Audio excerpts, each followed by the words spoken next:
Well, Mr. Anderson. How are y'all doing this fantastic morning? You know, we're starting to pick up habits from some of these other shows, but you know what? You know what our excuse is? Just life, man. You know, life just be going crazy sometimes.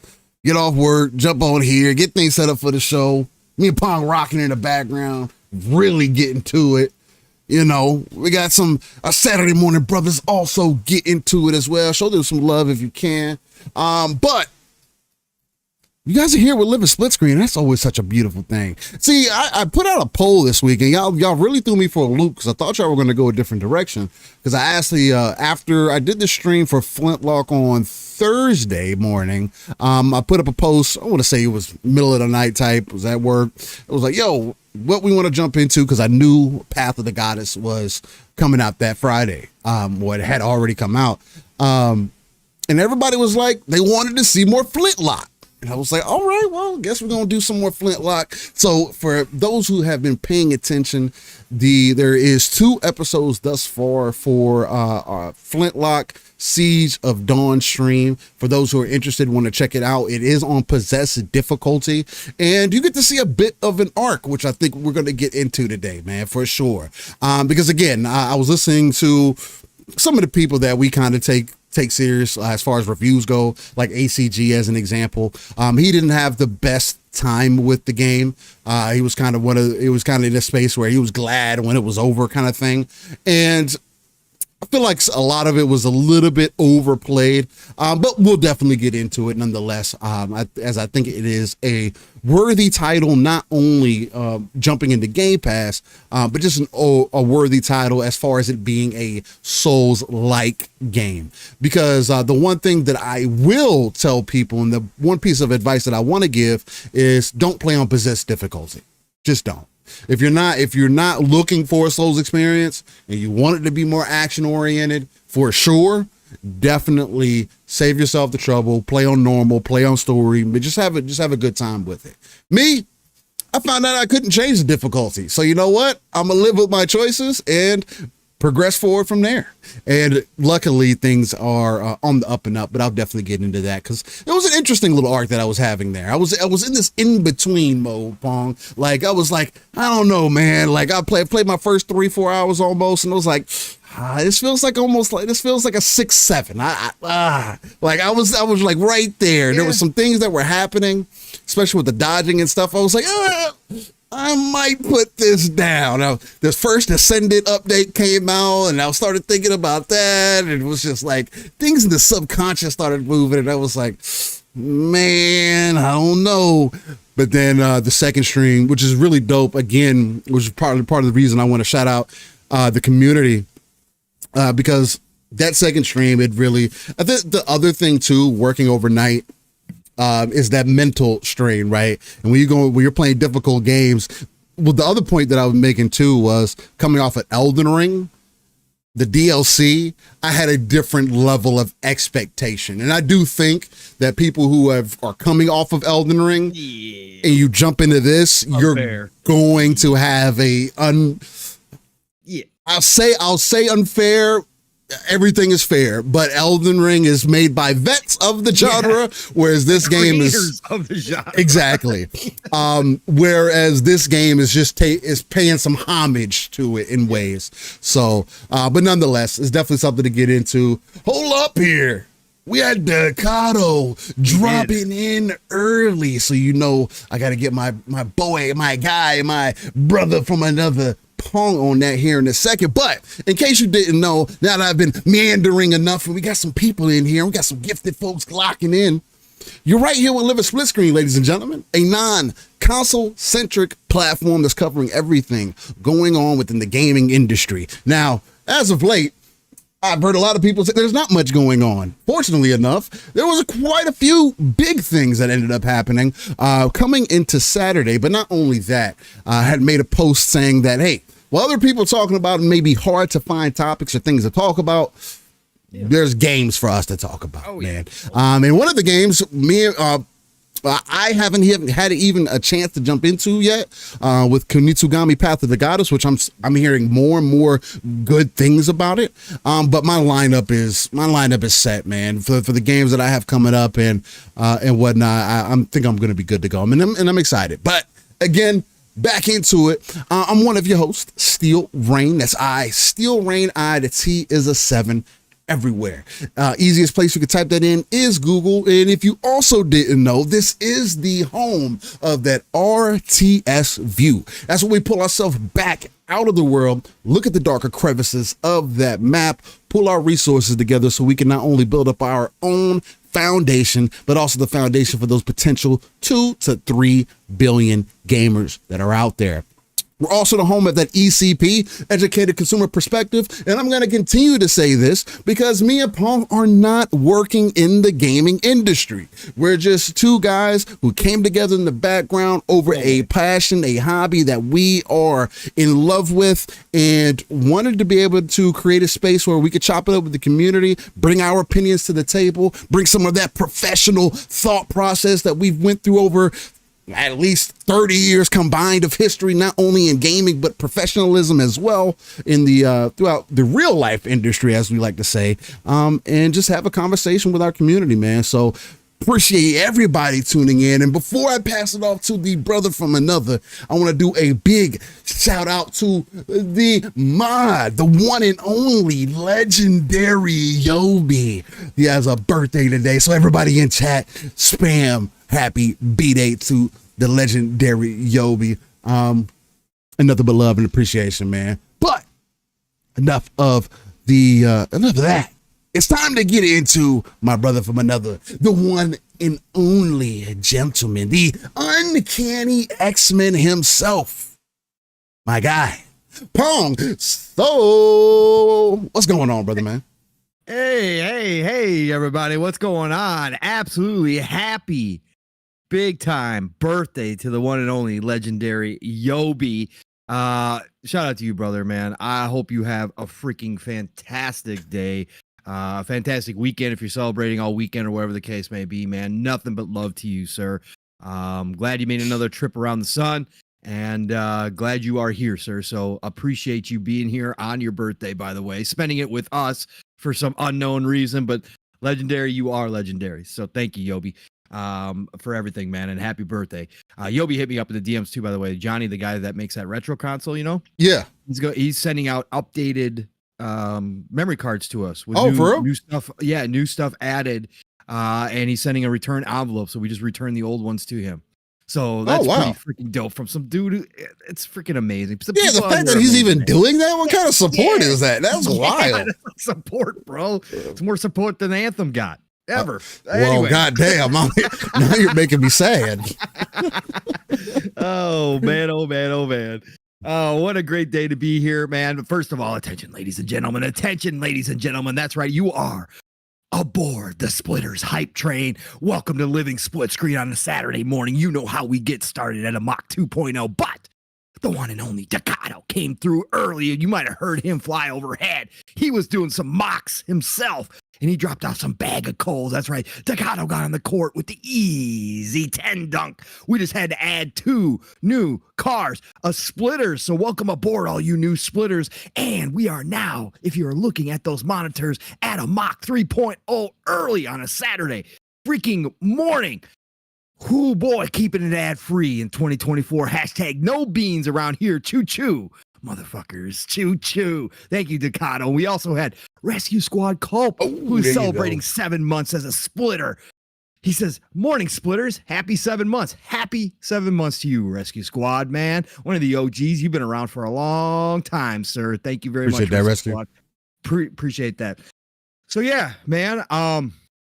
What is there to say here, Steel? It's an interesting week because you get to talk about Flintlock. Obviously, I talked about Flintlock when I played the demo for a short period when it was on Steam. Right. And I told you all, and that it wasn't for me, right?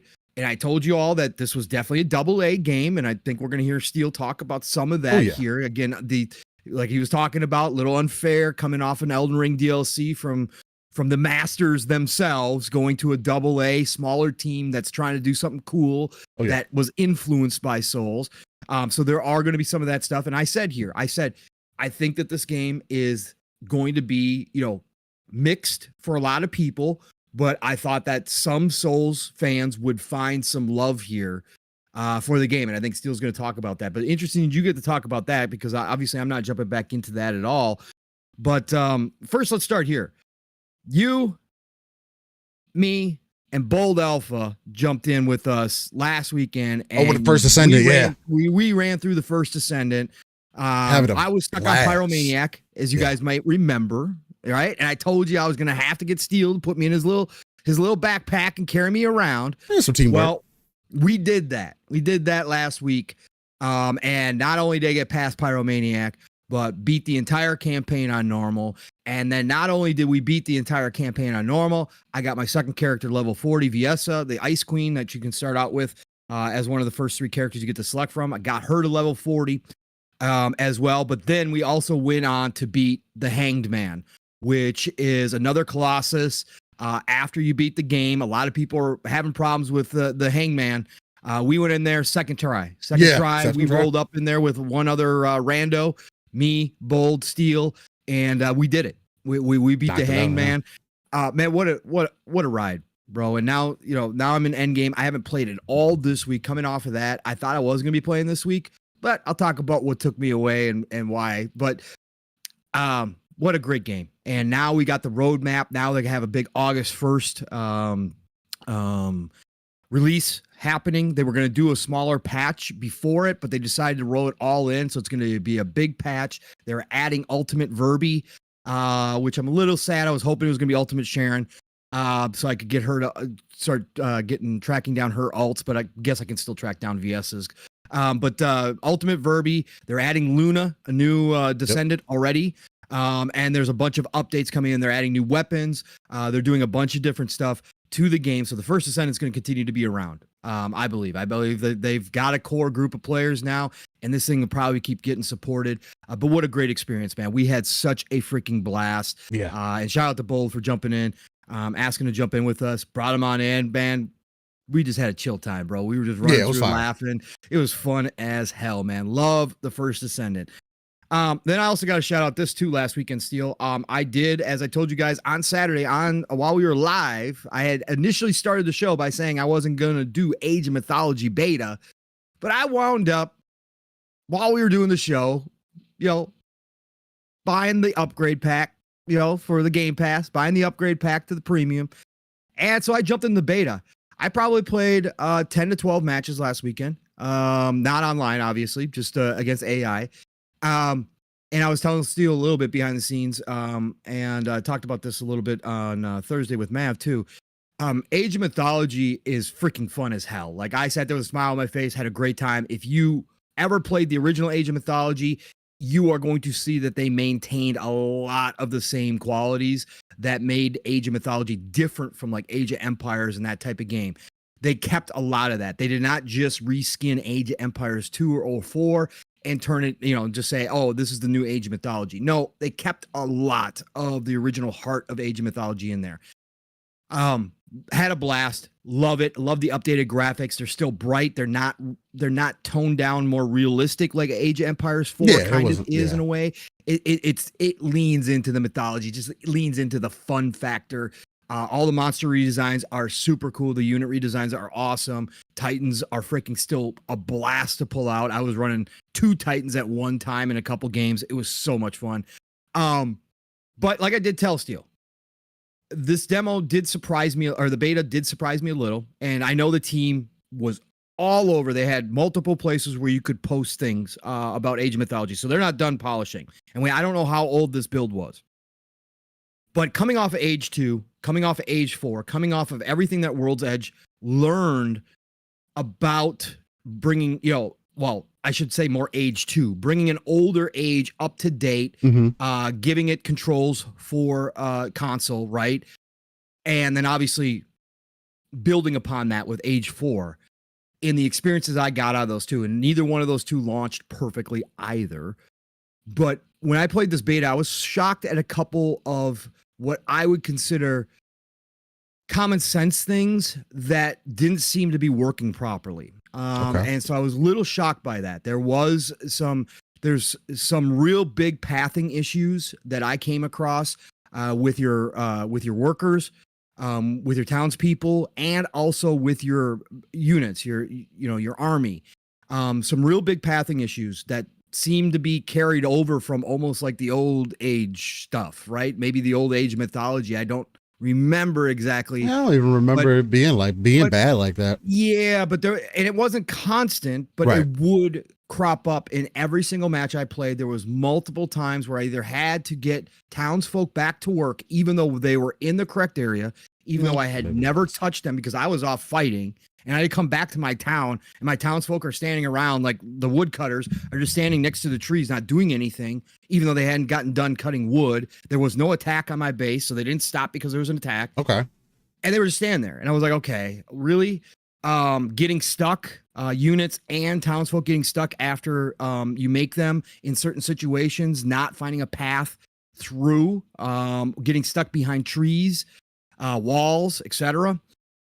Stuff like that. The army, again, coming off age 2 and age 4 and playing a lot of those two games, controlling massive armies. Like on those two, when you send the army to attack, like, dude, they go do their business. Okay. And yes, you can accidentally have them attack a single unit. And if the single unit dies, right, your back troops that aren't in the battle yet will just stop because they were ordered to go attack that one person. So you can make that mistake. So I'm very conscious of that. But then you have a general attack order where they walk into an area and they generally attack everything, right? Yeah. Doing that, I still had my units stop, my back units stop, not actually engage. That's surprising. I had times where, and there is a power in Age of Mythology that one of the gods has where it can pacify your army for a short period, which means they won't attack. They'll wander around. So I'm also aware of this. So I go, okay, we're not having this issue. But I was in the middle of attacking, and then all of a sudden they would just stop attacking. They'd be in the middle of the enemy city still with buildings everywhere, because if they wipe out the units, they start attacking the buildings next. Some of them will in fact start attacking the bigger buildings first if it's a priority. They just stop attacking altogether. And I there was one time where I spent almost a minute in an RTS game. That's long because the other team's rebuilding, right? They're building out. Just wandering around this. I couldn't get them to attack buildings. I couldn't get them to attack anything. So I had stuff like that. I went into some of the forums and checked out what people were saying, and I was not alone. And the like I said, the devs were all over the forums. The devs were taking all the feedback. This was part of the beta. They were serious. Like, this is a real beta. Like, we need to know what's going on, and we need to find out what you guys are experiencing. So they were definitely taking that feedback, and hopefully they'll have more polish on this game when it comes out. Again, still a blast to play. Overall, made me extremely happy as an RTS fan, as an old age fan, to see it current day. The powers, the updates to the powers, the updates to the gods themselves, everything top notch. Like, I really loved what I was playing. Just some lack of little polish here and there, like some really weird things. The other one was too, when you order units, you can order mass units to be built instead of just one at a time, right? You hold left trigger down and you order 5 units at a time, right? So I was going to my buildings. You order 5 units and it would instantly go from 5 to 15. I was like, what? One button push, and all of a sudden it would show 5, and then it would flip to 15. Yeah, wasting resources. What do we do? Whoa. So I have to back out those units. Again, costing you time, which in an RTS game, seconds do actually matter, right? It can be the difference between, especially in Age of, for an example, in Age of Mythology, it's the difference between you getting your army to their Titan gate to destroy it before the Titan launches, or the Titan actually being out when you get there, which is a problem. Okay, because the Titans are they're not easy to kill. Ridiculous to take down, bro. Yeah. So yeah, but overall great experience with that. But the reason why I didn't hop back into First Ascendant this week and start grinding away for some Ultimate VS stuff or whatever I was going to do is because College Football 2025 came out, Steve. I've been here to talk about that a bit. Access, some good news, some good stuff. Early access, and as being an Xbox Game Pass Ultimate member, of 10 course, hours. they actually gave us the trial period during early access, the 10-hour trial that Which is EA dope. always does. Yeah. Bro, I mean, again, we shred EA for all of their issues, but some of the stuff they do, their 10-hour trials are absolutely freaking amazing. It really gives you an opportunity to check out games. But the fact that they dropped that into early access and I was allowed to try out College Football 25. Okay, again, guys, I used to play sports games heavily back in the day, okay? Mm-hmm. Basketball, football especially, right? Both of those two were high. But I had friends back in the day, if you want to go all the way back, that were big baseball, hockey fans. I have played sports games for as long as sports games have been out. Now, I've trailed off. You guys know my addiction from about 3 years ago with NBA 2K when I got back into it. Dropped like 300-400 hours in NBA 2K that year. Like, I still enjoy sports games, right? But I play them as single player games. Now, get that.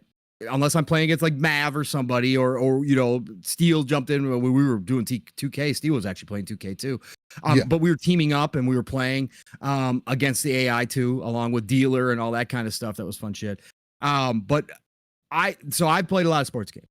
I dropped off Madden long ago. I try it every year. Once it goes into EA Play, I download it every year and I check it out to see if there's been enough changes to the game, which there never is, to draw me back in. Like, okay, I want to play Madden again. Mm-hmm.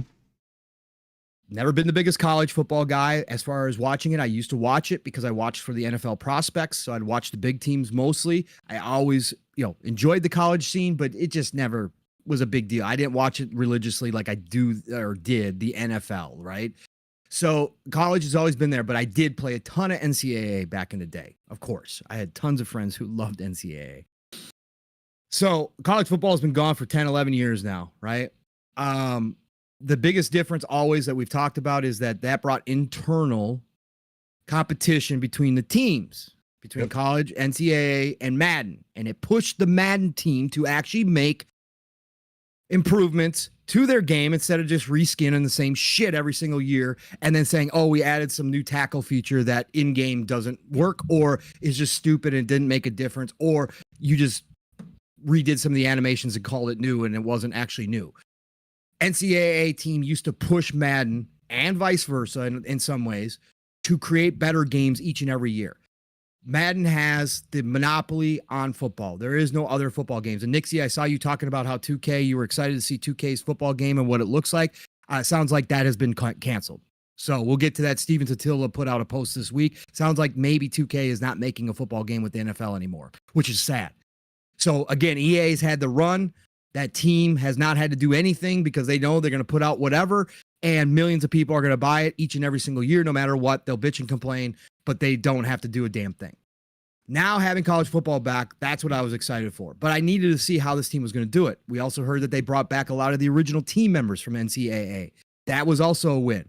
We started getting positive vibes leading up to this, Steel. People were getting early access to it. Some of the streamers were getting early access to it. Yep. We started hearing, it's good. This is real good. So when this hit, I had to jump in. I had to jump in and see what it was all about. So I jumped in this free trial, and I think I've got under an hour or an hour left of my trial Monday through Wednesday. So I was playing 3 hours, 4 hours a night. Okay. Monday through Wednesday, because this game is that fucking good. I am so happy that College Football 2025 is back. Nice. I actually was almost going to buy it.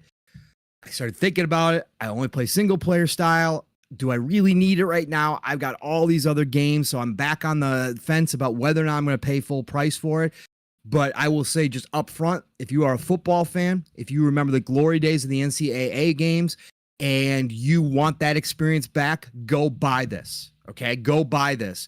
2.2 million people played it in early access, meaning they paid for the access. Yep. Another 600,000 played through the free trial. Almost 3 million people still played this game before it even launched. Yo, there is something here. I've been watching streamers, big time streamers. Shout out to Mills. He's a big time sports game streamer. He's streamed College Football 2025 Monday through Friday this week, 63 hours. Oof. He posted his stats.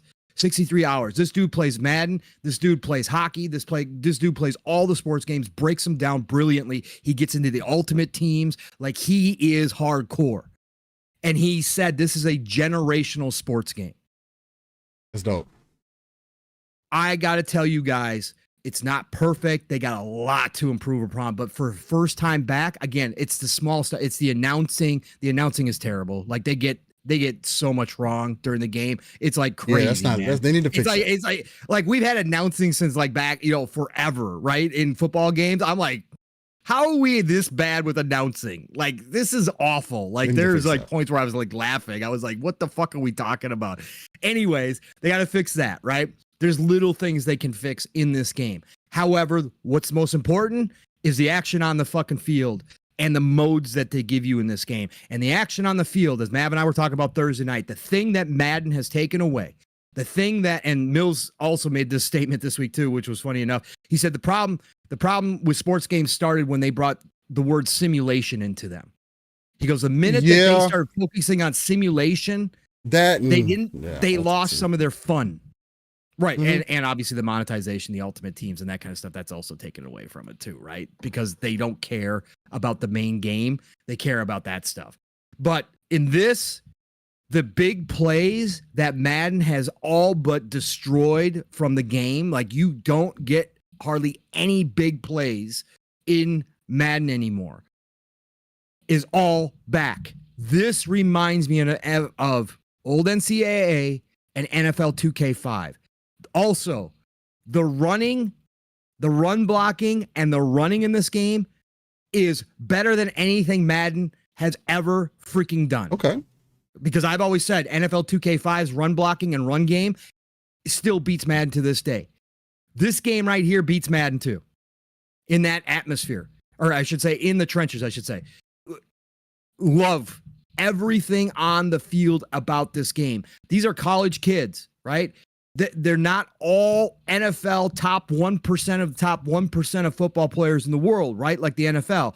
These are kids. Even the best kids have bad days because they're still kids in college. They still have not become the complete player that they will be once they get to the NFL, right? So in real college, even the best players have their off days. This game gives you the opportunity to hit a big play at any given moment. This game brings back reading defenses properly and understanding that it's okay, I'm going to have this wide receiver over the top if he beats this corner and there's nobody behind him. If I hit this pass, he's going to take it to the house 95 out of 100 times unless that cornerback gets lucky and trips him up. Right.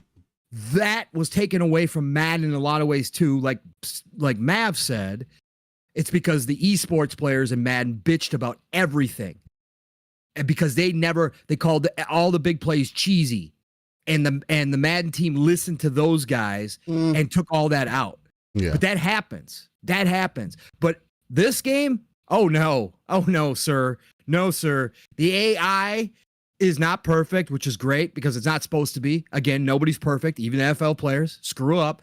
It's not perfect. Does it still have its moments where I scratch my head and go, real life, that dude ain't making that play there? Yes, of course it does. Of course. It's computer, man. Computer cheats. It always has. Computer's cheated since Pong. Okay. So that's always going to be a thing. But overall, this brings me back to the 2K5 early NCAA days. This game, if you're a football fan, go get it. It is worth your money. Now, I spent my time, again, as a single player, so I'm not playing online. I know a lot of these people are, you guys do your online thing, competition. I can't speak to that. But I can speak to how the game plays as it does. But then I went into the Road to Glory mode, Steel. And the Road to Glory, you get to pick whether you start as a 1-star recruit all the way up to a 5-star recruit. Right? So if you want to bust your ass, Mav started as a 1-star recruit, and he's kind of upset because he can't get no playtime whatsoever. He can't earn any playtime. It's really tough. Like, if you want a hard mode, a Souls-like mode for college football, that's the way you want to go. I'm not doing that. So I rolled in there with my 5-star Pong Soul recruit out of high school. Right? And what they do is you pick one position, you create the player, you decide if they're going to be 5-star or not. And then you roll and you got assigned to a school, and they give you this whole big page with all the schools that want to sign you, how it fits. You answer a couple questions, and then that determines how you fit with the team. Okay. And they'll tell you how, like, if they'll give you a grade on fit for the coaches, for the team, all that kind of stuff. And you can decide where you want to play. Now, I was supposed to go to Arizona State back in the day. That didn't happen. I was accepted. I was ready to rock and roll. Girl. Stayed for a girl. What happens? Yes. It's not supposed to, but yeah, it happens. But anyway, so I have no college allegiance, even though I'm Minnesota. Sure, Gophers are cool, but again, not being a big college guy, don't really care. But I like watching different teams in college, so I don't have an allegiance. So, but I decided, hey, I never went to Arizona State. We're going to Arizona State Sun Devils. Let's go. So I went to Arizona State. I signed with Arizona State as a quarterback, 5-star recruit. And you start your journey as a freshman. I got to start my first year because my overall rating as a 5-star was in the 70s, and I beat their starting quarterback. So I got to start my freshman year, became Big 12 freshman of the year quarterback, 3,200 yards, 29 touchdowns, 9 interceptions, bro. Lighten it up. But we were 4-8, 4-7, whatever it was, 4-7, 4-8. We won 4 games, got my head coach fired. But you know what? Even losing, the mode is great, Steele, because it's not overbearing. The practice is quick, right? The little stuff you got to do on the side for those types of modes sometimes can be over the top. This one, quick and dirty, in and out, easy to figure out what you're doing. You gain skill points and you can increase your accuracy. You can increase your power over time. You can increase your quickness. You can do that stuff, but it makes it simple. You understand right away what you're doing. So they did a fantastic job with the UI, with the ease of use, with all the different mechanics going on. That mode, Road to Glory, is phenomenal. I'm having a blast with it. I'm in my sophomore year now. That's the way it should be. That's the way it should be. That reminds me of how FIFA, what I would do when I played FIFA, which is, of course, known as EA Football, I guess now. But I would do the same kind of thing. I would make my own character. Of course, that character you could carry over and to become a pro player, play online and stuff like that. But they had the same kind of thing. They had these drills that you could do. They were quick and it gave you just kind of like a rating system. So it was just like you were competing with yourself just to get a higher score, to get 3 stars out of certain things. And it kind of also reminds me of some of the stuff that I remember from 2K as well. But probably done a bit better for sure. So. Dope. No, absolutely. Little details are all there. Like I said, there's things I need to work on, but the stadium details, Brett Brigham brings up that they use the actual PA, the introductions for each of the college teams. Yeah. That is absolutely correct. As they should. The stadium, bro, you start the season, packed house, kids going crazy. The other team's got to worry about crowd noise, right? All that kind of stuff. You start losing, man, it looks like I'm playing at a high school game, man. Oh, damn. You got empty bleachers everywhere. The opposing team does not have crowd noise meters. I love it, bro. And yes, that was in the original too. It's just now updated, right? Again, almost 11 years, right? Updated. It's fantastic. Like, they obviously knew what they had to do here. Yes, there is an ultimate team mode as well in this. They're bringing back current, like last year's draft class and that kind of stuff. They're going to have those players in there. They're also going to bring back legends from college as well. So ultimate team is in there. Mav has been fooling around with that a little bit more than I have. He said it's freaking dope. If you're into ultimate team, it's awesome. Like I said, my main focus was Road to Glory because I was just having a great time. Even losing, I was having a great time. Just figuring things out. This is the first football game, Steele, in a long time that if I do buy it, if I continue playing it, like, I actually do want to go in and learn the defenses and how the AI reacts. It sounds like it'll be better in this one. And I see people talking about it in chat. Fiend bringing some stuff up. And I heard y'all talk about it last night as well. Something that Mav disliked about Madden, and something that I really disliked about Madden as well, is being able to change your plays all the time. On the fly, you try to give a representation of what the game is actually like. And I get that we're pulled back again, right? You're playing Madden from kind of almost an RTS view behind the whole team, and you can kind of change plays on the fly. But even in real life they're not changing the entire. Yes, you can change the entire play, but you're not going from a certain play to then all of a sudden you make everybody go run slants all of a sudden. Like that's just that this doesn't happen right now. I'm not saying it doesn't happen.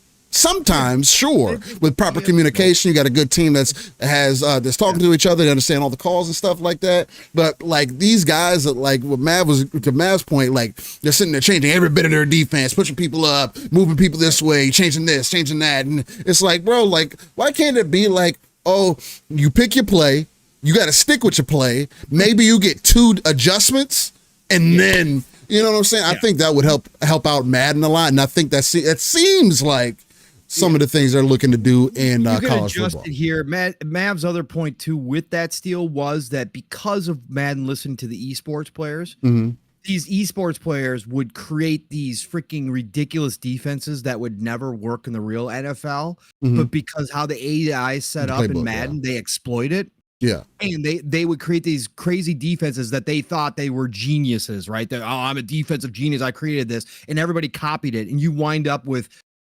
3 to 4 different defenses that everybody runs all the freaking time, and it should be able to be beat again. Like Matt was saying, bringing everybody up, like nobody playing center field. Your wide receivers should break at some point and have a free run to the end zone, but they don't in Madden. And he's like, that's what really chaps his hide is that's been the narrative that these pro players who hate the big plays got Madden's dev team to take all that out, even when they run ridiculous defenses that shouldn't be allowed. Like, it's just stupid. So yeah, no, I agree with you that you could still change everything here. Okay. But it's not, I haven't seen anybody say it's not as dramatic. Seems like the AI is a little bit better. Yeah. We're not winding up in the Madden situation with this one. At least not yet. Nothing but great things about the Dynasty. Like, again, Mills is playing Dynasty, Bowling Green. The recruiting process, I was watching him go through the recruiting process, looks freaking amazingly fun. You got to go recruit the high school kids. You got to do it throughout the year. Like, they'll change their minds. They've got the transfer portal included in this. So if you're playing on a team, if you're doing Road to Glory, you sign with a team, you don't like the play calling, you don't like the coach, you don't like what's going on, you can enter the transfer portal, go to a different school. Hey, cool. Just like in real life. Let's go. So, got to give my shout out to College Football 25. This is a big win for EA. They're selling too. Yeah, selling. Yeah. Again, NCAA was super popular, but like NCAA 14 was like 1.5 million copies, 2 million copies sold. That's why it's rare. That's why it's so expensive before this showed up when everybody wanted it. Again, NCAA sold well. But we're in a different atmosphere, but you get almost 3 million players in early access before the game's even out. Like, this is going to do numbers. We had some people in chat the other night on Thursday, saying, well, yeah, but this is EA. They're not, if this becomes the big hit, they're just going to churn it into Madden. It's going to be a monetized as shit, and they're just going to ruin it because that's what EA does. It's going to have its form of Ultimate Team regardless. Well, it does already. So it does. Yeah, I mean, yeah. You can argue that that could happen because, again, I'm not going to hold my breath. It's EA. You're right. But like I said, if we get 2 to 3 good years of new college football games, that'll ride people for a long ass time. Just like they did with NCAA 2014 forever. They will ride these 3. Having these games out, even this one in its current form, is absolutely amazing for the football fans out there that haven't had anything. Twitch was advertising College Football 2025. Oh, yeah. That's how people are watching. That doesn't happen anymore. Sports games don't get love on Twitch on streams. Sports games back were massive, Steel. When we had everybody making sports games were massive. That dwindled once the monopoly started. That dwindled when only 1 or 2 developers had the rights to make a baseball game or a hockey game or a football game, right? Or a soccer game. That dwindled. Back in the day, we had 5 different football games in any given year, right? All NFL licensed. So that all kind of changed. That dynamic changed as we went along in video games. But the fact that college football has had that kind of impact is freaking awesome, man. So I know I've taken up a lot of time, but again, we're game playing. We're playing games. There's some new stuff coming out, right? So again, I'm gonna let Steele talk about Flintlock here and whatever else he's got on his played. I did jump in the path of the Goddess again last night just to play through the opening section because I had played the demo. I told you all. I came on here and said 45 minutes, sold, done. I already know I'm going to love this game. So I fired up the game to see where I got to start at because obviously the demo started me towards the beginning, but I didn't know if it was the actual beginning. Sure enough, it wasn't the actual beginning. There's a whole playthrough section that kind of introduces you to the story, gives you the background, gets you introduced to the mechanics a little bit. So I played through that last night. Excited to jump into it. Oof. Bro, it's polished as fuck. Capcom, don't miss. This game is absolutely drop dead gorgeous. I know the reviews weren't as good as I thought they would be. Like I said, I thought this could be in game. Both games, man. Yeah. But it's hanging around 80. Okay, that's fine. Again, we don't care about reviews, right? But again, when it's it comes Game to the Pass's fault, man. Yeah, it's Game Pass's fault.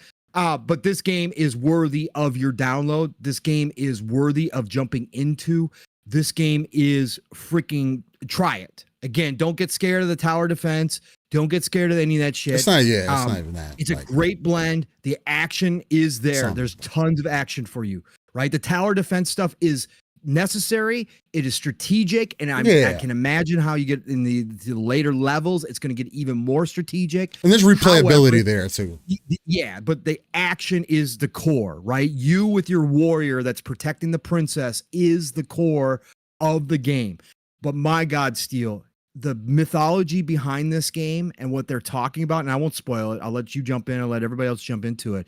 But the story itself and the mythology that they're going with, is it groundbreaking? No, it's not groundbreaking, but it is really well explained here and very, very interesting on what they're going with. And the princess that you're protecting, the goddess, I should say, she is technically a goddess, is awesome, man.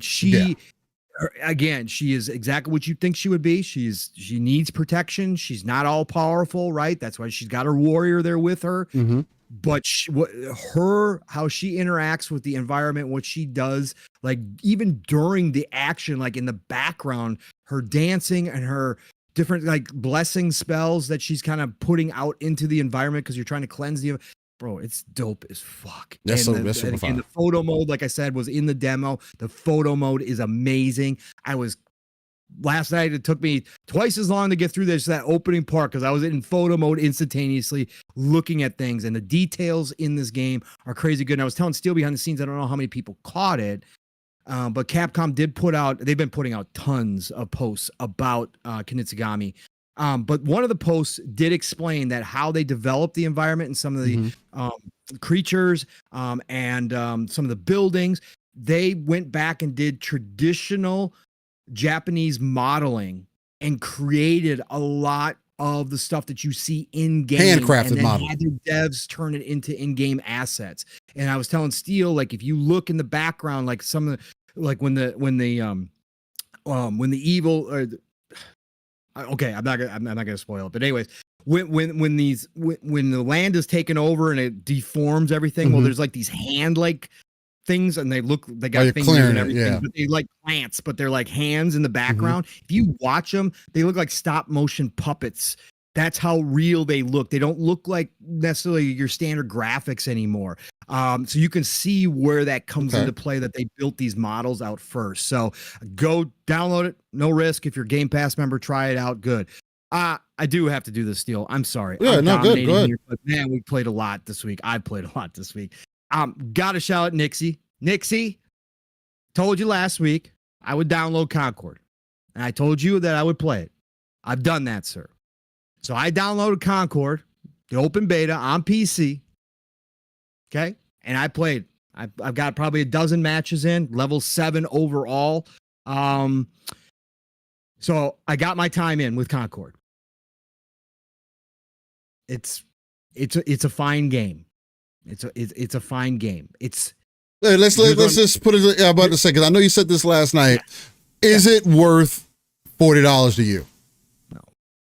Again, but that's just me. I'm not going to tell anybody else that they can't spend their $40 in this. Right, and that's why I'm asking for you. Again, I'm sure there will be a group of people because it is Sony first party. Which is fine. Yeah. Because it's different, not just because it's Sony first party, but because it is different, right? It's something new. A lot of popular games like Overwatch and all that kind of stuff that's been around for a while get a lot of hate after a while, right? People just get sick and tired of them. They want to try something new, right? A brand new IP, never seen before, seen characters. There's going to be people that jump into this game. Okay, that's cool. Again, the gameplay's fine. Performance on the PC didn't have any issues whatsoever. No crashes, no problems. Right? Found most of the deathmatch games within 5 seconds, 5 to 7 seconds. I was finding a match, even with the limited amount of players out there.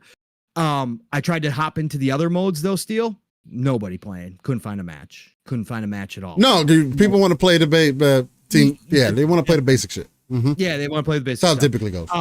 Here's what I'm gonna say. My initial impressions of what I was seeing when we saw it were pretty correct. Okay. I will say some of the characters move better than what showed on the screen, but some of the characters do move as bad as people thought when they saw the videos. They are that slow. The maps, the ones that they have, right, can feel too big at times for this type of gameplay. Especially when you are waiting to respawn. It can take you a bit to get to your teammates. And this is a game where you can't run solo. This isn't one of those hero shooters where you can go dominate. You can't do that anyway. Solo, you're going to get wrecked. Okay. So you do have to stick together. I was playing with some good randos last night who figured that out. I had a streak of 4 wins in a row at one point or something like that because I found a good team that was running together. Some of the weapons feel good. I mean, they're good. They're great. They're not special. It's not satisfying to kill people in this game. That's one of the problems. It's not satisfactory to kill anybody. Like, it doesn't give me any kind of, oh god damn, that was cool as hell. Nah, it's kind of like, okay. But the guns feel decent. Some of the guns to me worthless. I don't know why you would design them this way, but obviously there is strategy involved with a hero shooter. I'm sure those guns in a support role do work very well in certain situations. Just don't overall feel from moment to moment very good. The powers, the skills, they're all there. They're all unique. All the characters' weapons are unique. Their main weapons are all unique. So that you have that. But is it anything that does anything different than any other hero shooter? No. There's nothing. And now that I've played with the characters, I played with like 8 of the characters. That storyline that's being told out here to everybody is true. The characters themselves are generic as fuck. Okay. Not a single one, even with the CGI, which is really good, right? There's good moments in the CGI, top quality CGI, fun to watch, gorgeous. But this is a hero shooter. That gets pushed to the wayside when you jump into the matches. Playing in the matches with these characters, I feel nothing for any of the characters. Okay. I don't care about any of them. Like Overwatch, you can say the exact same thing for some Overwatch characters, but Overwatch, like the character's personality comes out during the match. They feel unique. They feel unique, but they're cool looking. If the dev team here, Firewalk, came out and said we designed all our character, AI designed all of our characters, I would not. You wouldn't doubt it at all. I would not call them liars. That's what it feels. Again, soulless is the best way I can put this game. It's fine. Again, mechanically, it's fine. The movement, once you get it down, it's good. I mean, again, gunplay outside of the usefulness of the weapon, all the weapons, but the gunplay itself, good. I didn't have the hit detection problems that a lot of people did. If you hate long time to kill, that is true in here. I don't care. I played all types of games, long TTK, short TTK. Yeah. I always just adapt. I never bitch about that shit. I don't care. I know some people, that's their whole thing. I don't care. But are these characters spongy? Oh yeah. Oh yeah. It takes a long time to kill somebody. So again, it's great. It's here. I mean, it's not great. It's great that it exists. I'm glad that Sony's trying something different, but I will come back to my original statement when I saw the videos. You picked this over Factions 2, The Last of Us Online, and Twisted Metal coming back. You picked this, Herman Holst, over everything that you had on the table. You thought this was the one. I gotta question whoever made that choice. If it was Herman, I gotta scratch my head and I gotta say, does Herman have an eye for shooters these days? Does Herman have an eye for what it's going to take to develop a popular game in this genre? Because this makes zero sense that they picked this one still. So I'm afraid this is dead on arrival. I do think there's growing sentiment that Sony's going to turn this into a free-to-play model, which I believe they should. Even as a free-to-play model, Steel, are you going to grab enough people to support it? I don't believe so. I could be wrong, but I don't believe so. The open beta is happening right now. Everybody said, oh, wait till the weekend, wait till the weekend. They peaked, it didn't really change. They peaked 48 hours ago before the weekend. It didn't really they still change. Not broken that. They're at 1,000. Like, yeah. Again, I mean, and I wanted to come out and say that I did play it. Again, I gave it a go for sure. And again, I'm not the biggest hero shooter guy either. So it's not like I'm coming in here with some big fandom like, oh God, I love hero shooters. I'm not like that. I play them. But I got to say, I did try it. And again, I'm not going to complain about, I'm not going to say the game is trash, because the game isn't trash from a technical standpoint. The game is actually good. I mean, it runs good. It plays good for what it is. It just has no character, pun intended. It just has no soul. It doesn't have anything to it. The CGI, while being good, isn't enough to draw, I think, a big audience in. It's not good. It's not going to be the hook that they need. So anyways. Real quick, if you want to handle that bomb that Bold just dropped in there. Bold Alpha Wolfpack, attention everybody, attention everybody. The Bold Alpha Wolfpack just flew overhead, got us up to an early Mach 4.0 with a 10 bomb, the easy 10 dunk, keeping us ad-free. Shout out to Bold Alpha. I don't know if you've been in here, Bold Alpha, but again, brother, it was great playing with you on First Ascendant last weekend. Appreciate that.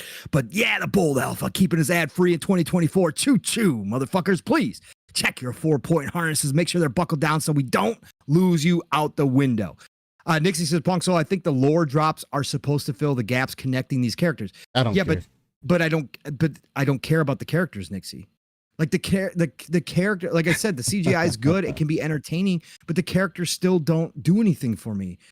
Like none of them do. And it's crazy because again, it's not like, it's hard to explain. Okay. It's not like they're all samey characters, right? They're all really different characters. You have aliens, you have humans, you have everything in between. Mm-hmm. It's not like they all are wearing like the same outfits, so they all just kind of look the same. No, they're all very unique, right? They're colorful. They're like different. I'm sad none of them are attractive, man. But they're just generic, bro. They're just generic. Like it's like some attractive characters.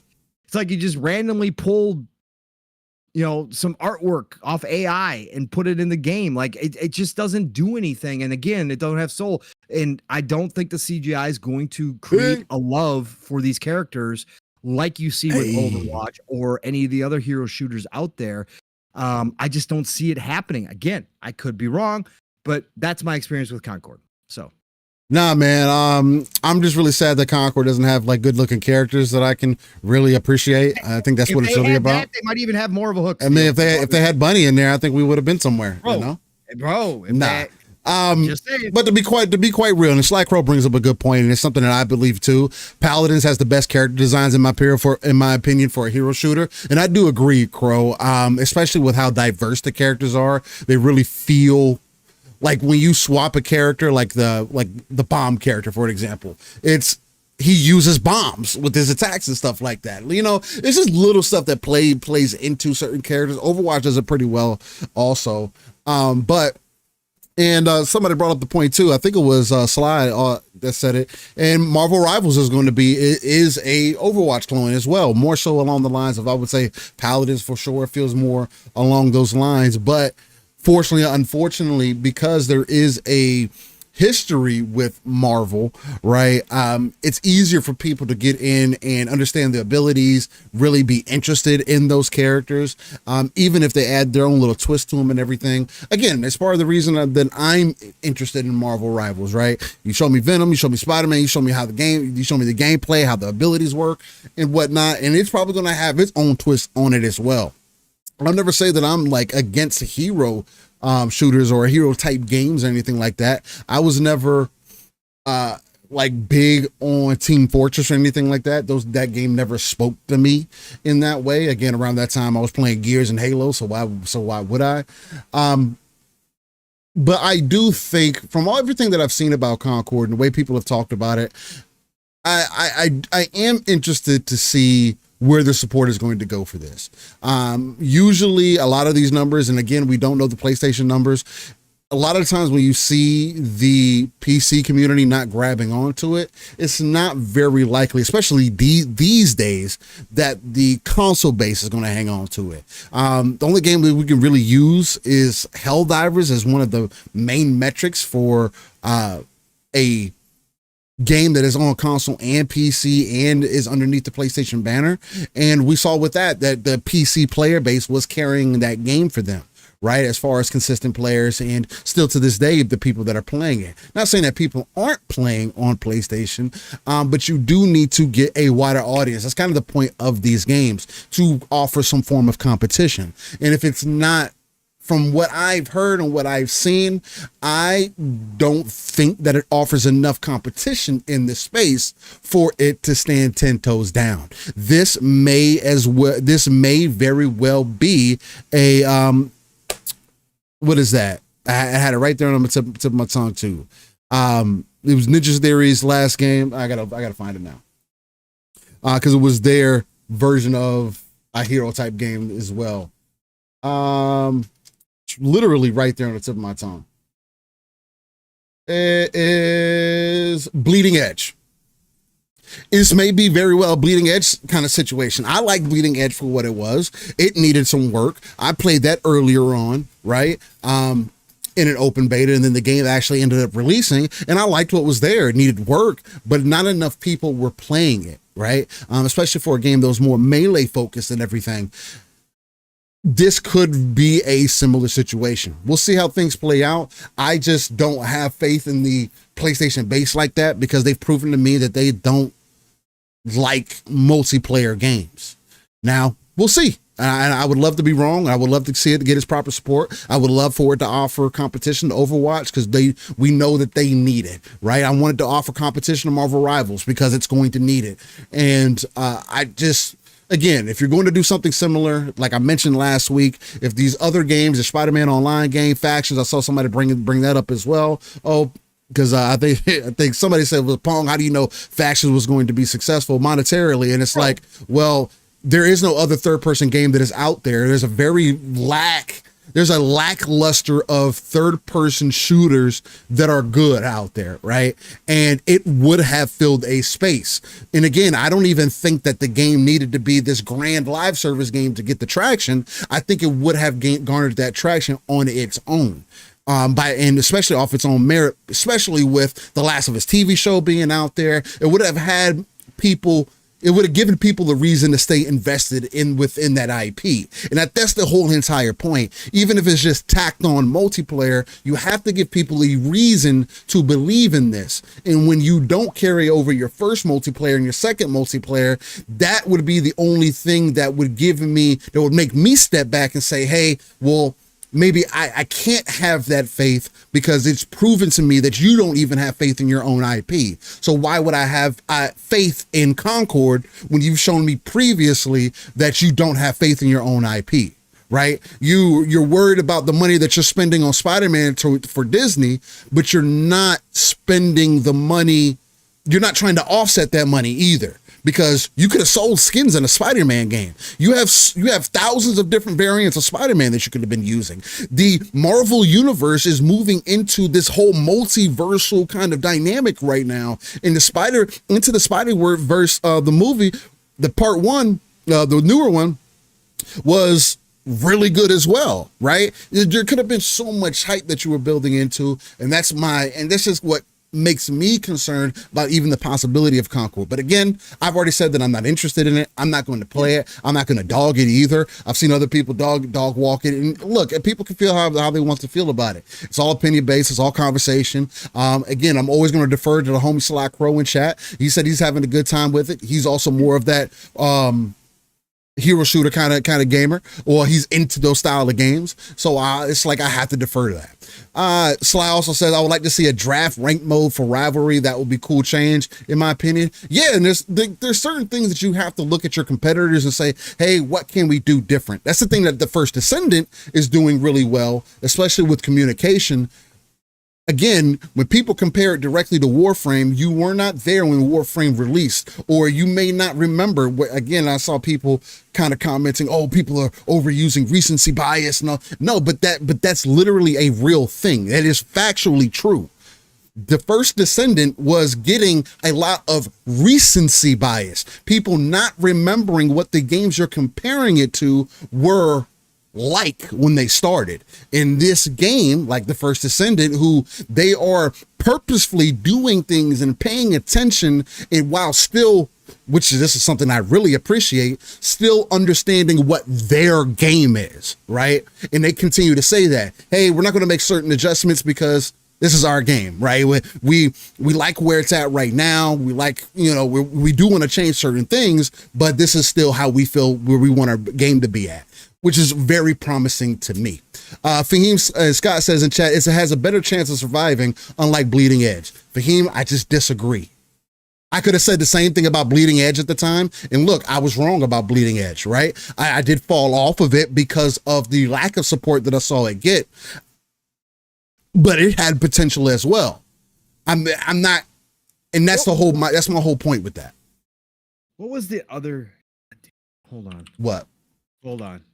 What was the other hero shooter that came and went to? Oh God. Hearthstone? No. Heroes of the Storm? No. Battleborn. Oh, Battleborn. Okay. Yeah. Yeah, Battleborn. Okay, I actually played a decent amount of Battleborn, right? Yeah. Right before it went out. As a hero shooter, Facts. right? I actually think that Battleborn had more soul than Concord does with its character. That's right? crazy.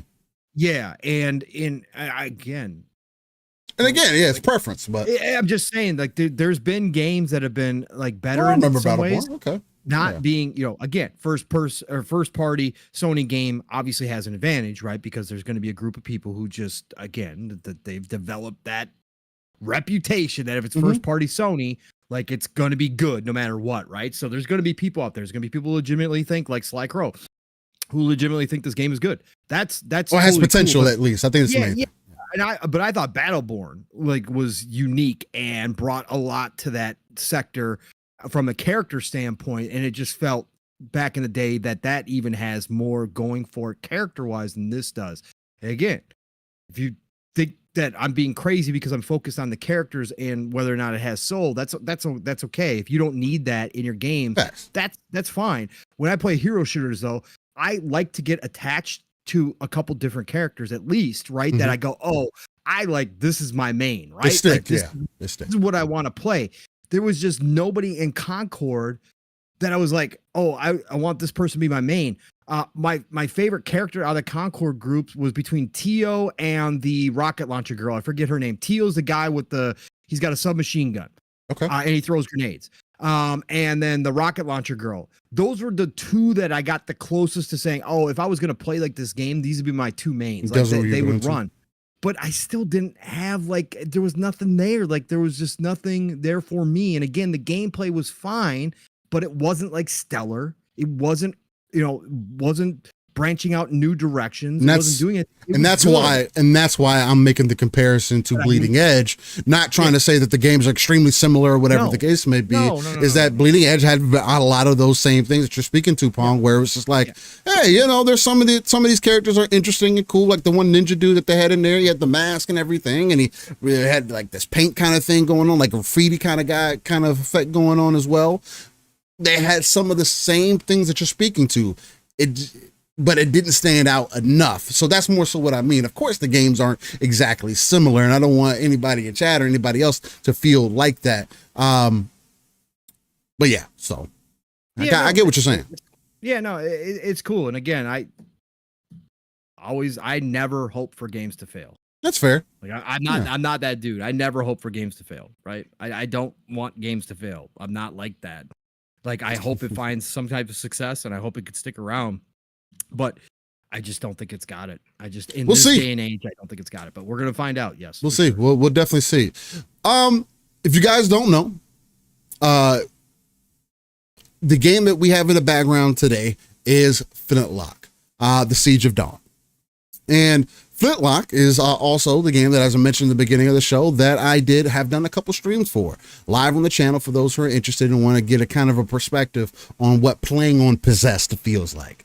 I am playing on the hardest difficulty, again, which is Possessed, and Flintlock has been a very interesting game for me.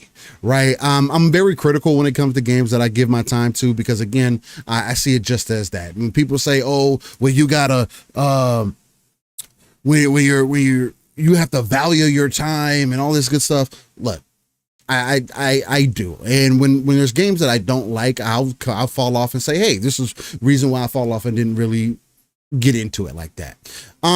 There were some of those feelings that I was getting earlier on in Flintlock. Right now, up front, the game I thought has a very interesting art style. I like the way that it presents itself. I think it's a pretty looking game. Are some things the best quality and everything? Probably not, but I do like the overall art style that they're going for in this game.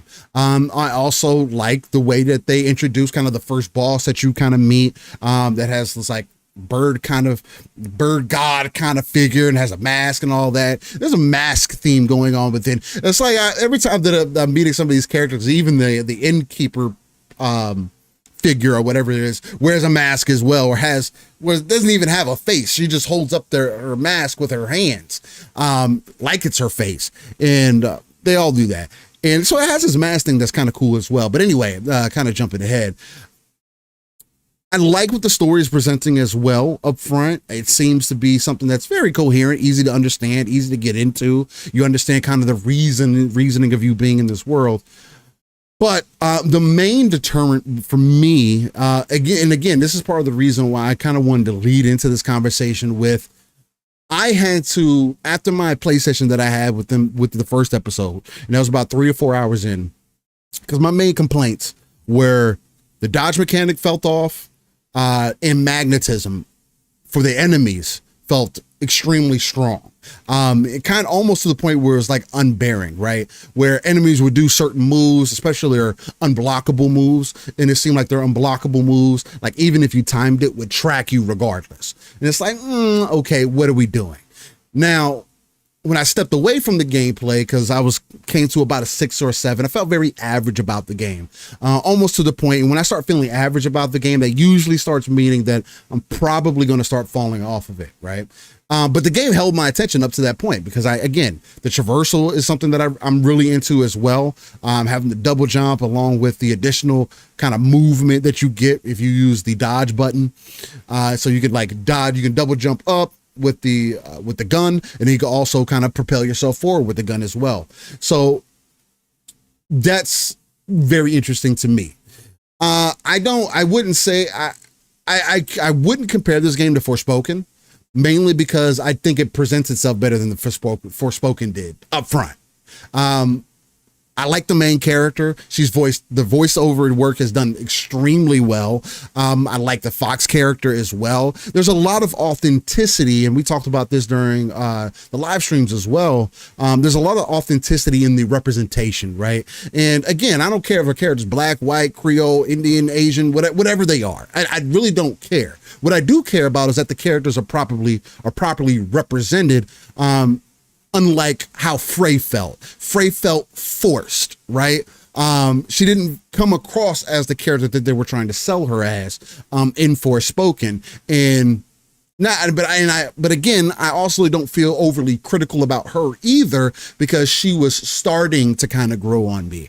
But the comparison, I just can't make the comparison. And I don't think Forspoken was a bad overall game either. Put about 10 hours into that. And again, I wouldn't have gave that game that time if I wasn't having some fun with it, right? Because at the end of the day, games should be about fun.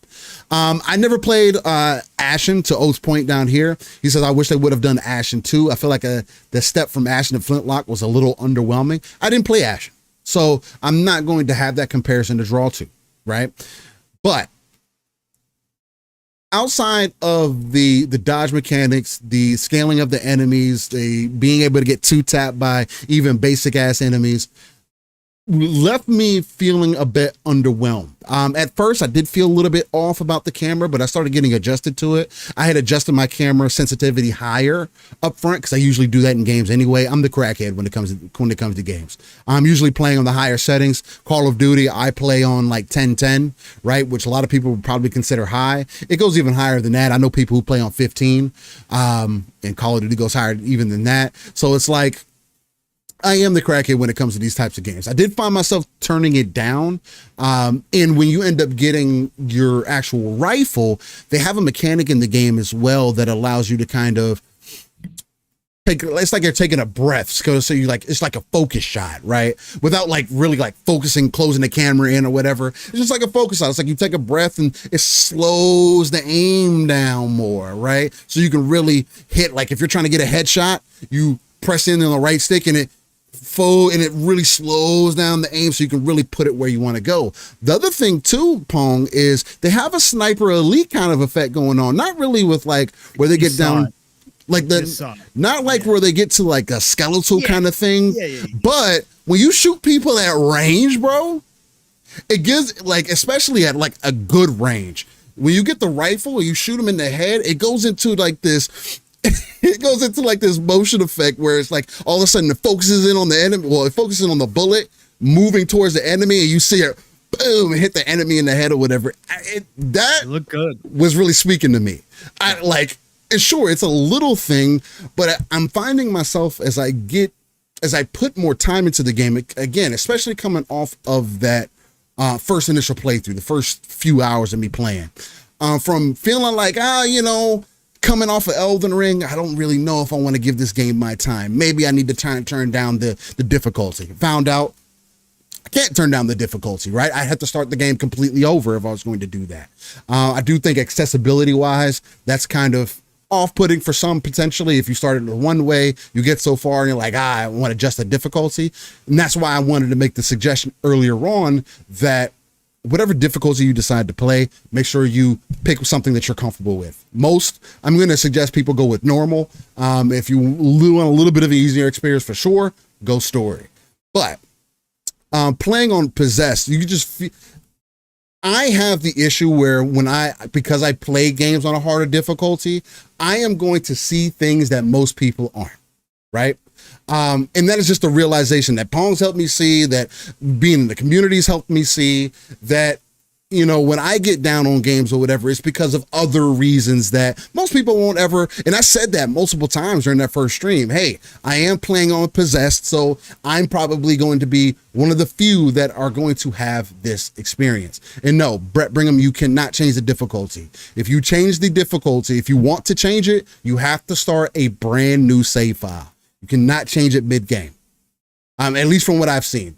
And again, at this point, I don't want to change it because going into my second play session, which was really interesting that the community wanted me to continue to play Flintlock instead of moving into Path of the Goddess, because I'm excited about playing Path of the Goddess. And I was hoping that Flintlock was going to be decent enough where I go from Flintlock to Path of the Goddess, and that was going to start kind of my kind of game lineup that I currently have. I'm going into some other ones in the future. And the community was like, nah, play some more Flintlock. So I hopped on Flintlock yesterday morning and started getting further into the mechanics, unlocked some additional abilities. Not too many. I think I unlocked like 2 more abilities. I ended up finding some armor as well. And Lydian says you can change the difficulty, you just won't be able to add achievements anymore. And yeah, I'm not. And so I'm just not going to do that. I just don't see the point in that. I might as well just stick what I have. And at this point, they saw me yesterday. I spent, and you'll see it during the stream as well, I spent some time fighting this one boss, and I told the chat straight up, hey chat, this is, because I went into this random side path, and I was like, we saw this enemy off the distance, and speaking of Lydian, she was like, oh, good luck, Steel. I was like, What do you mean? And I walked up on this dude and you could tell that this dude was going to be somewhat of a problem. But I felt like fighting this guy helped me more understand of what the game is asking from me. It's not like the game is overly complex with the AI and everything. So that's where these Souls elements start to kind of show themselves. Hey, you're going to run across enemies that you haven't fought before, you're not familiar with. They're going to do things that you're not familiar with, but every enemy only has so many moves that they're going to do. And as you get more familiar with them, now they can still do random moves just out of nowhere, out of what they have. But as I found myself getting further into it, I just found myself enjoying it more, man. Especially filling out what it's asking from you from the dodge mechanics. It's kind of like similar to Lies of P in some way, because even in Lies of P, you just can't aimlessly dodge one direction. No, and it's something that Souls games kind of teach you on early on, except I do think Souls games are a bit more forgivable with their dodges. Where you can kind of just dodge roll through everything. In here, it's like, hey, you got to kind of pay attention to the direction. Where is he swinging from? If he's swinging from the left and it goes right, and if you go to the right, you might get caught with a little bit of the full swing, because this is full animation. It's not like, oh, you just get hit with the middle interaction of that animation, and then the rest of it doesn't matter. No, you're going to get hit with a piece of it if you get caught by it. Along with learning the parrying mechanics. The parrying mechanics is extremely important in this game. It is also, I think, a little bit more on the forgiving side, for sure. Probably along the lines of a Wolong. Maybe not as forgivable as Wolong. I still think Wolong is probably the most forgivable as far as parrying mechanics go in one of these Souls-like experiences. But once you start getting into the flow of it, especially with the Fox, because the way that what the game wants you to do is build up this kind of break meter, right? Because when you do the break meter, you do it not only additional damage, but also kind of stun locks the enemy, right? And that's kind of the whole point. So it's finding the ebbs and flows of the game. Now, I don't think every game should take 6 hours for you to find the ebb and flow into, but if as a new game that had a little bit of a rough start for me, where I was feeling like at a 6-7. Right now, I've walked away at a strong mid to high 7 about how I'm feeling about the game right now, and I'm extremely excited to get back into it here coming up. So definitely want to finish out my playthrough. I'm excited to see what else the game is going to present to me. People were saying that the game is going to be 25 hours long. I don't see how that's possible. That comes across as short. It's going to take me a bit longer than that for me to experience what I'm going to experience in this game. But again, I am playing on a harder difficulty. I'm not as overly critical about the camera. It's not nothing new that I still haven't gotten in Elden Ring, as an example. Even Elden Ring still has issues with its camera when you're fighting certain bosses or you're up against walls. Like if I'm not going to complain about it there and be like overly critical about it, I'm not going to be necessarily overly critical about it in Flintlock. I think it's solid, right? Especially as you start learning more of the mechanics of the game.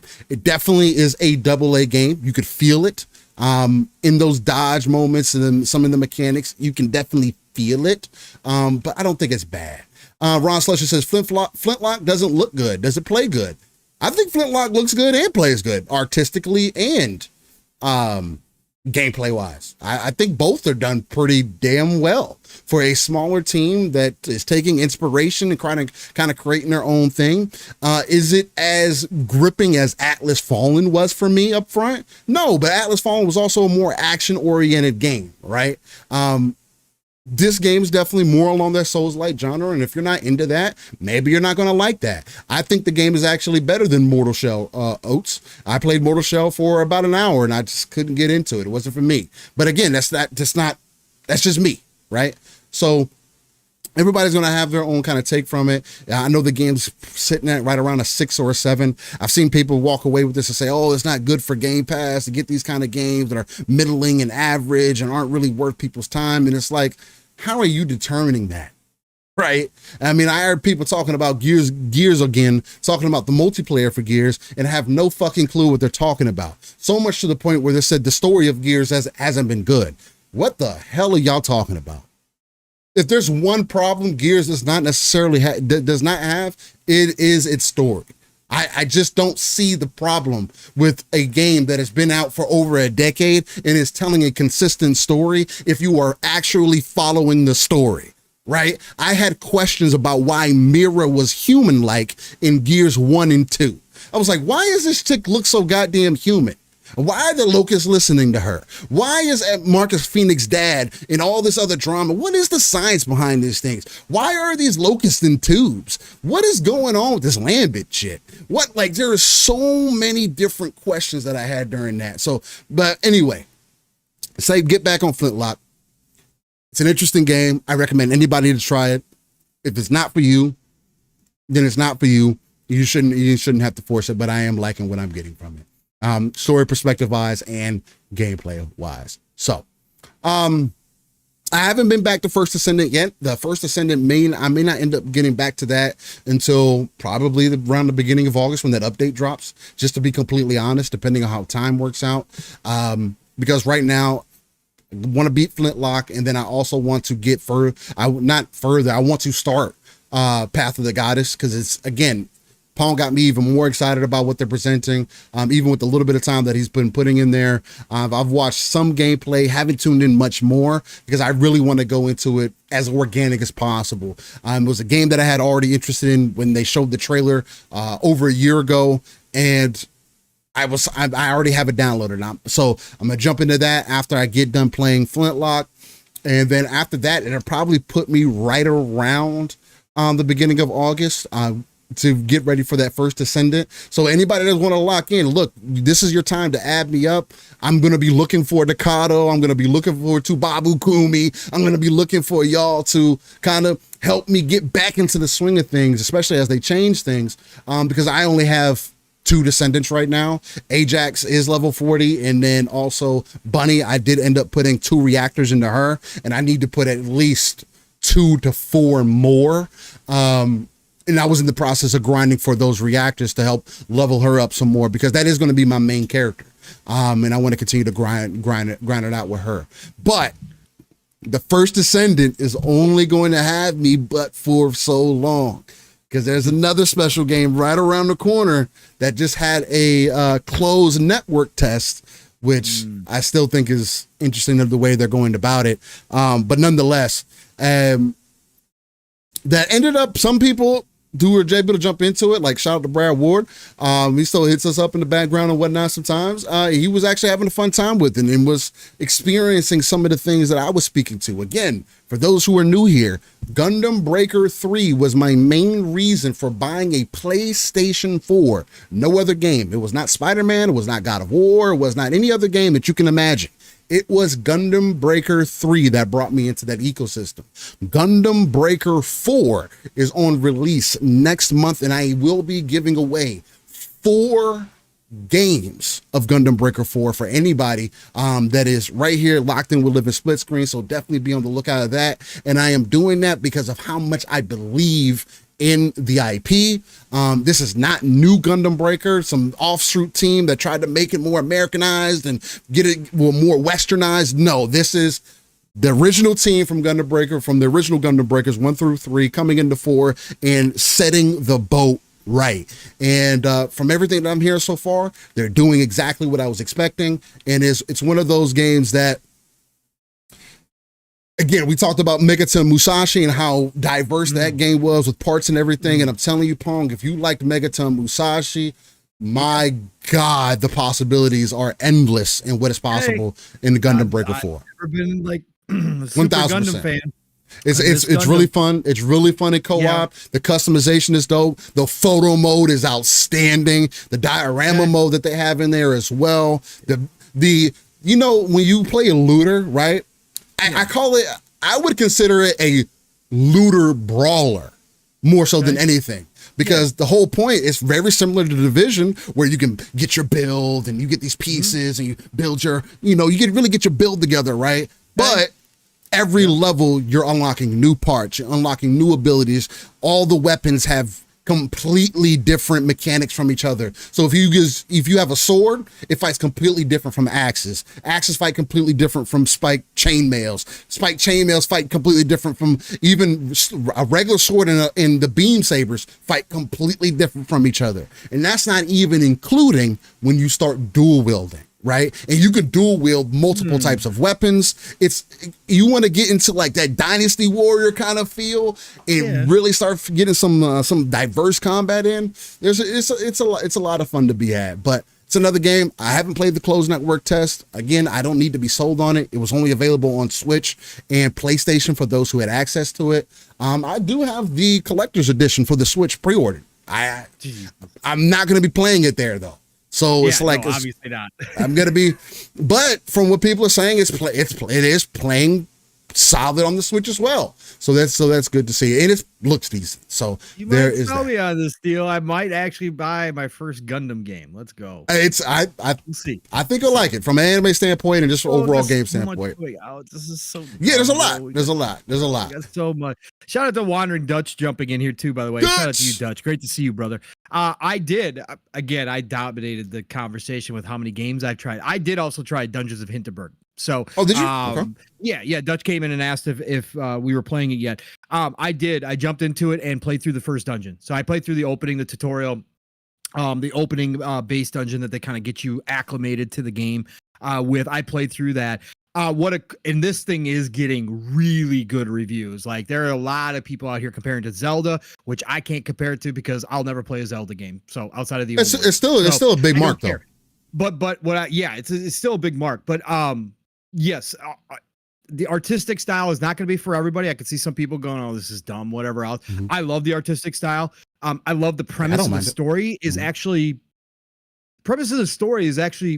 different than what I thought it was going to be. And I didn't know how they were going to do this because it's set in modern era and there's these dungeons. So I just thought this girl was maybe going to have like some kind of power. Like she was the only one that could see the dungeons. No, this game is set in Norway and it's in modern times. She's a computer programmer in the real world. And this part of Norway, Hinterberg, became magical. Like all of a sudden magic showed up in this one part and all these dungeons appeared and it's real. Like everybody knows about it. And now it's a tourist attraction and people seek it out to become adventurers to get away from real life. Oh, okay. And go adventure in the dungeons of Hinterberg, right? That's the premise. That's kind of cool. That's where the title comes. Yeah, it's kind of cool. I'm interested in it.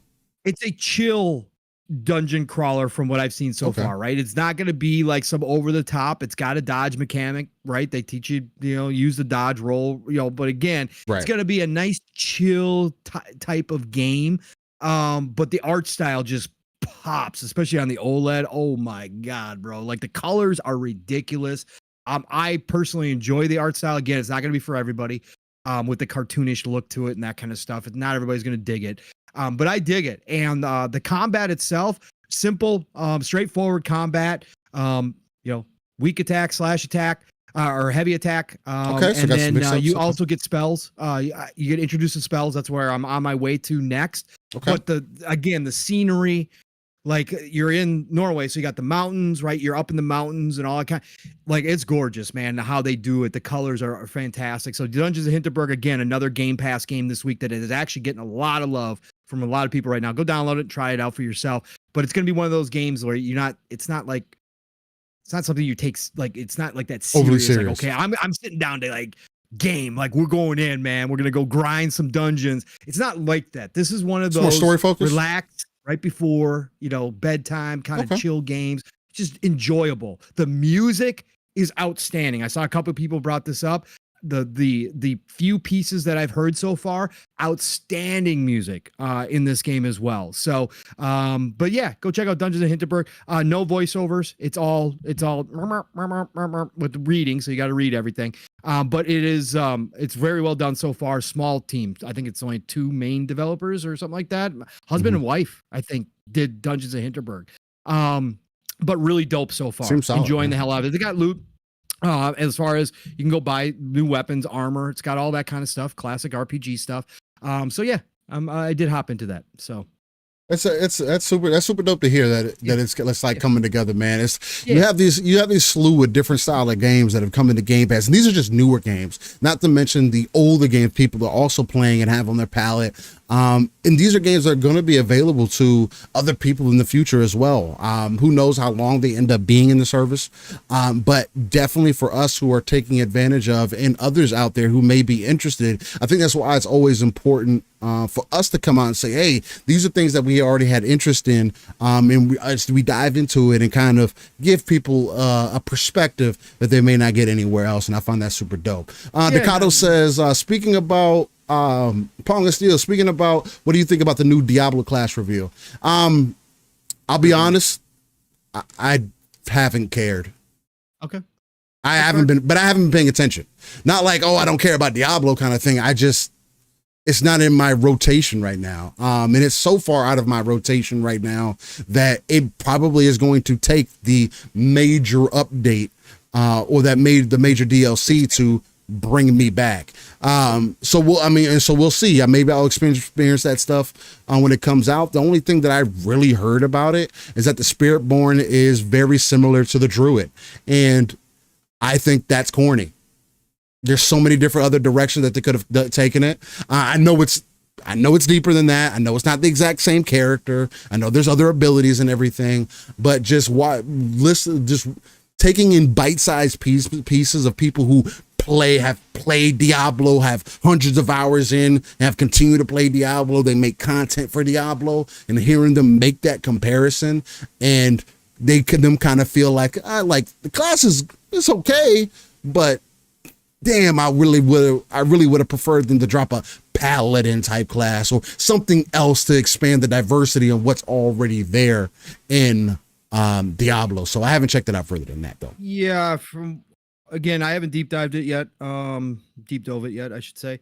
But I did watch some of it. And it is an interesting class. It is, sure, it can kind of lean towards a druid, but it does play differently. And it's going to, for the people that are playing heavy Diablo 4, right? It is definitely going to have a unique feel to it, a unique experience. It is going to bring something different. Would I have rather them brought in a paladin or a dark paladin or something like that class? Yes, I would have. But I think that they have done enough to separate the Spiritborn from the other classes to make it something different. Like you, Steel. Again, I've got 400 hours in a Diablo 4 now. Right? But I have dropped it. Right, First Ascendant is now my looter right now. Right, that's my jam right now if I'm going to play looter. But I'm waiting on that expansion. October 8th is when Vessel of Hatred drops. When I jump in there, am I going to try the Spiritborn out? Yeah, I probably think I'm going to try the Spiritborn. Yeah, I definitely think I'm going to. I like the Druid, so I don't think it's a bad mark to even have the comparison, you know. Yeah, but like you, I've had my fill. Like, I know that obviously you guys have all heard me talk every season I've played. Yeah, right? You have. And I've played extensively every season. So I've talked to you guys about the changes and how good Diablo 4 is now becoming. Like it was great from the beginning. I loved it from the beginning. But again, the changes, understanding the changes, what they've done to the game, definitely, if you're jumping in for the first time, Diablo 4 is a freaking fantastic experience right now. But it is going to take the expansion for me to jump back into Diablo 4 at this point. Like, again, now we've gotten to the point of overload with these games, with all this new stuff. I still haven't jumped into Once Human, and I really want to jump into Once Human. Bro, that's another one, because I know you said that in the background. It's really confusing how they try to separate it, because again, now it's set up as a PvE and PvP servers. So for them to make an announcement that they're dropping a PvE and PvEVP, like that already exists. So like for you to put specific names on it, it's just weird. They are advertising. They're ramping it up. I wonder if they started getting the impression, or they started hearing feedback that a lot of people just thought it was PvP and not like that there wasn't PvE available. I think the PvE is more kind of upfront for you in the world, right, by itself, right? I just wonder why they did that, but I thought it was a great trailer. That's why I reposted it, because I did think it was a great trailer. I thought it showed off a lot of cool shit in there. That thing's been maintaining over 160,000 people too on Steam. So I do want to hop in that. I was just saying we've gotten to the point of the amount of games right now. There are going to be sacrifices. As much as I love Diablo 4, right? And I will go back to it for the expansion because again, the story is fucking. It's phenomenal. Yeah, it's phenomenal. I can't wait. But now I'm not going to jump into Diablo 4 again until the expansion. It's just there's too much to play. First Descendant is too fucking good. Yeah. As well, like, and I just really love our time in First Descendant, man. Feels good. But yeah, I thought from what I saw from the Spiritborn, it is a unique class. Yes, it can lean, I guess, towards Druid if you think about it that way. Of course, it's based on nature, right? It's based on the spirits. But him calling in a different, spirit animal gods or whatever the hell he calls into the battlefield, I think that's what they are. Look super fucking cool as hell, man. So, and I think he's got a little tank to him a little bit, and from what I've been seeing too. But yeah, that's all my impressions on Spiritborn so far. But I'm glad that they're, again, moving forward, and expanding it. That's all you can ask for from Diablo. The team continues to work, even if we can sit here and say you guys should have known some of the stuff up front after all these years. But the fact that they continue to work on it, we'll see. Path of Exile 2 beta is right around the corner too, Steel. Yeah, Last Epoch has been really consistent about their updates, and it's getting better and better as well. People are starting to jump more into that. It's just like, bro, you gotta, like, now it's just, you gotta pick your vice, man. It's like, damn, Bro, I want to get back to V Rising. I was having a great time at V Rising. I want to get back to it. Yeah, it's probably not gonna happen. Bro. At least not right now. All right. Well, ladies and gentlemen, that is kind of what I have been on my plate, at least thus far. A lot of good games are here right in front of us. And again, it's not games that are for everybody. And it's crazy because it's like sometimes there are some people that kind of take your words and take it as the gospel. I just want to tell you guys what my experiences are, how I'm feeling as I'm going through these, what I'm playing. And again, I always make my feelings known about what I'm playing, how I'm playing it, and what I'm trying to get into. So, and I think that's more important than anything else. Opens up a conversation. We have it all the time here where people are like, oh, damn, really? It's like that? And then we have a full blown conversation based off of that. So then that's always dope to see. So it's been exciting. But I do think it's time to get into our upcoming games. We're almost 2 hours in. What do you mean? We are. Maybe we should start winding it down. That is what other shows do. We're an hour and a half in. Some shows will be wrapping up their last topic. Here's Steele and I. We just got through intros and talking about what we've been playing, bro. We talked about a variety of things. Yeah, but it was all game talk. It was all about the games. That's what's happening. What we've tried, what we've played, like thoughts. Like I love this, man. I love this shit. So yeah, I'm gonna get to the chat here. Shout out to chat because we have some amazing dropping in here as always. And I want to get to everybody there as well. And then we'll get to this upcoming week of games and see what's going down. And I gotta say, Steel, I saw some more people posting. Some more people jumped into Suicide Squad and are saying, I have been seeing that more recently, and people coming out and kind of start seeing the potential of what Suicide Squad has. Again, they also have Iceman coming out. I really am digging his traversal. Really cool. It's much cooler than I was even expecting. I was not expecting that. Maybe I should have because of how the game has been up to this point. But Iceman is looking really cool, and I've never been a fan of Iceman. It's not? Or Mr. Freeze, sorry. Mr. Freeze, sorry. Iceman is in Marvel. Yeah, we're not playing Marvel. But it does look cool though. His traversal looks freaking amazing, bro. How he spins around like corkscrews. He's doing it. Really dope. Hey, let's get to this amazing chat and then we'll get to the next game. Let's see. Eastside Vandal says, Iceman. Oh, Lord, not my Joker. Hashtag not my Joker. Yes, Eastside Vandal. Steel did go there. Shout out to Eastside Vandal. Shout out to the one and only Fahim Scott in here. What's going on, Fahim? Shout out to the Ghost Wolf 3599. What up? Yeah, Ghost Wolf says a lot of shows would have already been done.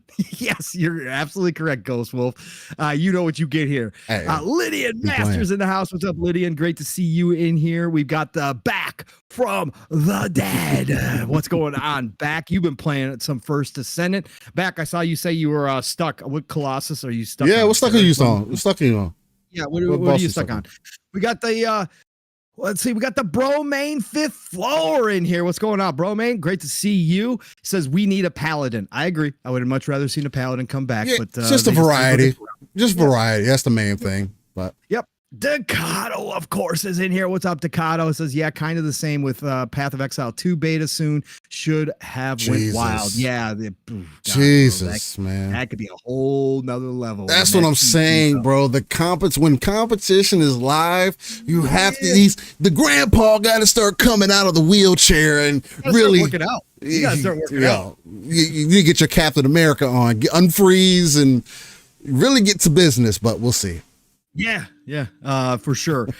Oates is in the house. What's up, Oates? He said Blizzard could have gotten an easy ass win with a Pally type archetype. Yeah, it is what it is. Again, I'm always expectations. I'm always going to stand behind them making their game. That's what they want to do. Then okay. Of course. And we all know eventually they will add the Paladin class. Probably some type of Paladin class. 3 years later. Yeah. Yep. And let's see here. Fahim Scott says, Fahim Kong, what Robotech robot? What Robotech robot is that behind you? That is not Robotech, sir. That's Voltron. No, one on your other shoulder. No. That's not Robotech either? No, he's thinking this is Robotech. Oh, is that a Transformer? Jetfire. That's Jetfire, bro. Oh, yeah, that's what I thought. That was Jetfire. Legitimately took the Veritech fighter from Robotech and said, oh, we're going to make him a Transformer for goddamn sure. And ripped off the entire design. Oh, yeah. That's why he thought it was Robotech. Yeah, that's a Veritech fighter, folks. But yes, no, they slapped on, became one of my favorite Transformers, of course, because I was such a Robotech head. That is Jetfire. I do have the Robotech Veritechs behind him in the box, though, the collector's box with the miniature, the mini. Appreciate you. Those are like Gundam version steel. When they do the squish down versions, like the little kid versions of Gundam. For real? Yeah. Those are the Veritech versions. Okay. Damn, that's dope. See, the Gundam wasn't doing anything new. They were just, adapting. But yeah, Harmony Gold's done so many different things. Again, the Robotech license is a mess. So many people own pieces of the Robotech franchise. It is an absolute mess, especially when it came to toys. They have sued, countersued. There's been so much going on. I don't know if I told the story on this. I've got a whole collection of Robotech toys because there was this little gas station way back in the day up by me. When I was living with my ex-girlfriend at the time in a suburb, and it was just a little gas station still. It was just a little drugstore gas station, right? No major franchise. But whoever owned it, Steel, obviously loved anime back before anime was big, and obviously loved Robotech because they carried the whole, again, think about walking into a little tiny gas station store, Steel, and then seeing a whole shelf and shelves taken up with Robotech toys.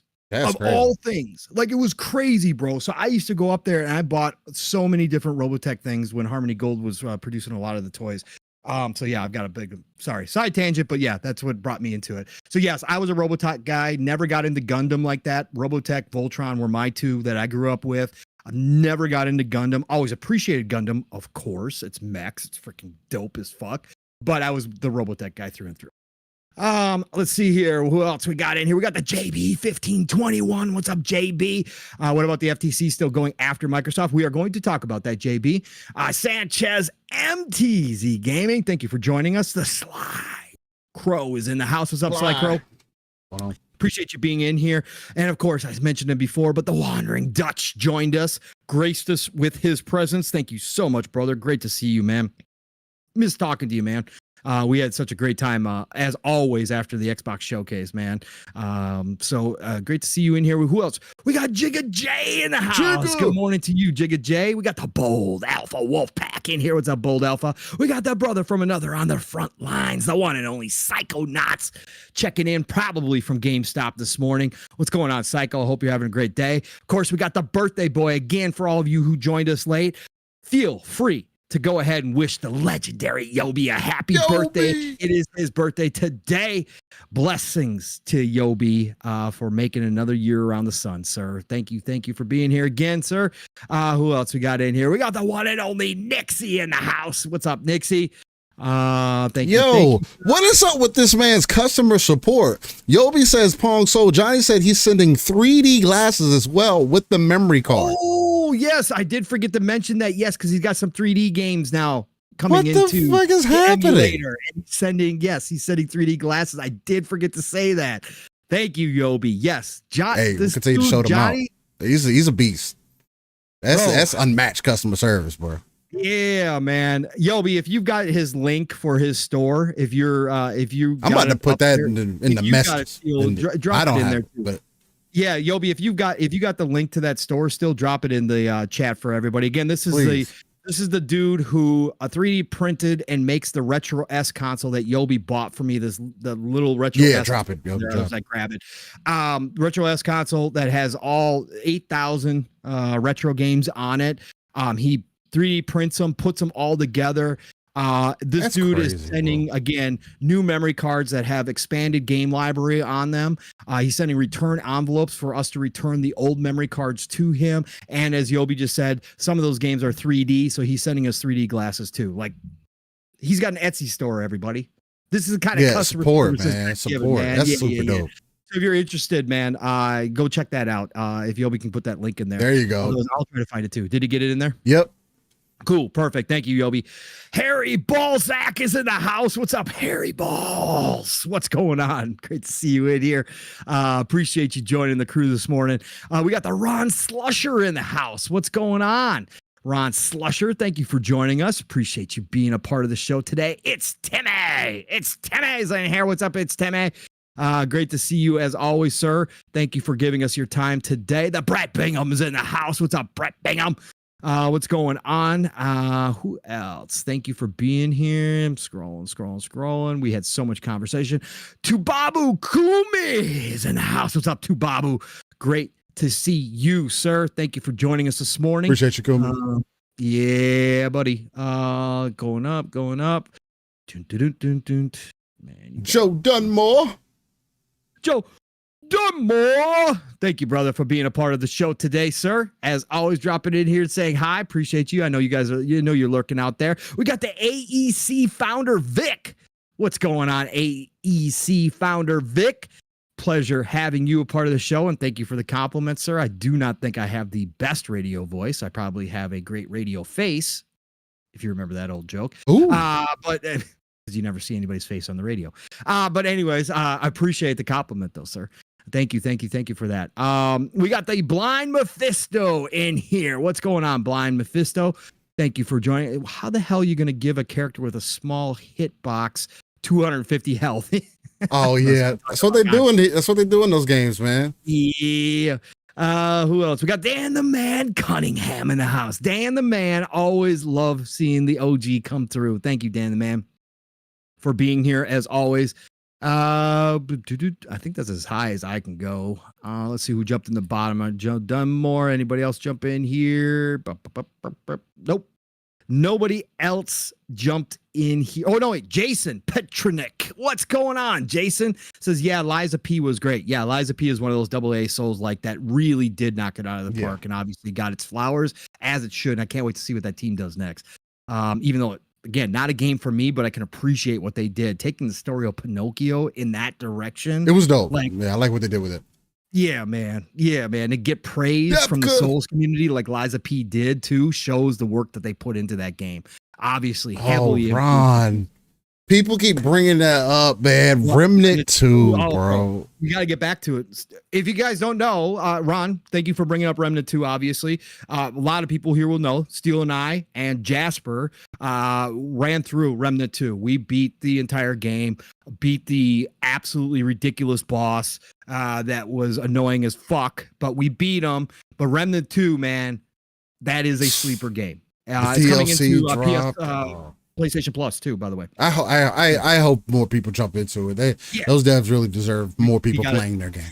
we got to play the DLC because they support the hell out of their game too. Yeah. But that game is so unique. I said it last year when we were playing it that I thought it should be in the conversation for Game of the Year because creatively, that game is off the charts. Like, again, a choose your own adventure where you never know you're going to wind up, and every corner literally can give you a surprise. Like, that game is really good. That dev team is really good. I don't need nobody to acquire the Lords of the Fallen devs. They can fall off a cliff.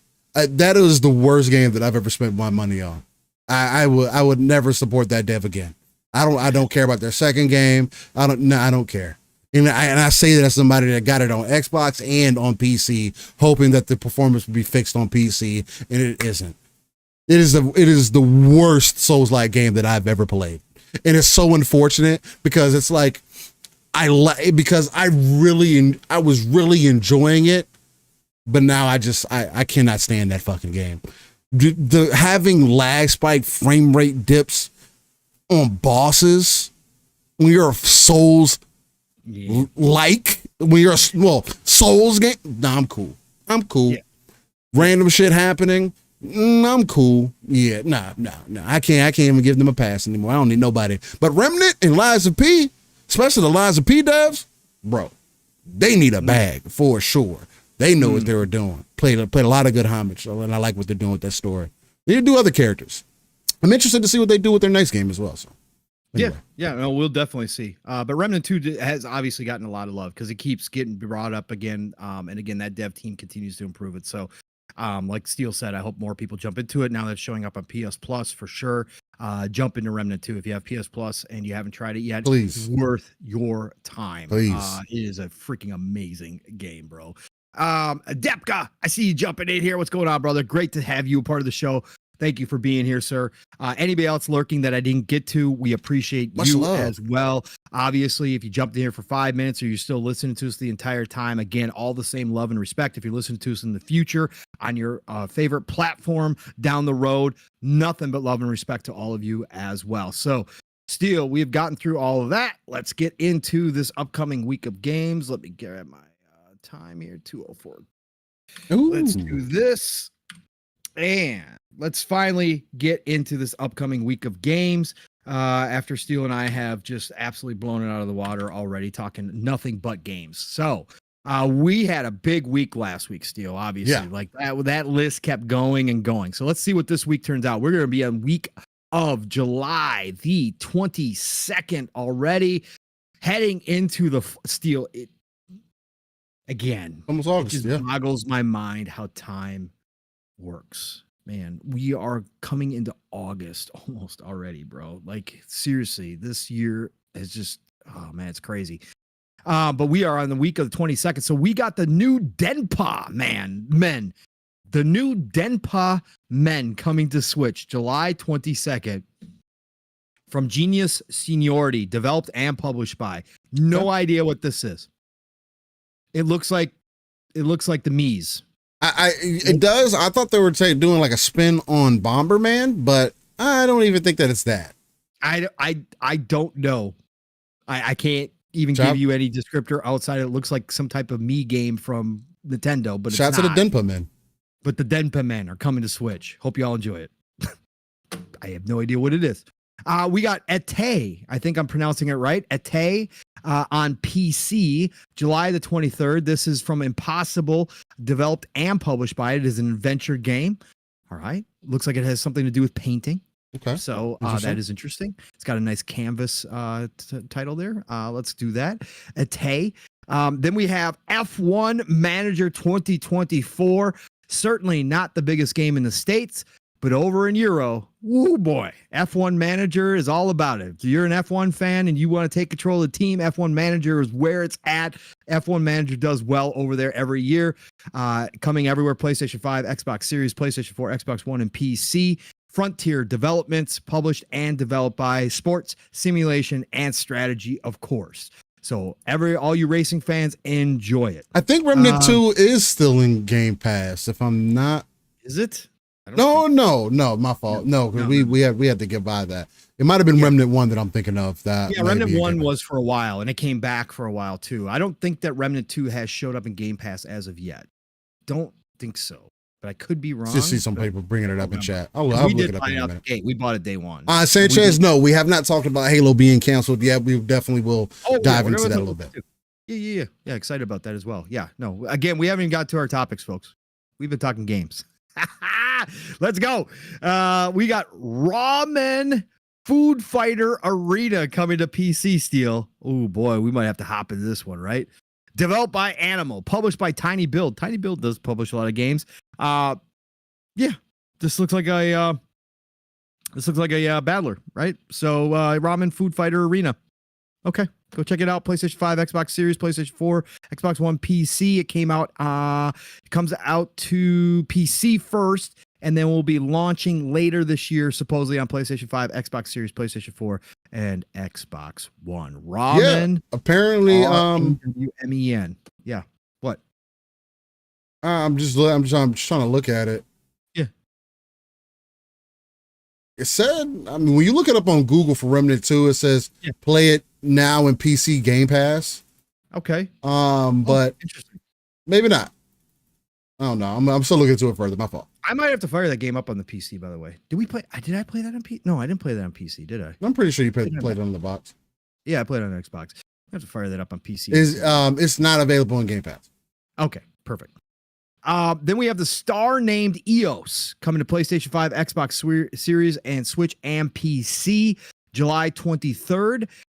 This is from Silver Lining Studio. It is a single player adventure game published by Playism. Like the cover art there. The cover art's kind of cool. Star named EOS. Let's go. Then we've got the Arranger, a role puzzling adventure coming to PlayStation 5, Switch, PC, and Mac. So skipping Xbox. Arranger, a role playing puzzle adventure from Furniture and Mattress, developed and published by, not puzzled by, published by. It is definitely a puzzle game. So that is coming July the 25th. Then we have, oh my God, me and the kiddo, man, so many hours. Earth Defense Force 6 is dropping. A new one, yeah. Skipping Xbox, PlayStation 5, PlayStation 4, PC, July 25th. Talk about just turn the freaking brain off and just go blow up some shit, man. Earth Defense Force 6. Again, Helldivers 2 takes a lot of the qualities to a different level, of course, from Earth Defense games. But Earth Defense, my God, I played a lot of Earth Defense Force in my time. So I enjoy these games. Again, turn your brain off. Just go slaughter some giant fucking ants that are crazy climbing over buildings, or giant mechs that all of a sudden show up. Like, again, nothing special, but just fun. Just pure arcade fun, man. Earth Defense Force 6 this week, developed and published by D3, of course, but not coming to Xbox, unfortunately. And another quick update. Remnant 2 was on Game Pass November 30th of 2023. So it did hit. Okay. All right. So that's why now is coming finally to PlayStation Plus as well. So, okay, that makes sense. Yeah. Go check out Remnant 2, man. So good. Kingdom Rush 5 Alliance coming to PC, iOS, and Android. Ironhide Game Studios. It is a strategy game. Never heard of Kingdom Rush, but there's been 4 others before this one, supposedly. So maybe some mobile people know about this one, but Kingdom Rush 5 Alliance, PC, iOS, and Android this week. Then we've got, let's see here. We've got Thrasher coming to Quest 3, Quest 2, and PC. So obviously a VR game. Thrasher from Puddle, published by Creature. Can't get any more generic names than that right there. A single player game. It's a racing game, a single player racing VR game. Okay, cool. Thrasher, not skateboarder. Then we got Tokyo Xanadu EX Plus coming to Switch 20. Finally, okay. This has been out for a while. I actually played this. Oh, I actually really? own this on PlayStation, by the way. Oh, yeah. Nihon Falcom is the developer, published by Axis Games, who does a lot of good publishing of JRPG style games. Tokyo Xanadu is a decent, good, one of those B-side JRPGs that a lot of people don't ever play or hear about, but it's out there and it's got an audience. Tokyo Xanadu, again, has been out. It was on PlayStation 4 and PC since 2017. It is now finally coming to Switch. So if you're on the Switch and looking for some JRPG love, you can do a whole lot worse than Tokyo Xanadu. It's actually a decent game. So go check that out. We got One Piece Odyssey making its way to Switch as well. I played the demo, loved the hell out of this. Steel is not a One Piece fan per se. I like One Piece. I've watched some of the anime, obviously. Haven't done all 400 whatever episodes there are, whatever. Some ridiculous thing. But I like the characters in One Piece. One Piece Odyssey as a JRPG was really well done. Very true to the actual anime. And I really liked the demo and what I played. It is now starting to be on sale for ultra cheap, like $20 in a lot of places. Eventually, I probably will get around getting back to this. I like the combat system they had in it with the teams and how you kind of split your team up and had to strategize which enemies were going to be taken out by what team and that kind of stuff. Really cool stuff here. So if you're a One Piece fan, go check this out. But it's finally coming to Switch this week. It's obviously been out elsewhere for a while now, since last year. PlayStation 5, Xbox Series, PlayStation 4, Xbox One, and PC last year, coming to Switch this year. Gorgeous animation again. It holds true to the anime. So loved One Piece Odyssey. Eventually we'll get to it. And I think that's pretty much it this week there, Seal. Yeah, that's it. So nothing big this week at all. Last week was absolutely killer. This week, okay, cool. We got a bunch of games coming out. Earth Defense Force 6 is probably the biggest one. Well, when you had the lineup that you had last week, how can you really top that? You got nothing but heat kind of that we're currently into, and then there's other heat that's going to be upcoming. So if you didn't find something this week, hopefully you found something last week, and you'll lock yourself in, man. So, well, Paul, where do you want to take this conversation? Do you want to get into the FTC and the whole Game Pass? Sure. The changing of prices and things like that. It's a quick one. It's a quick hitter. Let's go with a quick hitter. All right. Well, let's get into the quick hitter. We're going to start with the FTC pushes back against Xbox Game Pass price increase. I'm going to be going to Game Informer for this one. So Eastside Vandal says 7 Ways to Die, July 25th. Is that the current gen patch or whatever? Really? What are they doing with 7 Ways to Die? I'm not up on my 7 Ways to Die. Not one of my games. Let us know, Vandal. 7 Ways to Die, July 25th. Let me see if anything pops up here. 7 Ways to Die, July 25th. Okay, so let me read this real quick, Steel. Let's get the update because we appreciate when our chat does bring up anything that we have missed for sure. 7 Ways to Die is set to release on Xbox Series X and S and PlayStation 5. So this is the current gen patch, right, where they redid everything. July 25th, finally bringing the console versions up to date. Fans have long awaited the 1.0. So this is the official launch day. Okay, that's what this is. Sorry, not up on my 7 Days to Die. Excuse me, 7 Days to Die. But I did try out the early version on console because I love zombie shit. You guys all know that. I'm not tired of it. And boy, was it rough. This looks like they've definitely redone it. Maybe I will pop back into this at some point and try it again too, because it looks pretty fun. The PC version already received the 1.0 update. So this is the console 1.0 update. So good call out there, Eastside. Thank you. I appreciate that. So 7 Days to Die does have a fan base, has been played a lot. And like I said, with the new updates, I might jump back into it on console and check it out and see what's going on with it. So yeah, I love zombie games. So I never get sick of it. Deadpool controller. Yeah, the Deadpool butt controller too as well. It's apparently it's just a magnet that's on the back of the controller. So it's interesting. I don't get the fascination with this shit. I just don't. It's just Deadpool stuff. Guy, out of touch. Some of the stuff that people think is dope and cool and fun and all that kind of stuff. This old guy, no, get off my lawn. I don't. It's Deadpool stuff. Deadpool's always been an unserious type character who always plays into Deadpool this as the character. Sexualization I just stuff. Don't get the hype around a fucking butt controller. I'm sorry. Oh, I think it's funny. Yeah, I definitely thought it was funny. But outside of that, even if they came out with a waifu controller, let's say they came out with a special edition. I don't take your Eve PlayStation 5 controller. Oh, I wouldn't still care. Think it was stupid. Right, I still think it's stupid. Like I don't. If you're not making the controllers better, adding all the extra stuff to it is not going to. Yeah, but again, that's me. All right, ladies and gentlemen. So the FTC pushes back against Xbox Game Pass increases. This article is written by Marcus Stewart of GameInformer.com. He goes on to say, last week, Xbox announced it was introducing new Game Pass tiers and raising its subscription prices for existing members on September 12th. The FTC, Federal Trade Commission, took issue with these changes in a filing yesterday to the U.S. Court of Appeals for the Ninth Circuit. In case you missed it, Microsoft revealed a new tier called Xbox Game Pass Standard, a $15 a month subscription for new members that excludes day one releases, EA Play, PC Game Pass, and cloud gaming. Xbox Game Pass Ultimate, which includes those perks, will have its monthly price raised from $17 to $20. Xbox Game Pass Core, which only offers online play and a smaller library, is raising its yearly sub from $60 to $75. The $10 monthly fee remains unchanged. PC Game Pass is increasing from $10 per month to $12. Additionally, the $10.99 Game Pass for console is no longer available to new subscribers as of July 10th. If existing subscribers fail to renew their membership, they will be permanently locked out of this tier and must subscribe to another, more expensive membership. In the filing, the FTC blasts Microsoft discontinuation of Game Pass for console, stating that users must pay a substantial price increase, 81%, to switch to Game Pass Ultimate.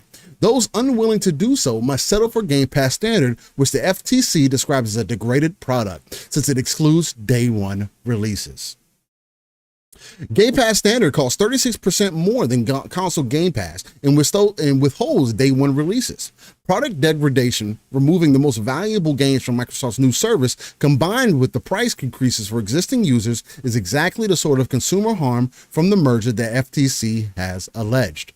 The FTC was primary opposition against Microsoft's acquisition of Activision Blizzard and sees the move as proof of its concern over the purchase. Microsoft's price increase and product degradation, combined with Microsoft's reduced investments in output and product quality via employee layoffs, are all hallmarks of firm exercising market power post-merger. And it can't be that they took in a team that was bigger than the total of what Xbox currently had at the time. Actually, they were bigger. It couldn't have had nothing to do with that. So don't worry about that. The FTC goes on to call the price increase inconsistent with the case Microsoft made during the Xbox FTC trial last year. It states, Microsoft promised that the acquisition would benefit consumers by making COD available on Microsoft's Game Pass on the day it is released on console, with no price increase for the service based on the acquisition. Microsoft post-merger actions thus vindicate the congressional design of preliminary halting mergers to fully evaluate their likely competitive effects and judicial skepticism of promises inconsistent with the firm's economic incentives. The last portion references Call of Duty Black Ops 6, the first new entry to release post-acquisition. October 25th, launch on Game Pass Ultimate, roughly a month after the subscription tier's price increase. So, I can definitely understand if they want to try to approach it from the perspective that Microsoft promised that its COD coming in, their acquisition of Activision Blizzard, was not going to be a reason why they would increase the price of the service. Now, depending on where you kind of sit on this idea, it's going to be completely different when you go from person to person. This is going to be extremely difficult to prove, especially in court, with Microsoft that just, again, they put you through the ringer the first time. Well, honestly, you put them through the ringer on giving more access to players than ever before. And they still are giving more access to players than ever before in more ways than ever before. So going off the basis that, oh, well, you said you weren't going to raise prices because of the ABK deal, they can say they raised the prices for a numerous of different reasons, right? Now, price increases are never something that a $1 trillion company can fight back against, right? I'm not going to excuse them. I still think, again, I mentioned this last week, that I think that they should have waited to see what Call of Duty was going to do for the service before they started changing things. I don't like the fact at a $15 price point, even $5 difference, that there is not those day one Game Pass games coming in there, especially from first party. That doesn't make sense necessarily to me. I don't care if certain tiers didn't have them before. It is something that was removed from this tier, although it may have not been in other tiers. And I think that is to some of this point, it does degrade the service a bit. Now, Microsoft is trying to get people to get into Game Pass Ultimate. There are other subscription services that also have done very similar things, like Netflix, Hulu, Disney Plus, who offer different tiers, especially Netflix or Hulu, which is the absolute worst and extremely fucking expensive for no goddamn reason. I remember when no ads for Hulu was like $12 a month, I feel like, or something like that, when it was cheap. It felt like you were getting a deal. Now it's like almost $30, I feel like. Now, again, I haven't had to pay for Hulu in some time, so I don't know exactly. But these are practices other subscription services have been using for some time to entice people to get the upgraded or a different tier of the service. Now, is just speaking to the point of them going through this whole process again, I do feel it's a waste of time and the taxpayers' money once again. There are other things that can use your concern outside of trying to take Xbox to task for, oh, well, you promised that you wouldn't raise prices and you raised prices, and we're going to base this off of you acquiring ABK. Again, you have to be able to prove that. There is nothing that you can do to prove this. And I personally don't understand. And again, I'm not a lawyer. I'm not an attorney. I'm not none of these things. I need somebody like Hogue Law to jump into here and give me some more perspective on whether this makes sense or not, or whether they're just wasting our money. From a consumer standpoint, I feel like it's just a waste of money, because there's people who are still, no matter what you say, they are still offering value beyond what any other competitor is offering currently on the market. And giving that value, along with cutting deals now with Nvidia, cutting deals with Amazon, it's kind of, Microsoft would have plenty of outs to say, well, we raised prices because of these partnership deals that we're doing, not because of ABK. We took that on the nose and kind of write it off that way. Now, again, like I started with, this is going to be a perspective-based conversation. You may see it completely different. If you want to say, oh, Xbox lied and they need to take Xbox or Microsoft to task and hold them accountable for what they said, hey, look, I can support some of that. Look, but in federal court, you have to prove that that's what happened. And for that to be the basis of why they're going to try to retry this, I don't think it's good grounds to stand on.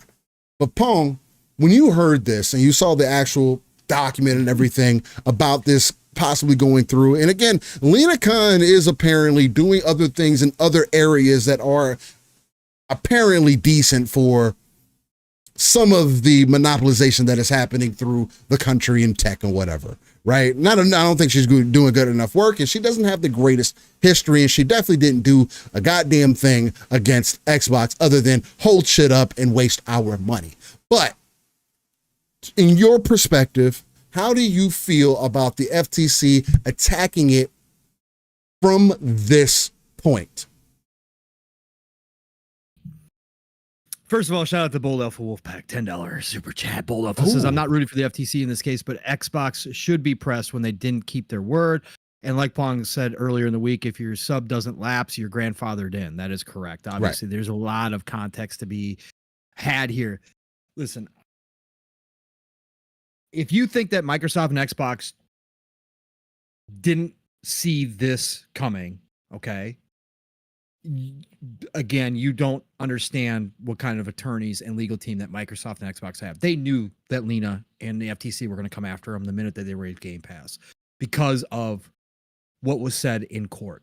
But obviously, more than likely, they believe, as Steele said, as I said, this is going to be another pretty big mountain for the FTC to climb to prove to a court that Xbox specifically did this because of Call of Duty going into Game Pass or because of the ABK deal. They can come up with a million other business reasons right now, especially in this economy and all that kind of stuff going on, why they had to do this, right? Mm-hmm. And other people have raised their prices as well. Right. So without doing an ABK deal, other subscription services have been raising their prices. So this is going to be a big mountain to climb. Now, could they possibly find a judge who is sympathetic to the FTC? Of course they could. They've tried to do this in the past. Again, there's a lot of politics involved here. There's a lot of nonsense involved that has nothing to do with the business side of things. So they knew for a fact the minute that they did the raise, especially right after, again, optics wise, right after announcing Call of Duty would be coming to Game Pass, then all of a sudden you raise your Game Pass price and change the tiers around for new people. Of course, Lena saw that light and, like a moth drawn to a flame, is going to go after it. And I'm sure they were ready for this. I'm sure they were prepared for it.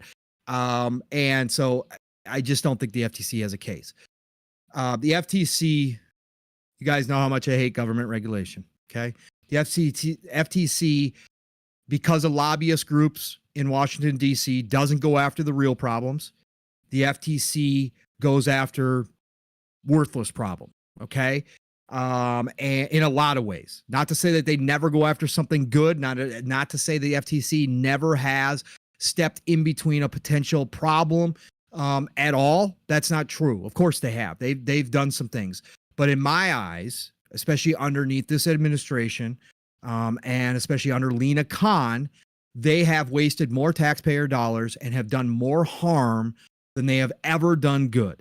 Okay, they have prevented more businesses, small businesses, from trying to increase their footprint in the business world by doing good acquisitions, as any business should be able to do, because they have created this atmosphere. The FTC is who I'm talking about, have created an atmosphere where businesses are even scared to do a transaction because they know they don't have the money if the FTC steps in. And the FTC has stepped in situations they never should have, because Lena Khan wanted to create an all-powerful entity in the FTC that literally regulates business without having to actually create new regulations through congressional law. Okay. And so this is an overstep by the FTC in a lot of ways. And she wanted to make Microsoft their biggest target because, again, if they could in any way, shape, or form cause Microsoft, one of the world's largest companies, one of the world's largest two companies, to have problems, then just think about what other companies that are much smaller than Microsoft think about when they start thinking about making an acquisition or doing something along these lines. So I believe that this is going to be another failure for the FTC overall. Could there be some type of agreement or reach? Again, they're not going to undo the ABK deal at this point. Okay. They're not going to undo the ABK deal. They're not going to unravel it. It's not going to happen. Yeah. Could they come to some type of agreement with Microsoft to pay penalties or to, whatever, like Fuzzy brought up, give a certain 3 months or 6 months free to Game Pass, subscribers? Sure. Could there be some type of settlement? Sure. Could that be what she's going for? Maybe, right? Just to get a win. However, as I stated last night, we have elections in November. The FTC is obviously specifically for America. Now, the FTC is also, along with the EU and obviously the CMA, tried to form a one world power regulatory commission, in my eyes, which is illegal. They're not supposed to do that, but we do know they had communications during the ABK trial, which is also supposed to be illegal. But did you see anything happen? Of course not. Nothing happened. But they are specifically for the American side of things. We have an election coming up in November. If Trump were to win, okay, the FTC is going to be gutted. Lena Khan will no longer be the head of the FTC. There will be a much more business-friendly FTC put in place than what we currently have right now.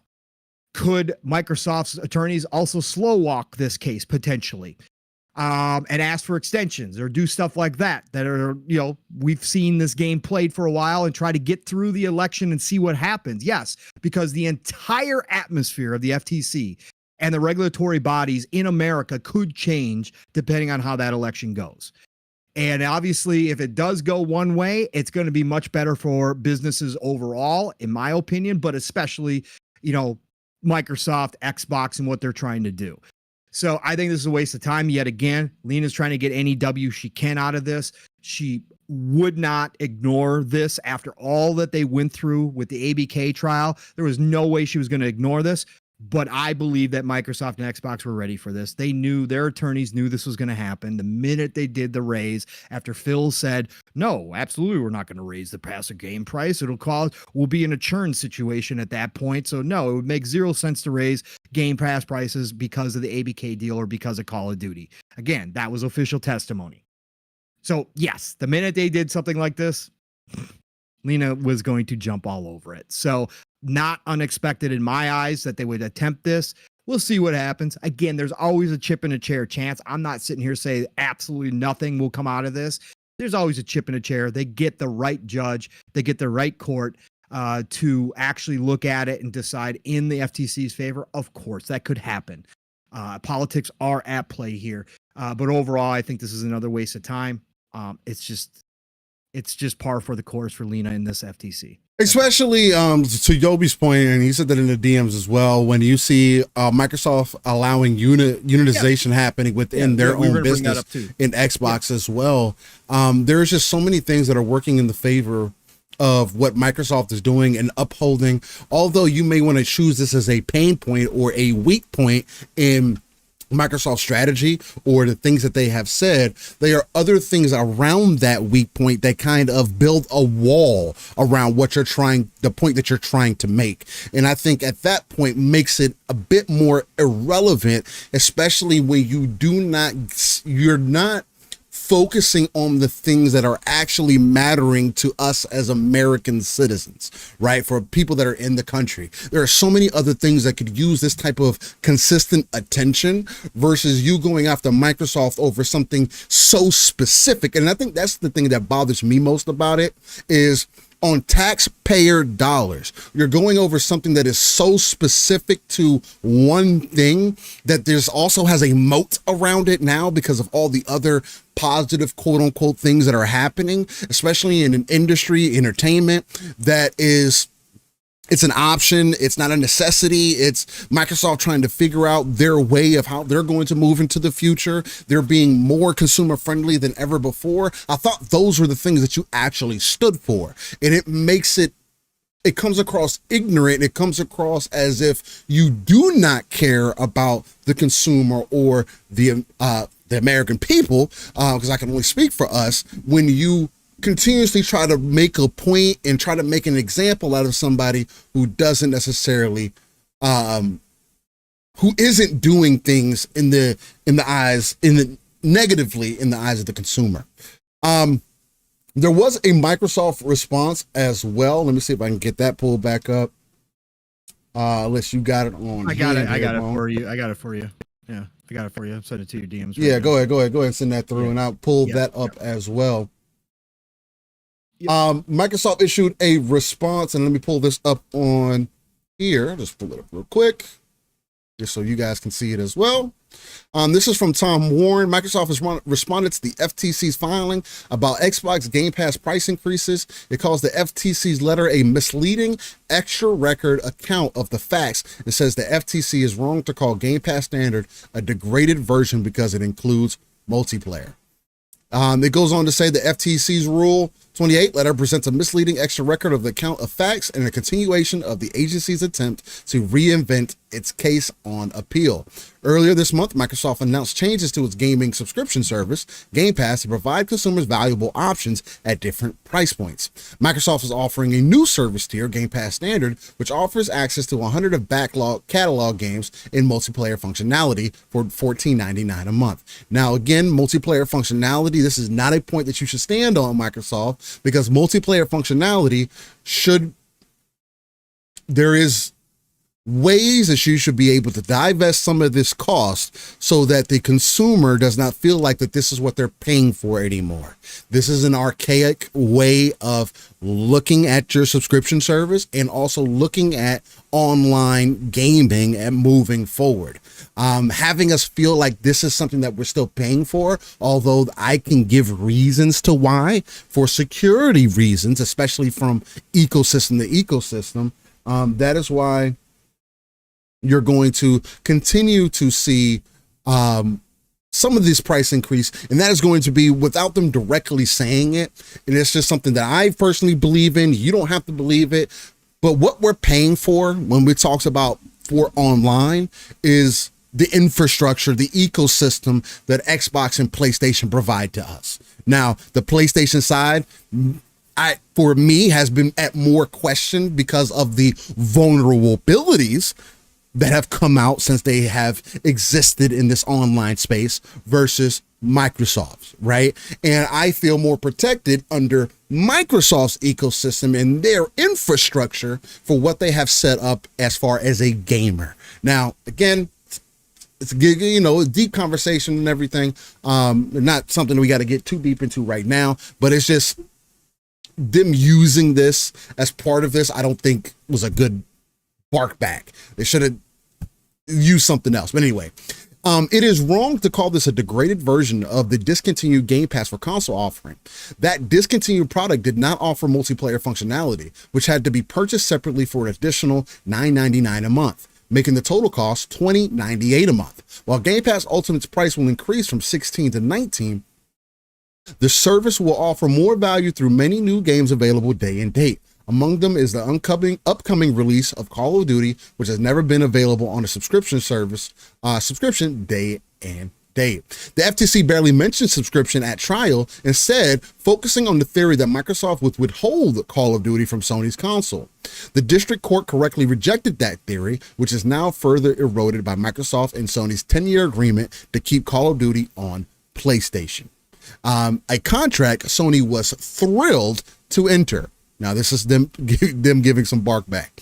While the FTC has now tried to shift focus to its alleged subscription market, its letter does not map onto its arguments below, setting aside that it is common for business to change service offerings over time. The FTC's case in all of its alleged markets has always been premised on the vertical foreclosure, i.e., that Microsoft would withhold Call of Duty from rivals and therefore harm competition.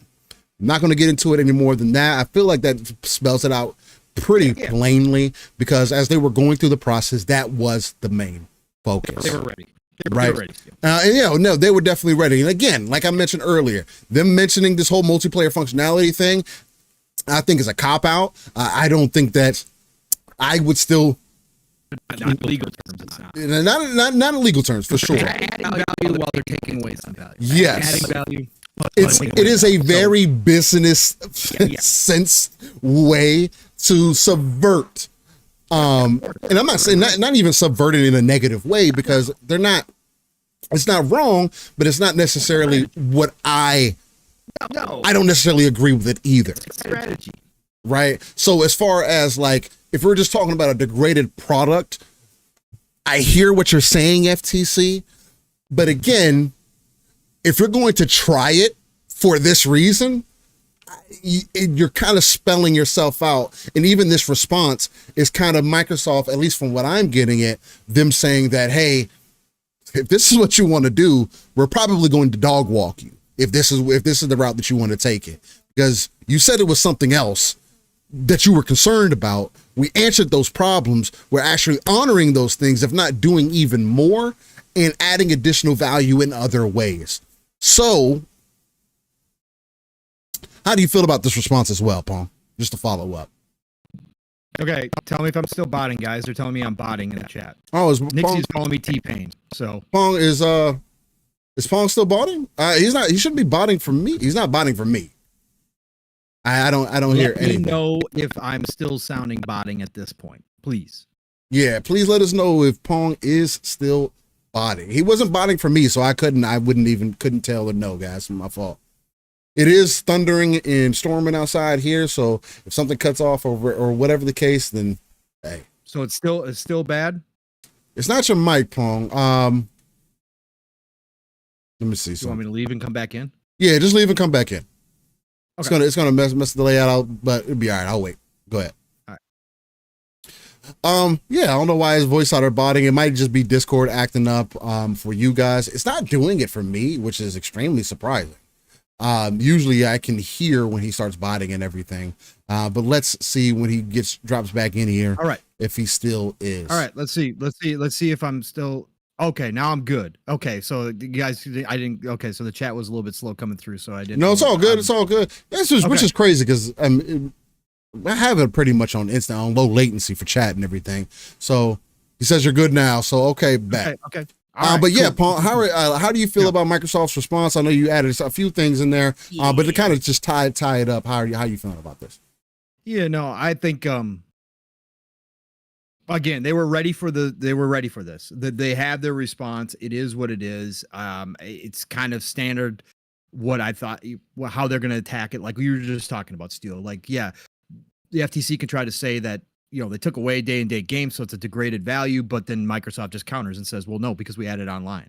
So, which had to be paid for separately. So technically it's not. And again, I think their argument when it comes down to if they actually get in front of a judge is going to be that's for new people only. Our current customers are grandfathered in as long as they're subscribed. So our current customers are not losing anything. Nothing's changing for them outside of a small price increase.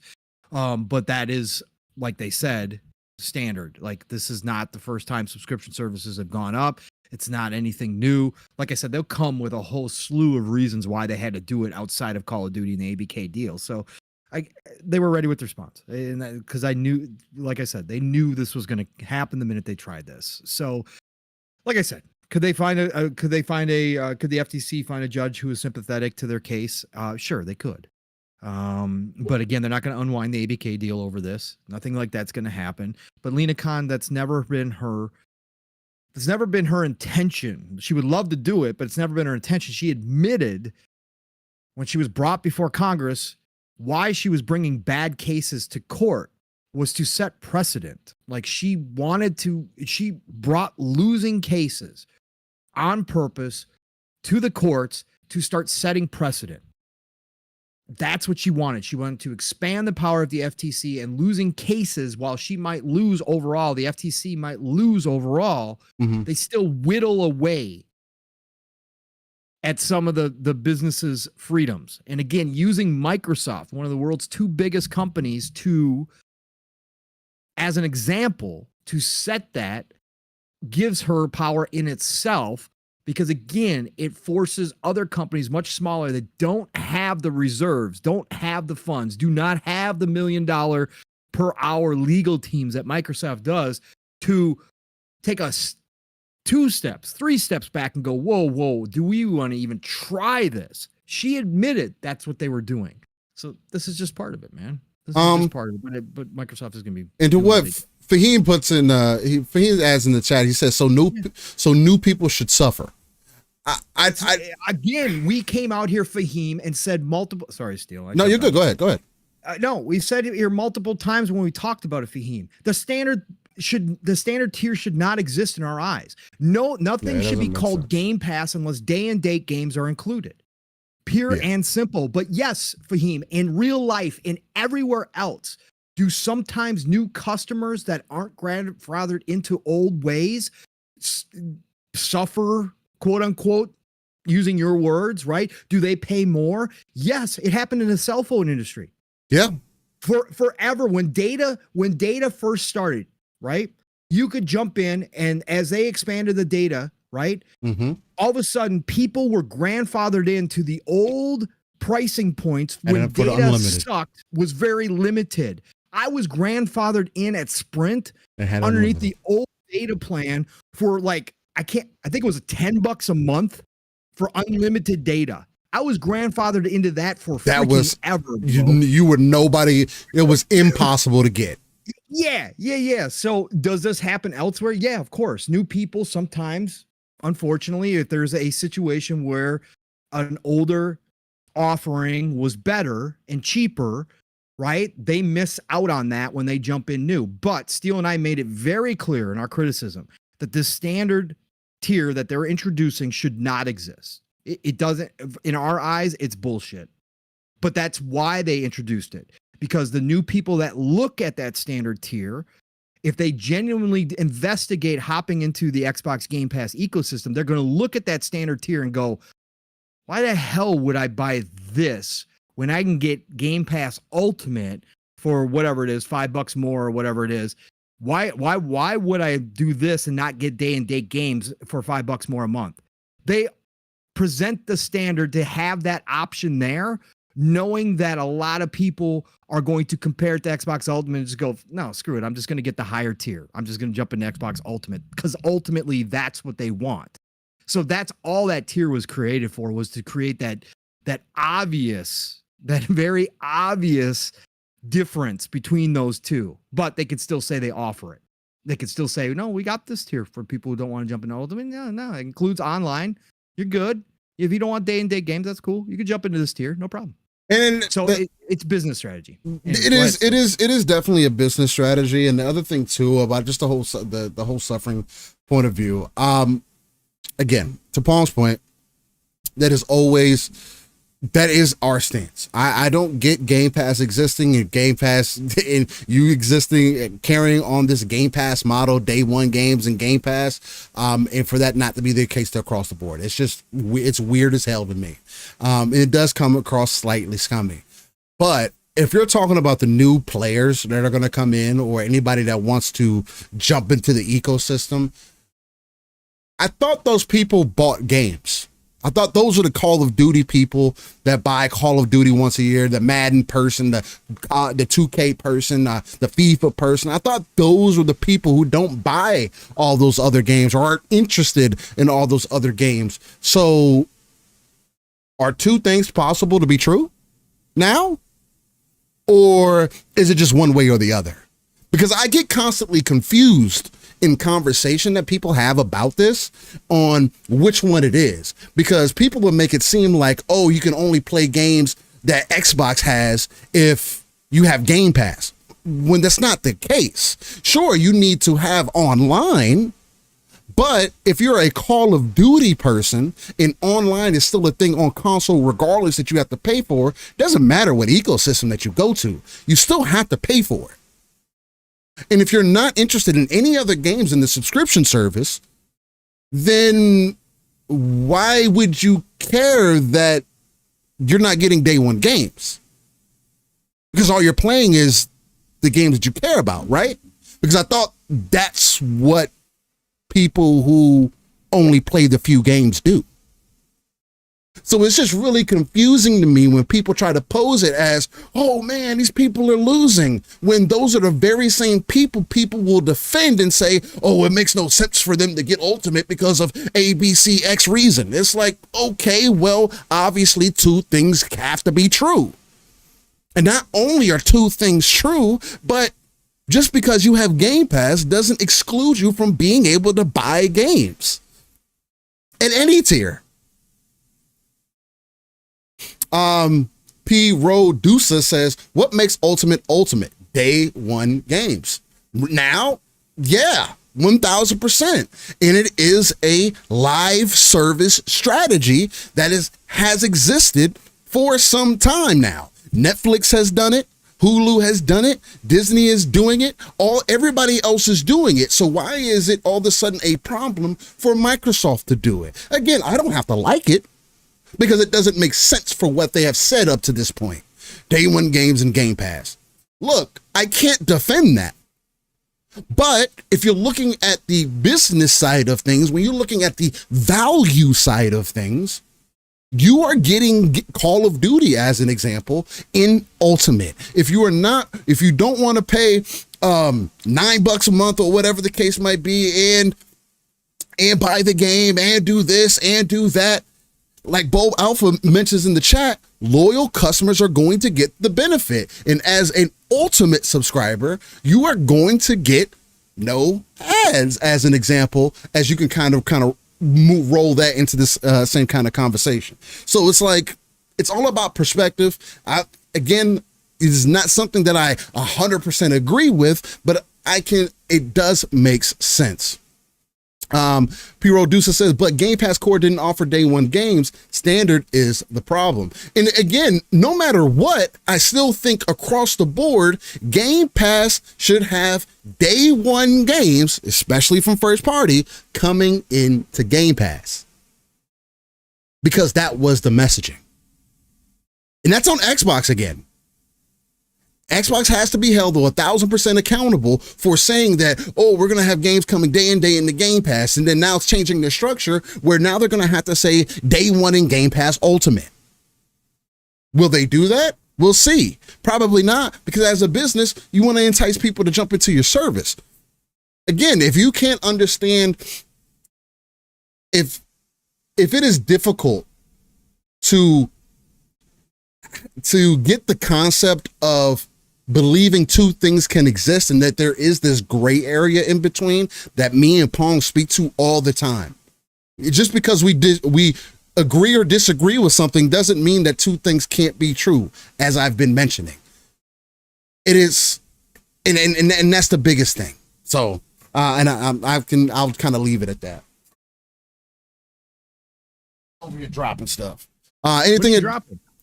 Pictures and stuff. Anything additional to add in on that? No, I don't. I don't. We'll wait and see what happens. And again, everything could change come November. So yeah, 1,000%. We'll see.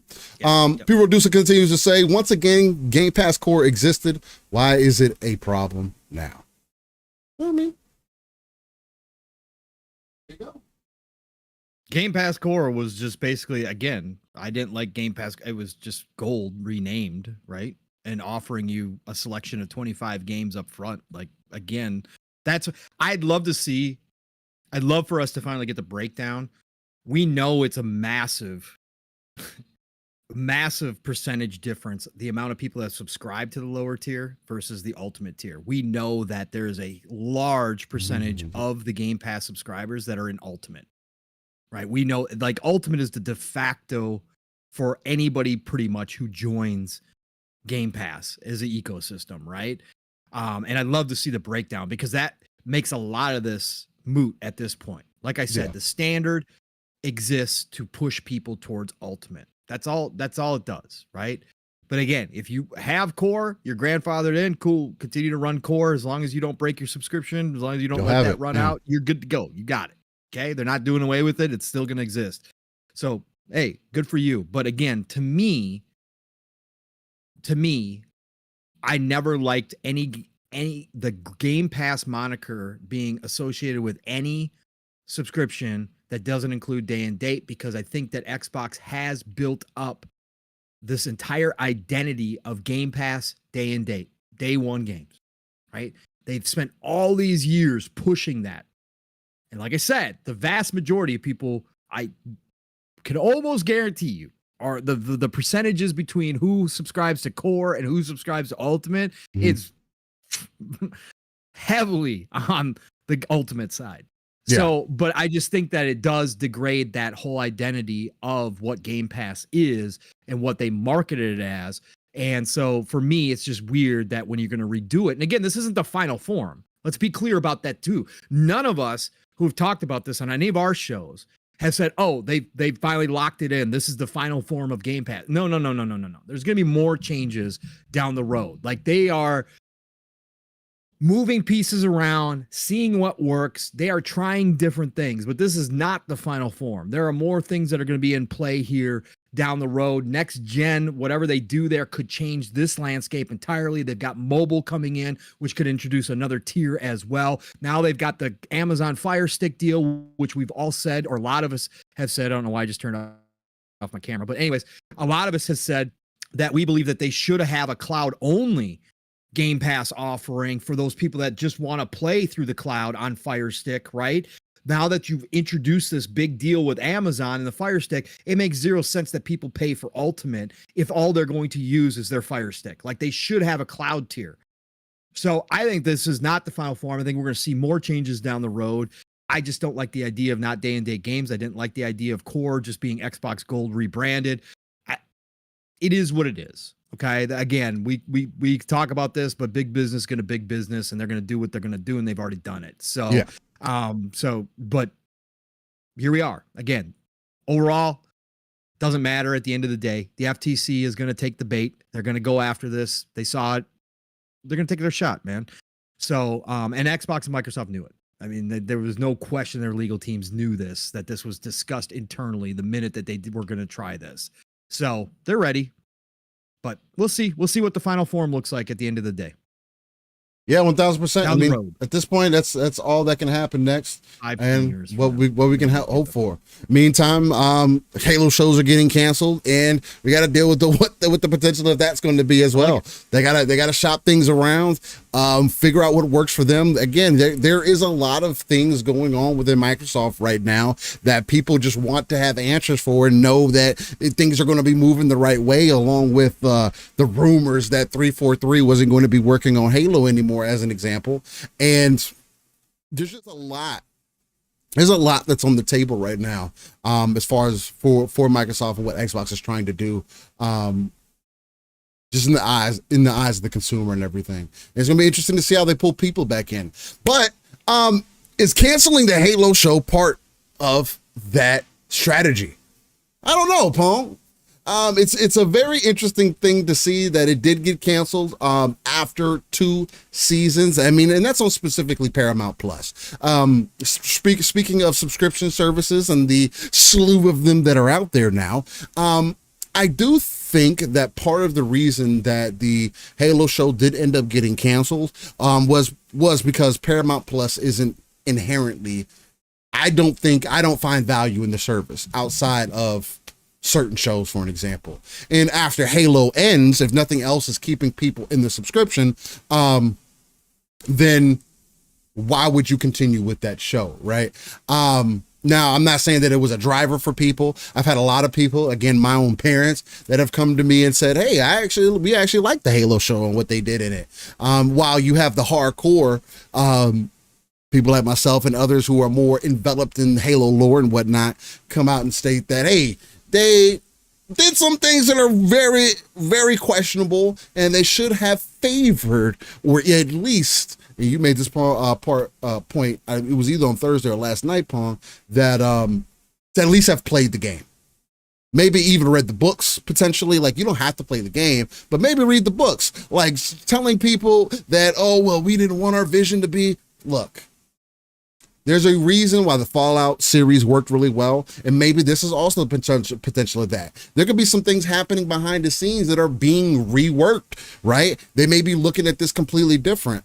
I do think that the Halo show getting canceled is somewhat of a boom, because I think what it did prove is that people are interested in Master Chief. But if you're going to present him the way in this light, I think that they need to reboot the show and do something like Forward Unto Dawn, where you more so focus, take it even to perspective, is I would say if you're going to do that, like other shows kind of do, if you want to have people care for a character before you put him in the suit all the time, let's focus on the Spartan program. Let's focus on all the trauma and dramatic things that happened up to him becoming Master Chief and donning the suit and being known as this icon, right? And becoming the Mandalorian of Halo, although I think he's much better than that, especially as on the gruff side of things. I think that this is a prime opportunity to do that. I do think also with the Gears anime being in the works and other Gears content, I think this is another opportunity for them to possibly look into that as well. Maybe you reboot Halo as an anime. I mean, they did have one as Halo Legends that was really fucking dope for what they had in there. And it wasn't necessarily centered around Chief. It was centered around Spartans though. So there's a lot of potential to be had in here. I like the Halo show for what it was. I think it was a decent representation of Master Chief. Just bringing more so the humanity side out of him. Although, again, I do agree with most people. He did need to have the armor on more. And the way that they approached the fall of Reach was very questionable. And I did leave that asking myself a lot of questions. This article from Variety, real quick, get this pulled up here for you guys. This article from Variety says Halo canceled after 2 seasons at Paramount Plus. They're going to say the big budget series based on popular Xbox video game franchise aired 2 seasons at the streaming service. The show originally debuted in 2022, while the second season aired between February and March of 2024. Paramount Plus can confirm Halo will not move forward with a 3rd season on the service. The streamer said in a statement, "We are extremely proud of this ambitious series and would like to thank our partners at Xbox and 343 Industries and Amblin Television, along with showrunner and executive producer David Weiner, his fellow executive producers, the entire cast led by Pablo Schreiber." Just felt good at the moment. And Pablo Schreiber as Master Chief, and the amazing crew for all their outstanding work. From what we also heard in the background, the IP, the show is being shopped around other places. I would like to see this possibly go, since Xbox has a partnership with Amazon. I would like to see this go under an Amazon Prime to be part of the slew of content that they have there. And again, this is your prime opportunity to show people why they need to care about Halo.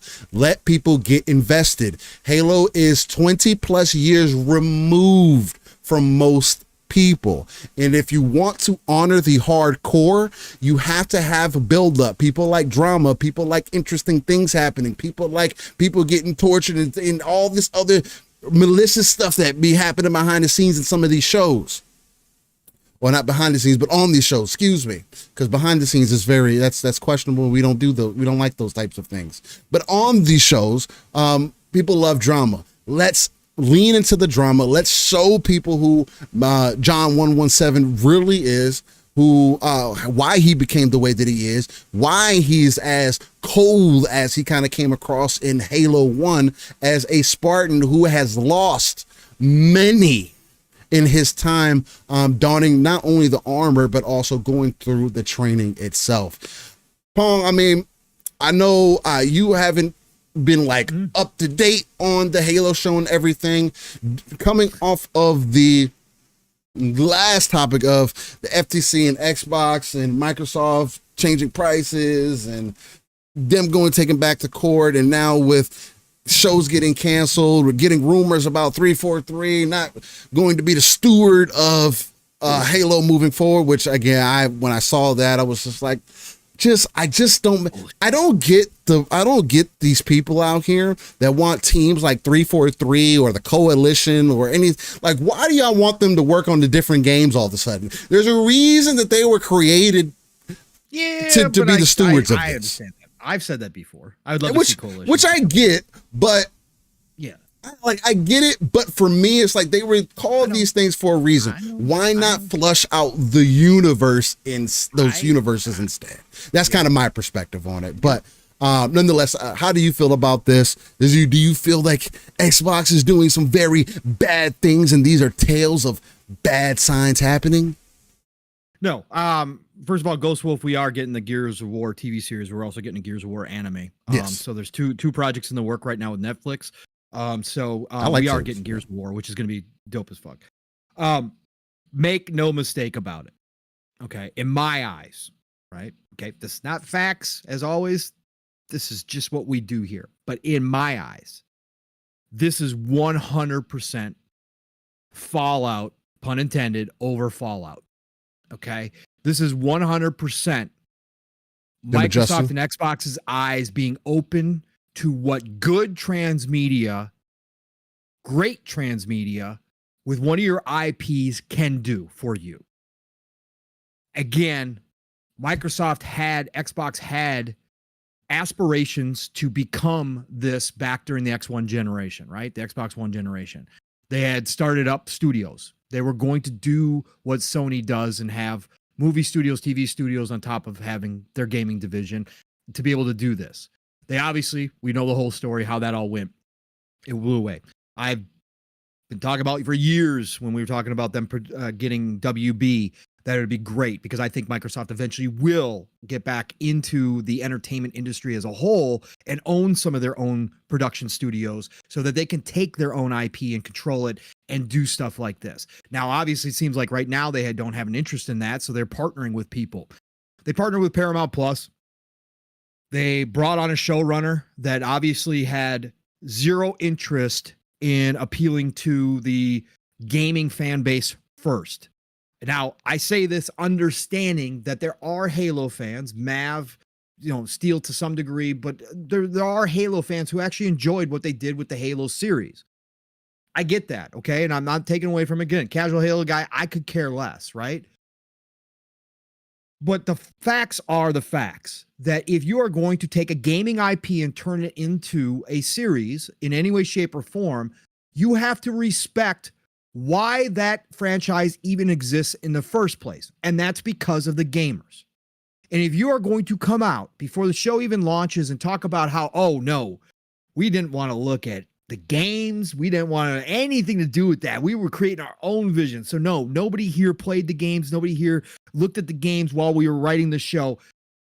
Up front, you are already telling me on the back that you're not respecting why you even have this show in your hands in the first place. Because if the Halo game didn't exist, you wouldn't be a showrunner on the show. I have a massive problem with that. Now, I understand that season 2 got better, right? But I have a massive problem with that. Fallout. So again, Microsoft did what they did. They cut this deal. Xbox cut this deal with Paramount. It became one of Paramount's most watched shows. Whatever. It's cool, right? A lot of people did enjoy it. And I'm not going to take away from that. So Microsoft was like, oh, okay, we got a little success here. That was kind of dope. Whatever. Cool. Fallout comes along where you have Todd Howard directly involved with his baby being made along with, oh God, who just lost it. Who's the Fallout director again? God, what's his face? It's what's his face's brother, I would be able to say I haven't even watched this. I haven't even watched this. It's what's his face's God dang it. Who is it? Oh, why do I do this? My old brain always does this. Why can't I get a straight answer? Why? Oh God. Nolan. It's Jonathan Nolan. Oh. It's Nolan's brother. Jonathan Nolan is a fan of the Fallout video games. So they tap him and Todd. Todd's been talking to him for a long time about doing this. Jonathan Nolan has been publicly stating before in the past that yes, he would love to do a Fallout TV show. They get two passionate people. One who is basically took the franchise over, turned it into what it is now, and it's his baby, right? And they bring in somebody who does the other side of entertainment in TV shows and movies as a director, Jonathan Nolan, who gets it and who loves it himself. What originally made Fallout. And what do you wind up with, Steel? You wind up with a megaton. 16 Emmy nominations, Steel. Okay? That's big. 16 Emmy nominations. You wind up not only respecting the fan base, so you're the original fan base, the gamer fan base with the show, right?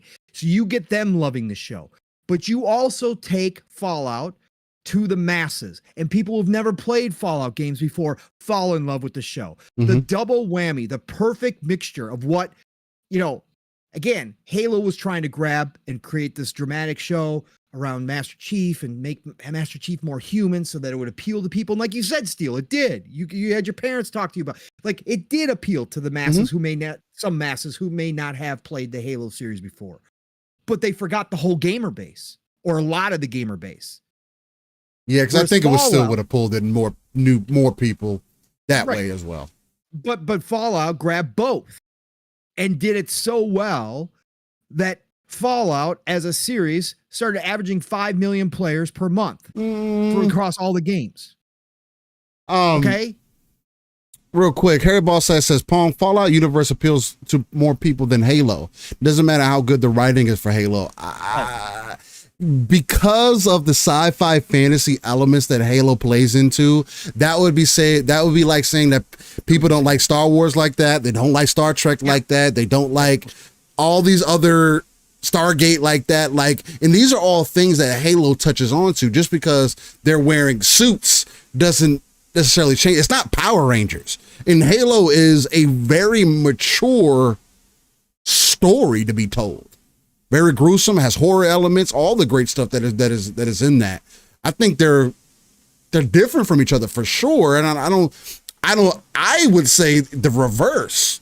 I would think that Halo would be more appealing than Fallout would be. Just being up front. I think with the right team, it certainly could be. I think with the right team, it would present a lot. I understand where you're coming from, Harry. I didn't mean to say false, like you're completely wrong, because again, it's just opinion based. Yeah. I didn't mean to say it that way. I'm just saying, in my opinion, I understand that because Fallout does have more comedy per se than the Halo games naturally do. But the Halo games also, I mean, if you did it right, Steel, it has a horror element, which would bring in the horror fans too. Like, it has darkness to it, which a lot of people do find interesting. And to your point, Steel, there's been tons of straight sci-fi shows that have done obviously huge numbers, like to the masses. So if it's done right, I get, Harry, your point, because again, Fallout is such a unique universe in the way that it presents itself in the games, and it translates well to the screen as well, through TV and movie. But I think Halo could do the same thing. But I think that this opened Microsoft's eyes and Xbox's eyes. And I think that this is a direct reaction to that, going, okay, now we've got the proof we need of what can be done when it's done right. And again, I'm not saying that Halo TV show was trash or that it didn't have any value. Obviously, it still did numbers. Obviously, it did. But think about this, everybody. This is my main point with this. And I would love, personally, if they want to team up with Amazon again or Netflix, that's fine. Amazon is obviously the easy point to place to after Fallout. Obviously, it's a great relationship. They're expanding. They just did the Fire Stick deal. Again, we've talked about this. The Amazon, all these deals, these partnerships are more than what the surface tells us. And could that have included potentially a Halo series being done over there? Absolutely. You find the right person. I've been trumpeting for a long time whenever we've talked about the Halo show. Neil Blomkamp loves Halo. If you guys haven't watched the Neil Blomkamp shorts that he did, the short films that he did, and again, if you guys don't know the history, they were in talks with Neil Blomkamp for a long time for movies, shows around Halo. Neil loves Halo. He did these short stories, these short movies, and put them out. Go watch them. I think one's called Landfall. I think there's I can't remember what the other one's called. Go watch them. They're still out there on YouTube. They're from like, 8 years ago, 9 years ago, something like that, 10 years ago now, maybe even longer. Neil Blomkamp would be perfect because you go watch those short films that he did. Bro, they hold up. They look amazing. The battle scenes are freaking incredible. So I would bring on Neil Blomkamp, but whoever you choose, it's got to be somebody this time around that actually enjoys Halo, the games, okay? That actually understands what Halo is. But if you do this right, think about this. They're rebooting Halo. We know that for a fact. They're rebooting Halo in some form or fashion. There might be multiple games in production for Halo right now. 343. Also, we could have somebody else out there. Certain Affinity. Somebody else could be creating a whole nother Halo game to expand the lore. Think about if you're going to reboot Halo, coming off of Halo Infinite, but you can go find somebody right now, and that's why I believe that the word is already out that they're shopping. I think this probably started a while ago. They're shopping. If you could have a show ready, Steel, that did honor the games properly, that did draw in the original Halo fan base, which is still big. So a lot of people love Halo. And you draw them in and you get a great show launching around the same time you're rebooting the games. Yo, you're talking about a magic mixture of bringing Halo back up again, back into the conversation, back into pop culture. Again, Master Chief is well known. One of the most well-known video game characters of all time. You can ask people on the street and they will tell you Master Chief. But bringing that back to that level that we saw what just happened with Fallout. And again, Fallout starting to average 5 million players per month across all their games. That's ridiculous. Okay. People who had never played Fallout games were jumping into Fallout games.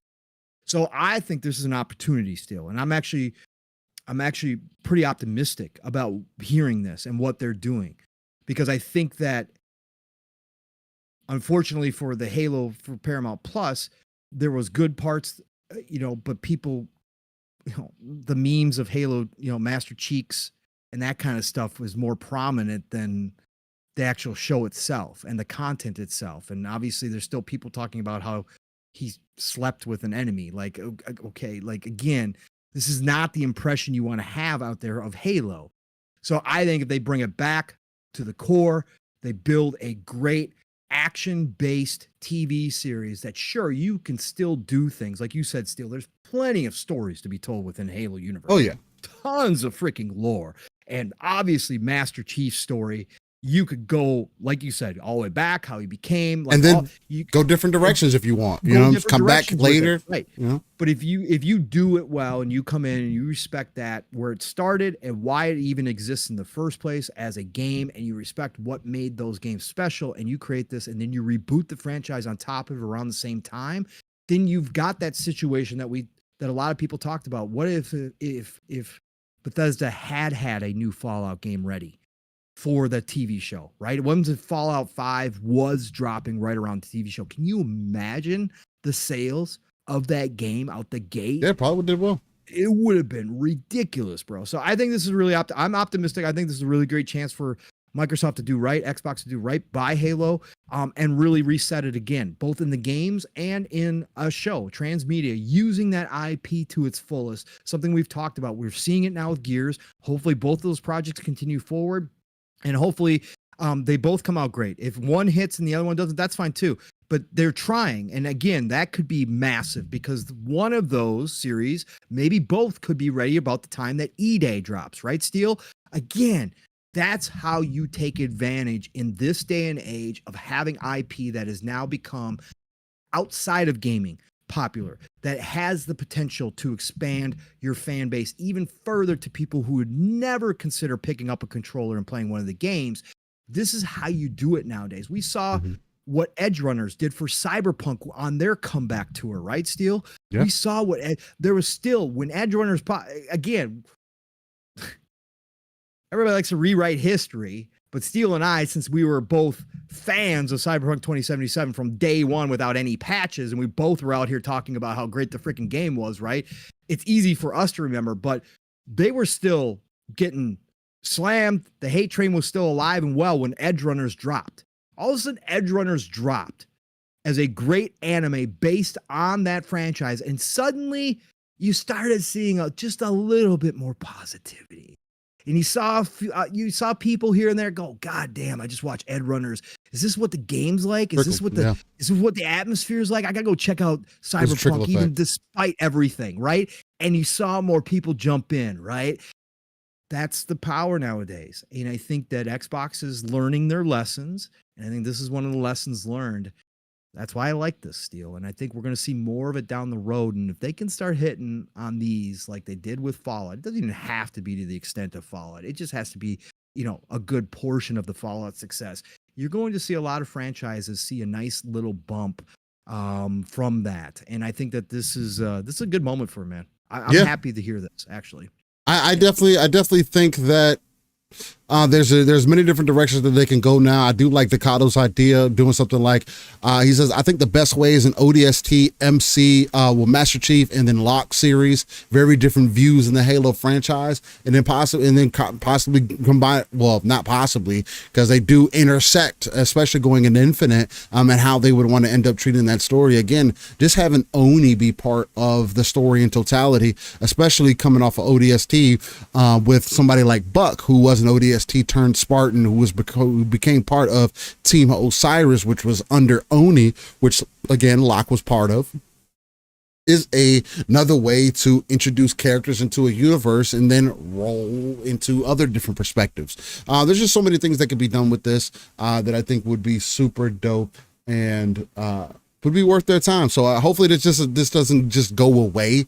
Hopefully forever. Hopefully Microsoft still sees the potential in this, and it is what Pong is speaking to as far as, hey, they're shopping this around. It's just not going to die here, and then we can kind of move forward. And there's somebody else, I forgot who said it exactly. I think it was who said it. Somebody said it earlier. I always have the name is right there, but I'm starting to feel the mental fatigue a bit. Anyway, somebody said it earlier that one of the things that the Halo show was doing, it was going to start getting into some of the horror elements because season 2, I believe, kind of ended with like a tease of, not necessarily the tease, they kind of spelled it out, that the flood was going to be introduced, right? So the season 3 could have really propelled it further. Now, after all the damage that they have done up to this point, just with perspectives and everything else and not respecting the source material, I do think that this would be a time that you kind of, hey, you see that it's an idea that can work. Let's pull it back, revisit it, and then relaunch it when we have maybe the next Halo game is ready or whatever the case, because I do think that that's a prime opportunity. A new Halo game, right? Halo Infinite 2, Halo the Endless, whatever the next Halo game may be called, is much closer than a new Fallout game would be, right? So there is that. See, since we're talking about Xbox and the different things that they're going through, and yeah, Decado, that was a fear of mine that they wouldn't have respected what the flood was, but nonetheless, since we're still talking about different things that Xbox is going through, there was a Microsoft did honor unions under Xbox, and this is coming from one BGS_USA, stating, and actually, I think I have a little bit of a better article that I actually wanted to pull up here. Give me a moment. Let me get that set up for you guys. Well, in the meantime, definitely hit that like button for us if you can. Really appreciate everybody coming through and spending some time as we get deeper into some of these topics here. And we may end up doing a couple more and then winding things down because, again, be honest with y'all, definitely starting to feel some of that mental fatigue. But nonetheless, we got to keep that show rolling. What's up, Sergeant Sentinel? How you feeling? Hopefully you're doing all right, man. All right, we're going to jump into this part where Bethesda Game Studios workers unionize under Communication Workers of America. This goes on to say, Bethesda Game Studio workers have voted to join the Communication Workers of America, forming the first wall-to-wall union at Microsoft Video Game Studio. The workers, consisting of 241 developers, artists, engineers, and programmers, and designers, have either signed a union authorization card or indicated that they wanted union representation via an online portal. Microsoft has recognized the union. Bethesda Game Studio produces popular games, including Elder Scrolls, Fallout, and Starfield. And they're going to say, we are so excited to announce our union at Bethesda Game Studio and join the movement sweeping across the video game industry. It is clear that every worker can benefit from bringing democracy into the workplace and securing a protected voice on the job. We're thrilled to get down to brass tacks and win a fair contract, proving that our unity is a source of real power to positively shape our working conditions, our lives, and the company as a whole, said Mandy Parker, senior system designer and member of CWA. The Bethesda Game Studio employees joins a surge of workers who have recently formed unions in the video game industry, which had previously been seen as a hostile to worker organizing. These works will be members of CWA locals 2108 in Maryland and 6215 in Texas, and join the other CWA members at Sega of America, Activision Blizzard, ZeniMax, Tender Claws, and more. We continue to support our employees' right to choose how they are represented in the workplace, and we will engage in good faith negotiations with the CWA as we work towards a collective bargaining agreement, said a spokesperson for Microsoft. In a groundbreaking achievement, the dedicated professionals at Bethesda Game Studios have demonstrated that no matter your job title, you too can benefit from having a union, said Johnny Brown, president of CWA. In a statement, though securing a protected voice on the job, workers are taking a step forward to negotiating better working conditions, helping to raise the standards across the industry. We are incredibly proud to welcome these workers into our union and are confident that together we will secure a brighter future for all workers in the video game industry. This is something that I think is extremely important because, again, the typical lifespan of a game dev, at least last time I did the research, was right around 5 years. And we've had issues where 343 is still possibly dealing with that, contractual issues, whatever the case, of being able to keep people and gaming being a viable job for people to step into, right? I hear stories all the time of different developers and everything making right around $30,000-$40,000 a year. And I'm talking about, these are developers, people who are designing, building, working on these games for 6+ years at a time, for us to then come around and tell them that their game is ass, right? Regardless of how we feel about it, I do think that these people should have some form of backbone to their infrastructure. Just because, hey, your game didn't do well, there should be some way that these people can still be supported, because a lot of times these people do uproot their families, move them to different cities, states, etc. And then if they're let go from this job, there's no follow-up support unless you're under someone like a Microsoft, for an example. And even then, it's still not always the case where you get those packages for when you leave. So with this being considered, the fact that Microsoft, especially in gaming, is kind of leading the charge in some ways, at least on a bigger side, being a more recognizable brand doing it, and saying that, hey, we recognize it. We want people to be treated a certain way. I do think that it fits in. Again, when the FTC tries to bring them to court, it's kind of like additional ammo that you have in your back pocket that you might have not necessarily forgot about, but you kind of put there just in case somebody tried to tell you to empty out your front pockets, that you can just bring to the table of more additional steps that you're taking, not only in the eyes of the consumer, to be valuable in the eyes of the consumer, but to be also valuable in the eyes of your employees and everybody within the corporate infrastructure. Unions are very two-sided. There could be bad sides, there could be good sides. I do think, though, in gaming at least, especially when it comes to QA testers, because we have come away from that, where we've heard plenty of horror stories about QA testers getting paid very minimal wage, where it worked all kinds of crazy hours, and something has to change, especially with the way games are releasing. So I think this is definitely a move in the right direction, and a sign that, look, we can keep saying that Microsoft is the big bad corporation that they were 30 years ago, 20 plus years ago, whatever the case. I think they're just demonstrating more and more things that they are not that, and they're willing to take the steps to do what is seemingly right for us and for its people. So, Paul, I mean, how do you feel about the Unionize Bethesda Game Studio workers unionizing under Communication Workers of America? Hey, listen, CWA.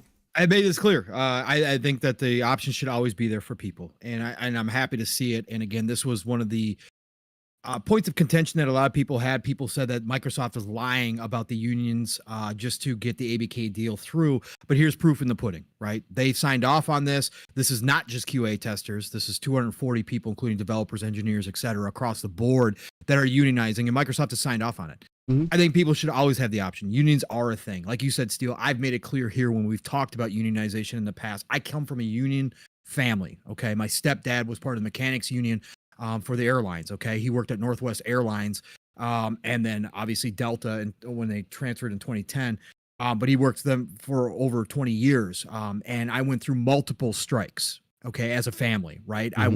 I was around when my dad wasn't making anything because he was sitting it out. He wouldn't cross the lines, okay? Right. So I know that part too, right? And the unions can be good for the workers. There's also the bad side of unions as well. And it just because gaming hasn't had it. And again, let's be real here. I saw Nixie say it's sad that we have to have unions with $1 trillion company. It's sad that the tech industry has fought against and been openly hostile. The entire tech industry has been openly hostile to unions forever. Okay. They are one of the industries that have long been hostile towards us. And it's across the board.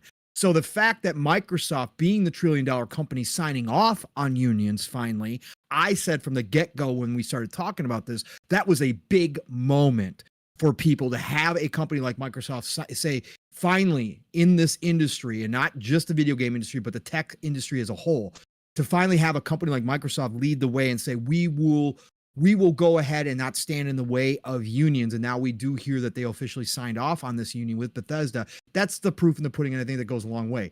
The downside of unions, right, is that my stepdad was also a crew chief, right? So he was responsible for a crew of mechanics that worked on the airplanes. We're talking about the safety of hundreds of people, okay? Yeah.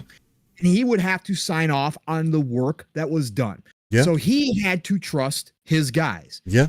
He had multiple times where there were dudes who would cut corners, who were slackers, who were lazy. He was responsible. Did not do the work properly, causing major safety concerns, and he would report them. The union would back those dudes because they were union members. Unions will also protect bad employees. We see this in teachers' unions. We see this in police unions, right? Just to give two examples of people that are places that people probably have heard national stories about. Unions also protect the bad employees. So there is a double edge, and there's more to it than that. Obviously, there's politics at play with unions. There's a ton of politics at play with unions. There's a ton of back and forth. Like you said, Steele, it's bad and good. But I'm happy that people have the opportunity. And I'm glad that Microsoft, as a $1 trillion company, is signing off on unions. That might open the door for the tech industry to finally start allowing this to happen if people choose to go ahead and do that. Okay. So I think this is a good moment in time. Love to see it. You know, people decided that they want to go this route. I hope it works out for them. Again, there are things that can happen because of unions that maybe not everybody's going to like. Not everybody's going to get a share of that pie. Not everybody's going to get that equal treatment that everybody thinks the grass is always greener. Doesn't always work out that way because big business, when they allow unions, they will make cuts elsewhere. They will do things elsewhere to adjust for the union stuff. So just be aware of that. It's not all roses all the damn time, right? So, but I'm happy for this. I'm happy for all these people that made this decision and got to move forward with it. It's a big moment. Yeah. Sentinel says, Nixie, that's possible. Unions can still be a negative aspect. And again, Nixie continues to say, terrible for MS to allow it. Take care of your people. I think this is one of the ways you can take care of your people by giving them options. I disagree, but that's okay, Nixie. That's cool. Yeah, I mean, in a perfect world, Nixie, again, there'd be a lot of things that would be different with a $1 trillion company or a $1 billion company or even a $1 million company. There'd be tons of things that'd be different, right? See, but that's the thing, though, Nixon. When you say, "Yep, unions don't see people; they see dollar signs," it's different when you're under Microsoft, though. Microsoft has to pay to respect this union, right? And this is under Bethesda, really a pub that they have a good relationship with, and they wouldn't want to necessarily sour, and that they would want to make sure is on the up and up and doing necessarily the right steps. I think this is an opportunity for both sides to be able to hold each other accountable. Maybe possibly answer some of the issue, because again, I know Microsoft was going to allow Bethesda to kind of run themselves, and this does allow a little bit of that. Again, I mean, there is a gray area in this. I've heard of plenty of unions. Again, I think the USPS has unions as well, United States Postal Service, and I've heard some good versions of unions from there as well. There is good examples of it, not necessarily always bad examples. So it goes on to say most unions require a fee paid by the employee. Unions see dollar signs. Trust me. Hey, look, I agree. Yeah. It's. There's politics involved too. Heavy politics. Mm-hmm. And so that's why I say, coming from personal experience within a family, hearing the stories, right? I know the good. Exactly. And I know the bad, bro. I know both. It's not all roses. I get. That's why whenever this topic has come up, all these devs that have been screaming, "Oh, we want to unionize," I've always said, "Hey, that's cool. It should be an option for y'all, but you guys be careful what you wish for." Again, it's not always great. The grass isn't always greener on the other side, as the saying goes. It ain't, bro. You think this is gonna fix all the problems in the industry? It's fucking not. Okay, it's not in any way, shape, or form going to fix all the problems. You're all of a sudden not going to have layoffs anymore because you're unionized. Yeah, okay? There's a lot. Again, you can be the first one to let go. There's something called scabs for anybody who doesn't know, right? And that's a very it's a very what I want to say, toxic word, but scabs are the people who will join a company when there's a strike going on and the regular employees are out on strike, not getting paid because they're fighting for their rights. And all of a sudden that company finds people who will go work for them without being unionized. And in this industry, there's a whole lot of people looking for work. There's a whole lot of people in a big pool out there that aren't going to be a part of unions that'd be happy to fill your shoes because they have families to feed as well. So, again, I've seen it. I've seen it firsthand. Back from the dead says in chat, he says, still USPS has unions for each job position. They protected my job and I can tell horror stories on the other end. See, again, but that's a good example of, again, there's the positives and then also the negatives, right? It all depends on what's there. It's just again, want to see it as a negative? Sure. I don't necessarily view it that way. I do think that there should be better things at play and that Microsoft still needs to work on their internal structure and get things right. But again, when you take in as much as you have, there's no answer to that. Nobody else has done this before Microsoft to help demonstrate how you can manage 5,000 people, right? With all these different teams, have all these different ideas, with all these different games that are coming out and are going to be releasing, and what's the true strategy for the future. So it's an option, just like Microsoft is becoming the place of options. If you haven't been able to tell, which I think is just, hey, if anything, they're being consistent. Speaking of options, Take-Two warns investors that review bombing can hurt profits. How do you like that transition? What'd you say? Which one are we going to? Take-Two warns investors that review bombing can hurt profits. I didn't even see this article. You didn't see this one? Nah, I didn't see this one. Oh, man. Oh, by the way, before I forget real quick too, Yobi was mentioning that Halo Legends, an anime series, was out. Yes. Yeah, I actually own it. I tried to find it when I had to step away for a minute because I thought I had it somewhere quick. I can't find it. But the other one everybody should be aware of is Mass Effect anime as well. There was an anime for Mass Effect? Oh, yeah. Again, they were ahead. Halo Legends and this and a couple others were ahead of the time before anime was big, before they got the promotion, before transmedia became big. Any companies with big IP, if they're not doing something, whether it's live action or anime nowadays, I think it's kind of dumb. I think everybody should be looking at doing these. And again, I know it's not as easy as snapping your finger and saying, oh, well, let's just go do this. But there are so many teams out there now that do transmedia that have proven themselves versus anime and live action that it makes sense to do it, especially the anime side. Again, it's not. Oh yeah, it's less expensive than doing a live action series, and you still got a good team that can do it with good writers that pull it off. But at the same time, it's so big now. There's a lot of studio houses that would love anime studio houses that would love to do stuff in a lot of these worlds, and I think it's huge. I mean, the Castlevania anime is fucking. Oh, that one's fire. I love that too. But yeah, this Mass Effect one is excellent. If you haven't ever seen it before and you like Mass Effect, you should watch it for sure. Okay. Dixie says, what are your thoughts on the Xbox content creator union that formed? They gave the members a black Xbox bomber jacket. She's so stupid. Yo, I love it.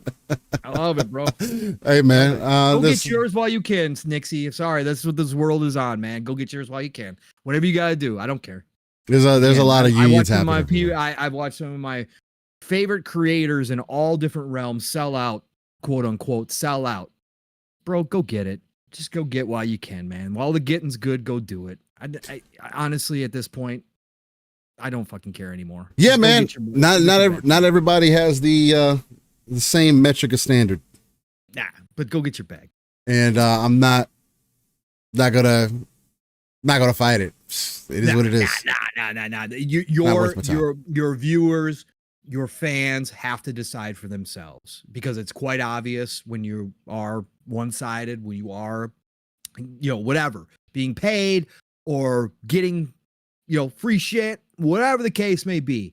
It's up to your viewers to decide whether or not they want to continue, helping you. Right? That's what it comes down to. We got to make those decisions. But yeah, I don't give two shits, bro. Go get your bag, bro. Yeah, if you feel like that's what you need to do. But transitioning into this article with Take-Two warning investors about that review bombing can hurt profits. This is from GameFile.news, written by Steven Totillo. Goes in to say Grand Theft Auto NBA 2K publisher Take-Two Interactive has added review bombing to the list of risks that could impact the publisher's success, warning investors that hostile campaigns may lead to loss of players and revenues and additional advertising and marketing costs and reputation harm. The one of notable changes in the company's 2024 10K annual filing to stockholders, based on GameFile comparison with the version Take-Two published in 2023, other changes, which have not been reported before, include Take-Two's diminished alarm over used game sales, warnings over an obstacle course of forthcoming loot box regulations, and the eyebrow-raising deletion of previously recurring reference to its long-touted deal with the National Football League. And it looks like this is actually pay-gated, I guess. Oh, yeah. Possibly. Yeah, it looks like Steven Totillo, you said? Yes. Yeah, he's got his own site now. So okay. Yeah, he's doing his own thing. He's independent now. He does charge. So he's doing his own thing. Well, we'll just take this as a premise. Take-Two warning investors that review bombing can hurt profits. Yeah, I mean, this is a fact of course it is. Everything. I mean, there's a lot of different things. Entertainment is always going to be subject to this. The best thing that you can do is just be as responsive as you can. There does need to be ways that we can filter out, not necessarily negative reviews, but you need to be able to filter out what's real from what's not. But at the same time, then you're also going to throw in freedom of speech in there. And people are free to say how they feel about things, especially as consumers. I think we should continue to have that right. I mean, again, review bombing has also proven that it gets some of these publishers to react. Helldivers 2. Regardless of whether you feel like that was right or not, this is kind of where we're at in the industry, which we can say. I think it's kind of sad that people have to go into an uproar for bad or for good, because we've seen a lot of bad situations where people like Suicide Squad, for an example, who had review bombs just because the game was not another Batman game or the game wasn't what people wanted it to be. I think there has to be ways that we can kind of fight back against that, but at this point, I mean, like, Take-Two. I don't think that this is something that Take-Two has to necessarily worry about. People have review bombed 2K and they still do the grimy, dumb shit that 2K does when it comes to 2K. To NBA 2K, excuse me. So it's like, I mean, you can say these types of things and have these kind of articles be written about the idea and everything, but is it really hurting you? But still, what they do is, because this was for the investors, right? Mm-hmm. They set up, they set up like guardrails, maybe. They set up advance warnings so that if something did go astray, right, they can fall back on this and say, "Hey, we warned you, investors. Like something like this could happen." Right? They set it up in advance in case anything down the road does happen. They can fall back and say, "We warned you guys. Like this is one of the risks we warned you about," right? So that's true. They're pointing out the potential pitfall before they ever even have a pitfall. They might never have a pitfall, right? But they're just pointing it out so that nobody can say, "Well, what? We have no idea. What is this review?" Because again, when we're talking about investor steal, these are people who are gamers, right? Necessarily, right? I'm sure there are some investors who are gamers, obviously, right. But the most vast of them majority are money dudes. They don't understand anything about the industry, right? So all 2K is doing, is Strauss is doing, is going, hey, you guys don't know about this shit, but this is actually happening, and this could be a potential problem at any given moment for any given game, including ours, right? And they just want to point it out so the investors can't say, "Oh, we were never told about this." Like, that's all this is. This is just a warning for something that, for those of us in this industry, right, and those of us in the entertainment, just general, if you know about entertainment, review bombing's been around now for a very long time, and we've seen it affect both positive and negative. We've seen it, right? Mm-hmm. So, yeah, this is a reality of the situation that this can happen nowadays, and we just had the perfect example in Helldivers 2. they were very quick to reverse course as soon as that started happening, because obviously they knew. I mean, again, it took them a weekend, right? Mm-hmm. To reverse course on the PSN login, right? Because they knew what it was going to do. God Emperor Sofa King says, nah, this got me worried about GTA 6 micros. No, you don't need to worry about that. You know that's going to exist. Let's say they do push the limits on GTA 6 in some areas. Like I've said, I think that they could try some new things. I really hope they're not that stupid. I just really hope they're not. That's fucking stupid. But you can say that, but then you got to look at like NBA 2K. I know. Again, yes, you're right from the standpoint that it would probably a review bomb, even if it gets review bomb steal, would affect that game less than any other game ever created in history, right? It's basically bulletproof at this point. So yes, you're right. However, I'm just saying they could push the boundaries with some of the microtransactions. They could push the boundary with the pricing. They could push the boundary with a lot of different things in GTA 6. And I have no doubt that Strauss and his team are going to do so. And they could see some people head over and review bomb the hell out of it. Again, do I think it would affect it in any way, shape, or form? No, I don't. Not unless the game comes out and runs like complete broken trash. On the consoles, unless it's completely cyberpunk last gen broken on the current consoles, unless it shows up in that form, I don't think anything could affect GTA's i6 in any way, shape, or form. I don't. I think it's bulletproof. I agree. IMAX says, I'm in the CWA Union 3205 in telecommunications. We might be going on strike next month after our contract. Jesus Christ, bro. Bro, it's not a good time. I've been through multiple as a family, like again, directly involved, directly impacted as a family, right? I understand. And if you got a family, whether you're alone or you have a family, but especially if you have a family, man, sending you much energy because that is not a good time. It is not a fun time. And I hope it gets resolved before you guys have to go on strike. But if you have to go on strike, I certainly hope it's short-lived. I certainly hope you guys get a contract nailed out sooner than later. It is tough, man. It is tough. Standing in it for sure. Yobi says, when they review bomb Suicide Squad, Kill the Justice League because of the season pass, etc., and none of that kicks in until after the final mission. Yeah, that's one of the number one things that pissed me off about that entire situation. And again, the game is, I don't think the game is ever going to recover. And I'm actually like impressed at the fact that they continue to release characters. I mean, again, this was part of their roadmap. Them staying true to their roadmap. I don't know how long this is going to continue to go for, but it is. And again, we're not currently playing the game, right? We've already admitted that the first Ascendant was going to be our kind of looter moving forward, right? But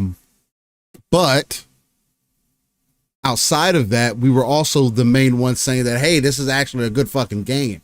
Like, yeah, it may not hold all the story elements or like character story elements true and be true to the comics in every way, shape, and form, but it did make me care more for characters that I really hadn't cared about before. And I still stand on the fact that I feel like it is better than any of the movies, especially story wise, but to each their own. Well, Pong, where do you want to go from here? Well, how are you doing, brother?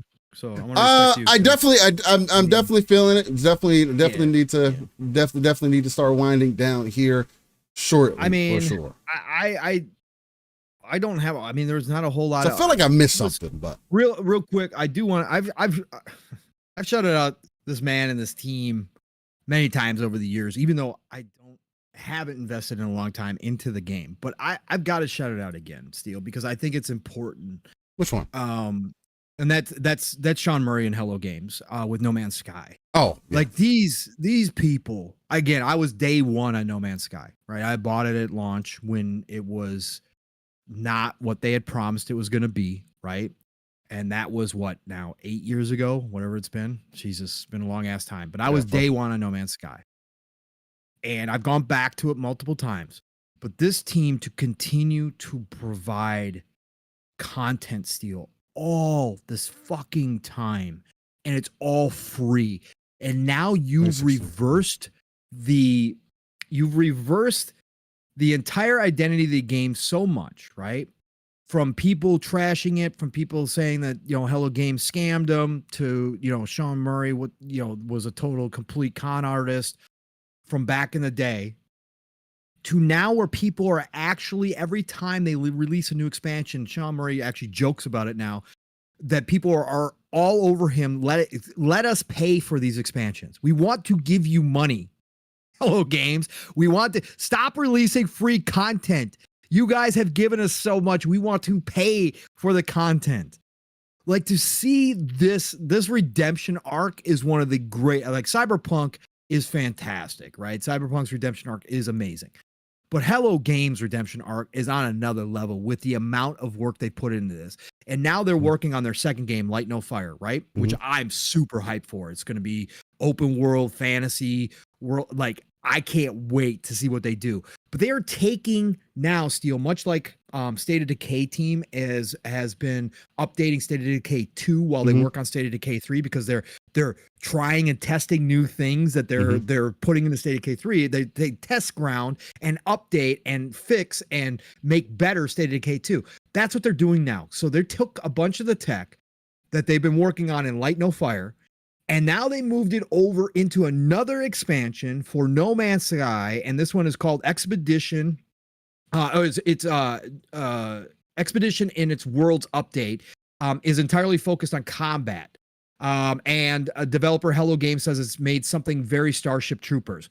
So they've updated the gameplay, but they've updated the clouds, right, in the sky to be more realistic. They updated some of the ships. The solar ships now are available. They updated crafting, all of this stuff, bro. And this game is not. It's 3 times a different game from what it started as. Oh, yeah. Like, they have done such a great job. So I just want to shout out Hello Games and Sean Murray. I know you made a post too as well that, God, these updates make me think about, because I know you jumped in and you had Yobi and Boogeyman, right? Boogie. Boogeyman, you guys, they took you around and got you up to speed and that kind of stuff, and you had a great time, and you were like, man, all these expansions make me think about jumping into it again. Not that you are, because you have so much to play, but it's so cool to see this, brother. The only thing that kind of continues to leave me kind of down on it, on people who are invested in the No Man's Sky, is still to hear that the customization as far as characters go is still a bit lacking, and also the combat is still a bit lacking, apparently, even with this update. Those were my biggest negatives from the game. If anything, I just felt like there wasn't enough combat, and again, maybe I just didn't dive more into it for there to be there. But I did really love the time Yobi and Boogie put in there. I mean, again, they helped me put easily probably 100 hours into that game, which was 100 hours that I wasn't expecting to put into that game, between the building, between flying, between fucking collecting certain types of ships and whatnot, sitting on planets and just chopping it up and just getting online. It reminded me of like 360 days of you just getting on with your squad and just jumping into a world, just kind of losing yourselves. Just talking about just talking about life and shit, man. And it was super dope. And it is super dope to see as well the game continue to get support no matter what. People do love it for what it is, and they continue to play it. So yeah, man. And the new ship effects and stuff that they've added look absolutely incredible. Like, it's just so cool. I am so excited for Light No Fire, though. I can't wait to see what they've cooked up with all the lessons they learned now, Steel, from No Man's Sky. Yeah. I can't wait to see what they do with Light No Fire. Oh. Vandal said there is definitely enough combat in 7 Days to Die. Is that a scary game? Is 7 Days to Die a scary game? No, it's a zombie game. It's your classic survivals. It's a survival zombie game. Oh. I'm not playing. I don't really like zombies like that, Vandal. I know. I'd rather play Once Human.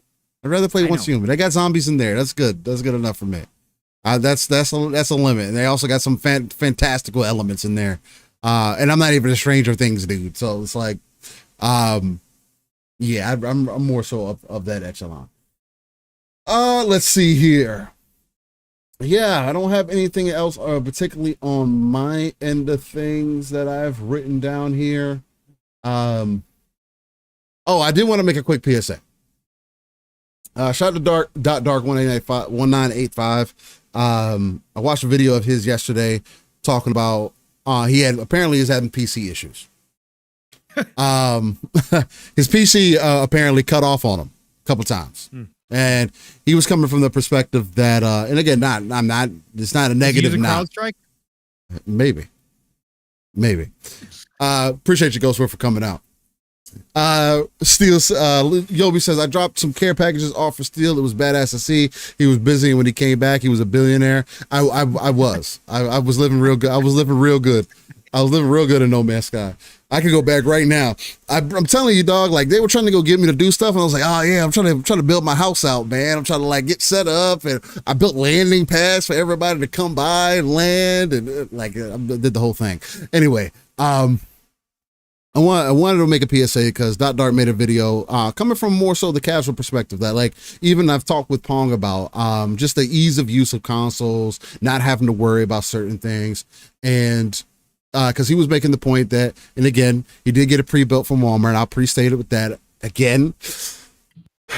Walmart is one of the very few places that I would tell you to buy a pre-built from, because the problem, and this just goes for anybody. PC gaming, just for the sake, or getting a PC just for the sake of gaming is not a smart move. And the main reason is when things start not to go right, especially when you have a pre-built from some place like Walmart, as an example, when you start having certain issues, it could be things that you may not want to dive into further, may not understand. It could be power supply, it could be this, it could be that. And you could run into a lot of costly issues that may not end up being worth it or may not have direct replacements for you to fix your problem. Which can be a very huge issue. Again, PCs are not cheap pieces of equipment. But the reason the one of the biggest reasons that I wanted to bring this up is because I see, and I always see people kind of recommend, hey, maybe you should get a PC, or I see people like, oh, I got a PC because I wanted to game on it, and blase, blase, blase. If you're not getting a PC or using a PC for a multifaceted use case, I just do not think it's a smart investment, because you're going to end up getting into something that you're not going to want to spend the time into possibly troubleshooting or fixing. The computer could work 99% of the time. The 1% that it does not, for an example, it shutting off randomly while you're playing a game, you're doing something, is something that should not exist. Point blank, period. And if it is happening, there could be a wider issue that is causing it, that is going to cause you to have to do troubleshooting. So I'm going to continue to reiterate and just suggest to people that, hey, understand why you get certain pieces of hardware, because I have been an advocate of consoles becoming more PC-like, but not becoming more PC-like as, oh, I'm going to get the graphics card and the RAM and this, and this, and this, and this. No, I like the fact that Xbox went the route with their memory unit, with treating it more like a memory card, making it a plug and play kind of system. Now, has that kind of bit them in the butt because PlayStation decided to go with an NVMe solution? Sure, but that should demonstrate to you that even PlayStation is closer to doing something very similar, or going that direction, than most other people may, right? Where the whole point of having a console is that ease of use, being able to plug and play, and being able to create a box that is enclosed, that you don't have to necessarily continue to update and upgrade and all that. It could be handled on the back end, right?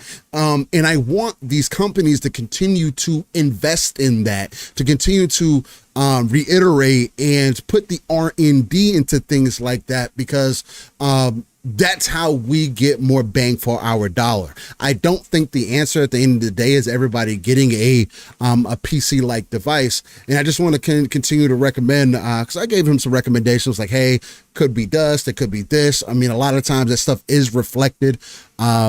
in heat because he was talking about, man, you know, and when I play on PC, I gotta manage the heat levels, and I gotta look at this, and I gotta pay attention to that, and this is all stuff I don't have to worry about when I turn my console on. And I just feel like it's a very well proven point.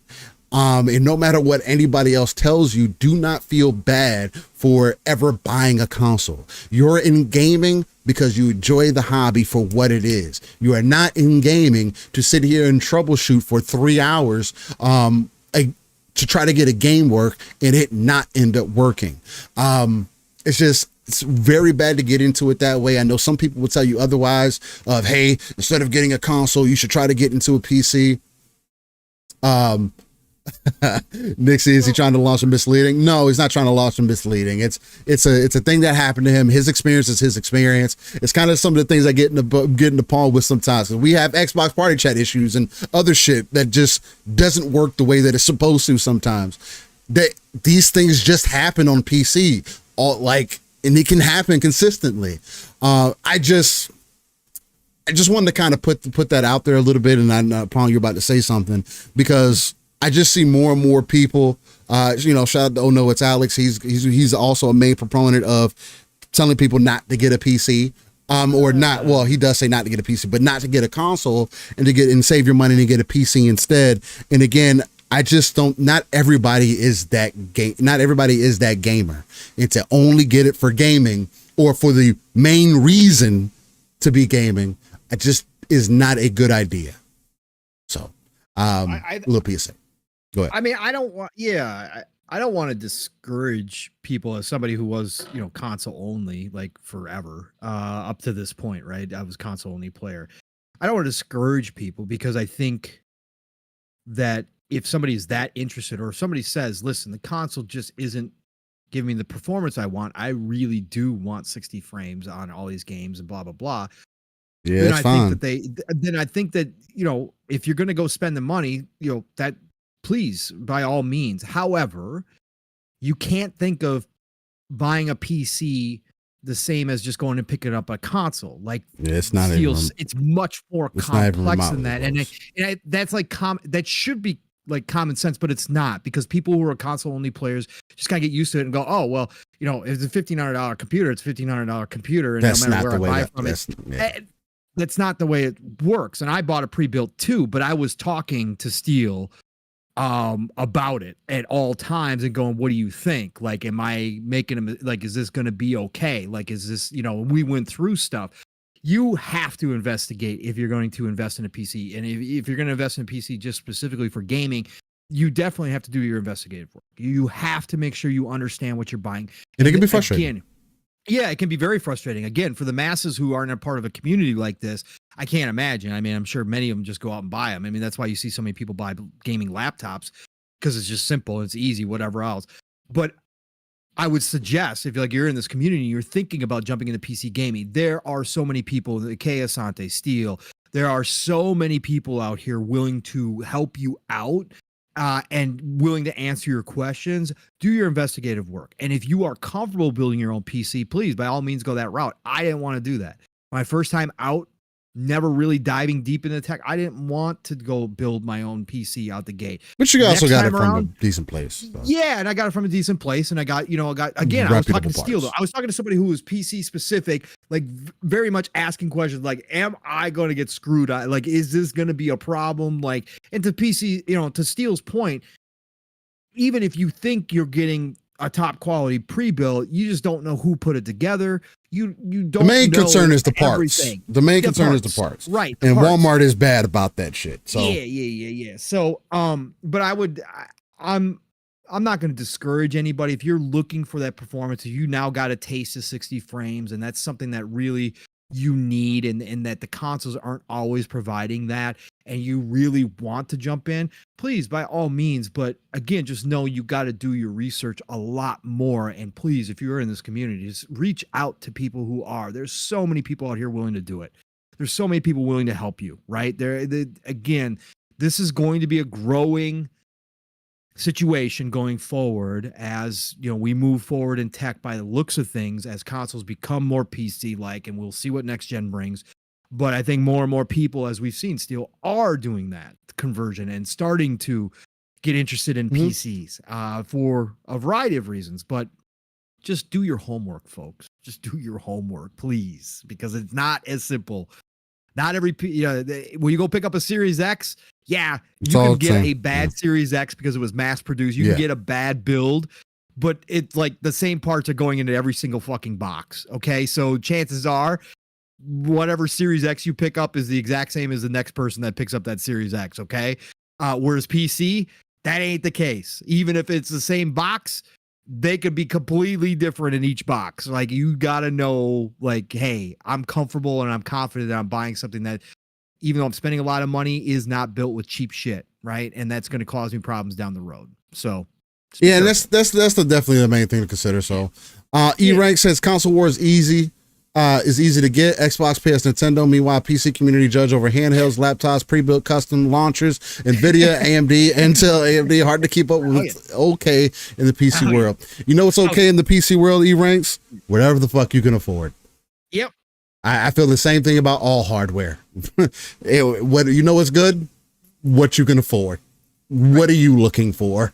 Understand what you're buying. Just understand what you're buying. I'm always going to tell people that. I don't judge people over getting like people getting laptops. It depends on what you're using it for. If you're constantly moving around and you're not always in one place, I can't suggest a tower to everybody. Some people need to have a gaming. The gaming laptop mantra, because of how much they try to tax on that shit just for having gaming on it. I think it's a fucking.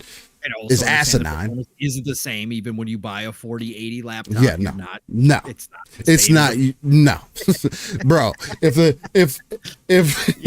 the 4000 series cards are damn near the size of a PC tower, I don't. You gotta put two and two together and be like, maybe it's not quite the same, right? No, so I mean, my 7900 XTX is the same size as a Series S, basically. I mean, legit, it's close to the same size as a Series S. It's stupid. So no, you're not squeezing that into a laptop form. Yeah, and again, and PC building it's not about it being complicated. Some people just want that ease of use, and most people end up, at least as of coming from our community and other places as well, I just see a lot of people jumping into the PC space just for gaming. And if you're doing that for ease of use purposes, it's not always the smartest thing to do. So that's no, it's not. No, it's not. And you got to, like I said, you got to come with the correct expectations. You got to do the correct research going into it. And just like any tech, most of the time it's true. You get what you pay for as well. There is going to be a difference if you go cheap. Not that you can't find good deals, right? Especially if you're building your own. You certainly can find good deals. You could certainly work it out. But pre-built wise, you are pretty much getting what you pay for. So don't expect the world if you're not spending the money, right? And that's a point of fact. It is what it is. You just got to know that up front, and that the convenience factor is definitely not the same as a console. I've said that time and time again. That's why I love my consoles. That's why I still play on my Series X over half the time. Is because there's just times where it's still the other day when we were playing first Descendant, and I said to you that was a couple weekends ago or whatever else. You're like, you're playing on PC, and I'm like, no, I didn't feel like turning on the PC. I said I just flipped on the Xbox and I'm playing on Xbox. It was just easier. Like, that convenience factor is different. And again, maybe for you it's no difference. Maybe you it's all the same to you. But there are certainly times I've been more than frustrated with the PC because it doesn't just work. It doesn't just work all the time. And it might work the night before, you flip it on the next morning, and all of a sudden it's doing stupid shit. The same game, and you're like, what the fuck? And then you got to go in and you got to figure shit out. So Helldivers 2 is a perfect example. I just flipped it down to PS3 level graphics. I'm exaggerating a little bit. It's not that bad, but I'm telling you, after all the crashes and I could not figure out what was making a crash, I just turned it all down and was like, screw it. Because I didn't want to deal with it. Yeah. Nixie says console still serve a purpose. College football 25 is an example of that. Yeah, only on console. Correct. Yep. Yeah, I mean, there's always going to be a purpose for consoles. That I still believe in that. I just think exclusives aren't the same as they used to be. That's it. The flip side is there's tens of thousands of games on PC that aren't available on console still. Yeah, that's true. And the same and vice versa, you know. Yeah, Except you know, but either way. That's what you like. Yobi says, when I built my laptop with CyberPower PC years ago, first time I turned it on, I got the blue screen of death. Like, what the fuck? Restarted and booted up, no issues afterwards. Old parts, I'm guessing. There is little things like that happen. The biggest thing is that you want to be concerned about by getting pre-built is that some companies just choose to get Chinese knockoff parts. And again, no slight to the Chinese, but people do get knockoff parts, and again, getting knockoff power supplies, getting knockoff RAM, getting knockoff motherboards. Well, mainly most of the time it ends up being motherboards and power supplies. It's just not something that you want to play with, because if your power supply, too much juice, too little juice, you're going to start running into more issues, could fry some things, could not power some things properly, and things like that. The other thing too is, hey, keep your hardware clean, man. But anyway, I am going to forego this day in gaming this time around, just because, again, I have definitely reached my peak limit this week, as far as my mental fortitude goes right now. But nonetheless, I want to greatly appreciate everybody for tuning in with us this week. First hour and a half of the show, just straight gaming topics. Nick says, college football 25 is proving exclusives matter. Like I always say, make something compelling, but it's not exclusive. It's exclusive to console. Yeah. If that's what you mean. Yeah, I think that's what he means, because obviously the word is on the street that it's selling Series S, right? Because it's the cheapest entry point and it's only on current gen. So there is a lot of people looking to play college football that either had last gen or maybe are PC only players, and they're buying Series S. Now I've said we'll wait for the numbers to see what kind of spike it is. But yes, this is the one thing I said that I never agreed with when Phil said there's no world in which we create a 10 out of 10 Starfield and we see people move over from PlayStation with as many people that are on last gen, right? Still half on PlayStation, half on Xbox One, according to the analysts, right? The over half the player bases are still on last gen. I still think there are games like College Football 2025 that would have this impact. We've spoken about it, Steel, that GTA 6 is going to be the biggest mover of next gen consoles ever. Like, it is going to move a massive portion of those people to next gen one way or the other. And also the fact that if Call of Duty finally would cut off last gen, that would also move people. But obviously college football, if we see a spike in Series S sale, a significant spike in Series S sales, that will be an indicator that yes, good games like that, even like console exclusive games, not just one platform exclusive, but console exclusive games in general, can still move people one way or the other. But this gen is weird that we have so many people still on last gen. Like, this is an abnormal generation by a long shot. It's weird. But Emperor, I don't think that Phil was wrong. Per se, and again, I've made this statement plenty of times. Just two games as examples: college football, and then GTA being the other example. If it doesn't end up releasing on PC, and again, I'm gonna stand on my square. I'm not playing that fucking game at 30 frames. Not on console. I just literally can care less. And that's not even me. That's not even like a PC elitist mindset. That's just more so like, well, I know what I want out of that experience, and me holding them accountable for what they should be possible, the amount of money that you're spending on this game. There's just certain things that should not be the case. And you should be able to release that game day and date across all platforms with cross-play, cross-progression, and all the great things. I mean, shit, if the first Descendant was able to do it with a smaller fucking team, then why can't GTA do something similar with a game that they've been making for quite some time, spending the most money that's probably ever going to be spent on a game, and probably going to be also most money that's going to be made on a game, right? So again, if it does come to console only, it's definitely going to be a boon for consoles for sure. And there is nothing wrong with that. But it's not that's still not exclusivity in the way that people talk about it mostly. And when it comes to exclusivity coming down to one platform or the other platform, especially on a console side, this console or this console, I don't think that it works that way anymore. And outside of nostalgia, which Nintendo is working themselves continuously off of, there's just no space in this industry for it anymore. In a couple games out of the thousands that get released on a yearly basis, that can move the casuals, as we would say, I don't think is the determining factor for proving the theory right or wrong.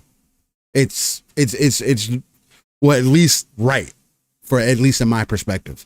GTA 6 is going to move because it's GTA. And mostly because of, again, we've had this conversation before, because of the online. There's a whole different standard that has been set for GTA, that it's just going to be different. It's a unicorn. E-Rank says, what happens to the industry if GTA 6 doesn't slap? Feels like a lot of people, completely unrelated people, are counting on it, ushering in a new era. A lot of pressure.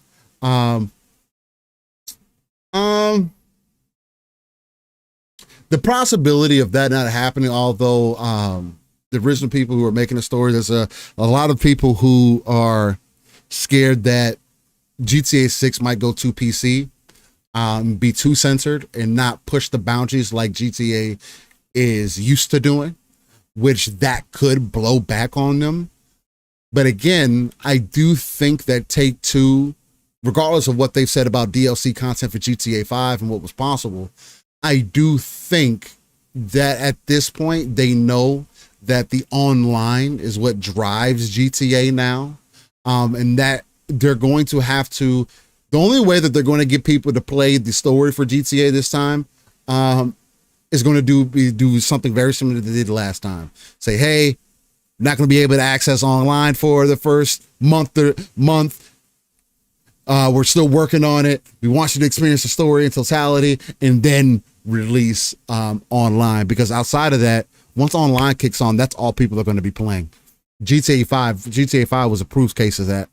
And I think the same thing is going to be the case for GTA 6. But just looking at the graphical fidelity, especially being in a place now in gaming where when a game shows a certain way, it'd be very difficult for me to imagine that GTA is not going to look or play well, especially if you go based off of what GTA 5 was capable of doing.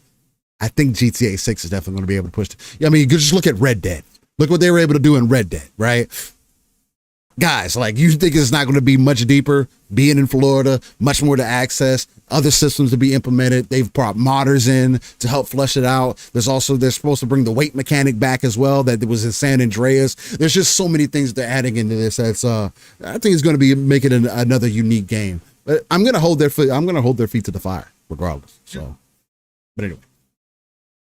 Well, ladies and gentlemen, I want to thank you all for joining us on episode 157 of Living Split Screen. You can find me, Steel Rain. That's I, Steel Rain, I. That T is a 7 everywhere. Just type it into Google. You probably find all my information there. Outside of that, you can definitely catch me in the streets of Twitter, otherwise known as X, and also the Xbox ecosystem, just because it works so well between the PC and the console themselves. Other than that, you could potentially catch me doing some more additional live streams. Again, let me know in the comments down below. Maybe I'll make another post, and if you want to continue to see me do some future streams for Flintlock, The Siege of Dawn, I was really like playing that on stream for you guys. You know, you got to see the struggle that I go through sometimes, the hard-headed nature that I kind of have especially when it comes to gaming or whatnot. When I find an enemy that I feel like I can beat, Lydian was there, part of that journey when she was telling me, "Oh, we get ready," and it didn't take me too long to end up beating that boss. Or that side enemy or whatever it was. He was strong. You could definitely tell I wasn't supposed to be there. I was one hit every time. It was annoying, but it was annoying in a good way. But yeah, so if you want to see more of that, let me know in the previous episodes as well, 1 or 2, whether you like to continue to see some more gameplay of that, continue to stream my Possessed playthrough. I saw some people confirming that, hey, you can change the difficulty, but you're just not going to be able to get achievements anymore. I don't necessarily care for achievements, but yeah, now that I've gotten used to now that I've gotten used to it, and I'm starting to really learn what the game is trying to get me to do. Again, from that more recent play session, I think I'll be fine. So we'll continue to move through that, and yeah, you can catch us here every Saturday, 9 a.m. Central, 10 a.m. Eastern, 3 p.m. UK time. Once again, shout out to legendary Yobi for the B-Day and Pong. Get these beautiful people out of here. Let them know where they can find you. And again, great episode with you, man. Oh, brother, it was fantastic to be here. It's freaking amazing, man. And you come in on these, well, you come in every week with so much energy, bro. Having you fully wide awake after a freaking 10, 11-hour shift, and I show up, roll it in. I just woke it up, like an hour ago, and here's Steel just rocking and rolling, dancing, singing behind the scenes, waiting for me. Like, it's crazy, man. But it gets me going too. And that's what we do here. And again, always, I love having these conversations with you. And again, chat, you guys are freaking amazing for coming out every week and showing us love. So all love and respect to each and every single one of you. Again, whether you're here for 5 minutes or the whole time, whether you're here live or in the future, whether you lurk or you actually chat, it's all the same to me and Steel. So thank you all for being here again this week on another episode of Living Split Screen. Got my Saturday started right, and great conversations today. Again, just love it, man. We just flow. I just love it here. Anyways, you guys know how to find me. Xbox, X, formerly known as Twitter, Steam, Epic, GOG, wherever, Ponxhole. You know that. No shop podcast tonight at all. Okay. So enjoy your night. PTK is got a little celebration time with the wifey tonight, so they're going to be out and about enjoying themselves. So shout out to him for getting the wifey time in for sure. But enjoy your night. Play those games, man. Next week it starts all over again. Obviously Tuesdays is Xbox Factor Podcast. All good things green every Tuesday. Boomstick is the man. Double Barrel Gaming is the channel. 12 p.m. Eastern, 11 o'clock Central Time every Tuesday. Be there for that. My week starts on Thursdays with the Mav over on the Fun Speculation Network. PM in the PM, Pong and Mav in the PM every Thursday. 7 p.m. Eastern, 6 o'clock Central Time. And then, of course, Friday, it is Xbox Ultimate, where the family gets together. Last night, we had 3-Bit roll on through, which was pretty damn cool. And he was showing some of the stuff he's doing behind the scenes as well. Can't talk about it, but he was showing some of the stuff that he's doing behind the scenes. It was pretty freaking dope. But it was great to have 3-Bit on it. It was Fuzzy, Mav, and myself. We never know who's going to roll through, but we always have a great time on Friday nights. Xbox Ultimate, 10 p.m. Eastern, 9 o'clock Central Time. And then, God willing, back here next week for another episode of Living Split Screen with this fine gentleman right here, Mr. Steel Rain, where we're going to catch up again and have a good time, man. Anyways, listen, y'all, it's Golden Age of Gaming. My God, Steel and I talked for an hour and a half just on the games we've been playing this week to start the show. It was crazy, man. So get out there, enjoy it, play what you love what you play, and I will talk to you all real soon. See you later. Steel, get us out of here. Ladies and gentlemen, beautiful people, we will see you next episode on the episode that Yobi is going to say that I'm going to be crying crocodile tears on. Right. So we're going to see what ends up happening. But nonetheless, greatly appreciate everybody coming out, and we'll catch you on the next one. Much love. Stay safe. Peace. Just one question.